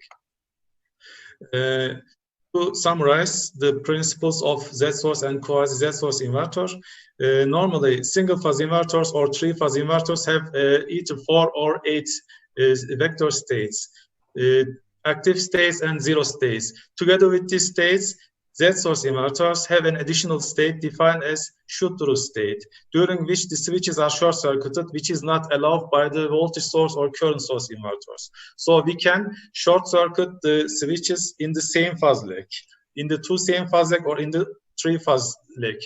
This will not be a problem in this circuit topology. In shoot-through state, DC energy comes into the Z network from the DC power source, and this stored energy, the energy is stored in the coils, and after in the non-shoot-through state, the stored energy and plus the DC power energy is transferred into the load inverter bridge. So the step-up process, namely the boosting operation, is provided. Related to our study, there are two main questions. We have asked to us, how can we increase the boost factor, the gain of the circuit, and how can we reduce the harmonic content? How can we reduce the total harmonic distortion in the voltage and current at the output? This paper proposes a novel single-phase modified Z source inverter, which has a high boost voltage conversion ability and reduced THD value. So move on the next page. So we can say, maximize the boost efficiency and voltage gain. We have placed an additional boost switch, S5, between the impedance network and inverter bridge. So this additional bridge behaves like a boosting process, and it operates only in shoot-through states. In normal mode, in active states, this switch is not triggered, and in operating, it operates only in the switch in shoot-through state. So we can see we have two operational modes. in the impedance source inverter, in quasi source inverter topology. In the left, we can see non-shoot-through state, and the right, we can see the shoot-through state. The additional switch that we place before the inverter bridge is operated only in shoot-through state. We have used an AND gates. We have sent the AND gates to the gate pass of the switch. But when the switches, inverter switches, are operated in non-shoot-through state, the additional switch is not used. So we can say this additional switch is used only a small time interval. So secondly, for the second question, total harmonic distortion for the voltage and current at the output is reduced because of a modified unipolar PWM technique adapted for the proposed circuit. So we can see in the figure the normal unipolar PWM operation principle. Normally, we have two modified,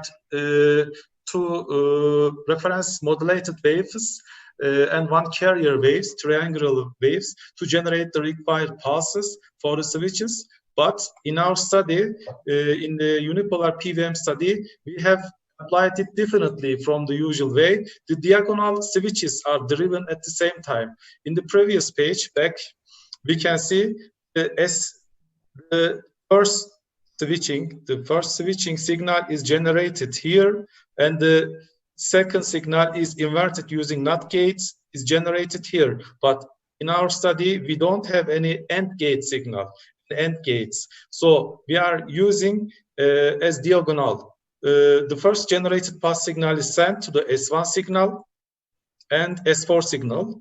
So the second generated pulse signal is sent S2 and S4, S3 signal. So we can see in the right picture the pulses, the generated pulses for the S1 and the generated pulses for the S3. These are the switches of the same phase leg. So when we look here, in this time, they are both switches, upper switch and lower switches are short-circuited, and these are the shoot-through pulses. So with these shoot-through pulses, these, when we concentrate at the shoot-through pulses, these are not constant. These varies every P/3 cycle. So when we look at the shoot-through periods, we can use to calculate the duty cycle, we can use this formulate. In a cycle, the shoot-through duty ratio varies periodically, each P/3 in a cycle. So it can be controlled by modifying the control waveforms. When we increase or decrease the modified waves, we can change the period, but the D is constant. So when we calculate the duty ratio, we come to this constant formula. So using this boost factor, this formula, we can get the boost factor, and using modulation index and boost factor, we can calculate the gain of the overall circuit. So I'm coming to the simulation results.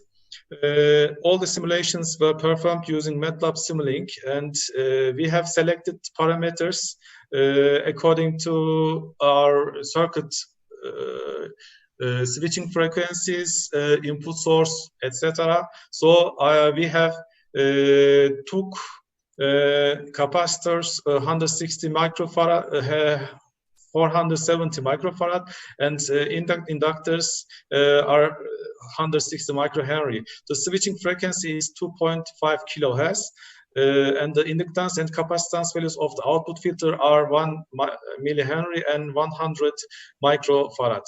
And we have load resistive and inductive load. So this is the general main circuit configuration. These are the subsystem to generate the required pulses. These are the DC power source. These circuit part is the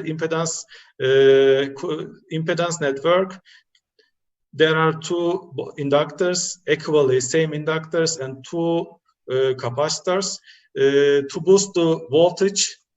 After this, we have put a additional switching boost. These two generating pulses have been connected using AND gates, and the output of the AND gate has been triggered to additional pulse, so to increase the DC bus voltage. Coming to next page. The first aim of the simulation is to show the boosting effect and compare the results of the circuit. We have selected two modulation index and two input voltages. First of all, the 0.6 and 20 volts, and in the second scenario, the 0.8 and 50 volts respectively has been selected. And with and without using additional switching boost, we have run the simulation. So when we look at this graph, this shows us without switching boost, we have reached about 62 volt peak value of the output voltage. But when we use the additional boost switch, the output voltage has been increased to 91 voltage. For this is for 0.6 modulation X. When we have 50 volt input voltage and 0.8 modulation index, we have increased the 155 volt into 200 volt by using additional boost effect. So it is very clear the output voltage has been increased by using this additional boosting switch. The second aim of the simulation is to show the THD reduction because of a unipolar PWM effect. We have very good THD at the output. THD simulations are also performed using MATLAB Simulink, fast Fourier tool, analyzing tool. And coming to the figures, so there are also many pulse width modulation control techniques according to related to Z-source inverters. These are simple boost, maximum boost, and maximum constant boost control techniques. And this is the output result of the simple boost. This is output result of the maximum, and this is output result of the maximum constant boost THD result. But in our case, we have a very good THD result under the same circuit conditions.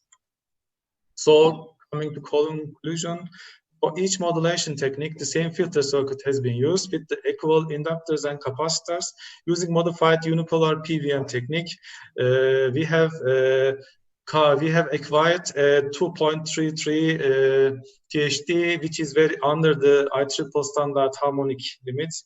It's very clear to modify that modified unipolar PWM has a great impact on the THD reduction for the voltage and at the output compared to the traditional modulation technique. So the proposed circuit is very effective for achieving higher boosts on output voltage and current by adding a simple boost switch. The only drawback could be that we have placed an additional boost and we have used an additional boost, but this additional boost operates only in a small intertime, and the switching loss could be very, very small, and therefore it can be eliminated, but the output voltage has been increased, and therefore it is very useful to apply this additional switch. In addition to this, unipolar PWM technique is also utilized in a different way from the traditional implementation to generate shoot-through passes and to reduce voltage and current distortions. That's all I have to say about my presentation. Okay, thank you very much for your extended presentation. And please question just one or two questions because we don't have time. So, attendants, please questions. Okay, so from, yeah, Darius and Andriukaitis. No questions from my side. Okay, just one question. You show the results which you get on Simulink, yes? Yes. Yes. Do you planning to test on real implementation of your? Yes, I have been working on the experimental setup right now. Okay, so it will be very interesting to see your results. Yes. And how they match with the Simulink result. and we can compare the simulation results and experimental results to get better accuracy. Okay. So thank you very much for the attendance. It's the end of our session. I hope it will be interesting for you to listen presentations of your colleagues, and goodbye. Have a nice evening, and see you next time. Thank you. Bye. Thank you. Bye. Bye. Bye-bye.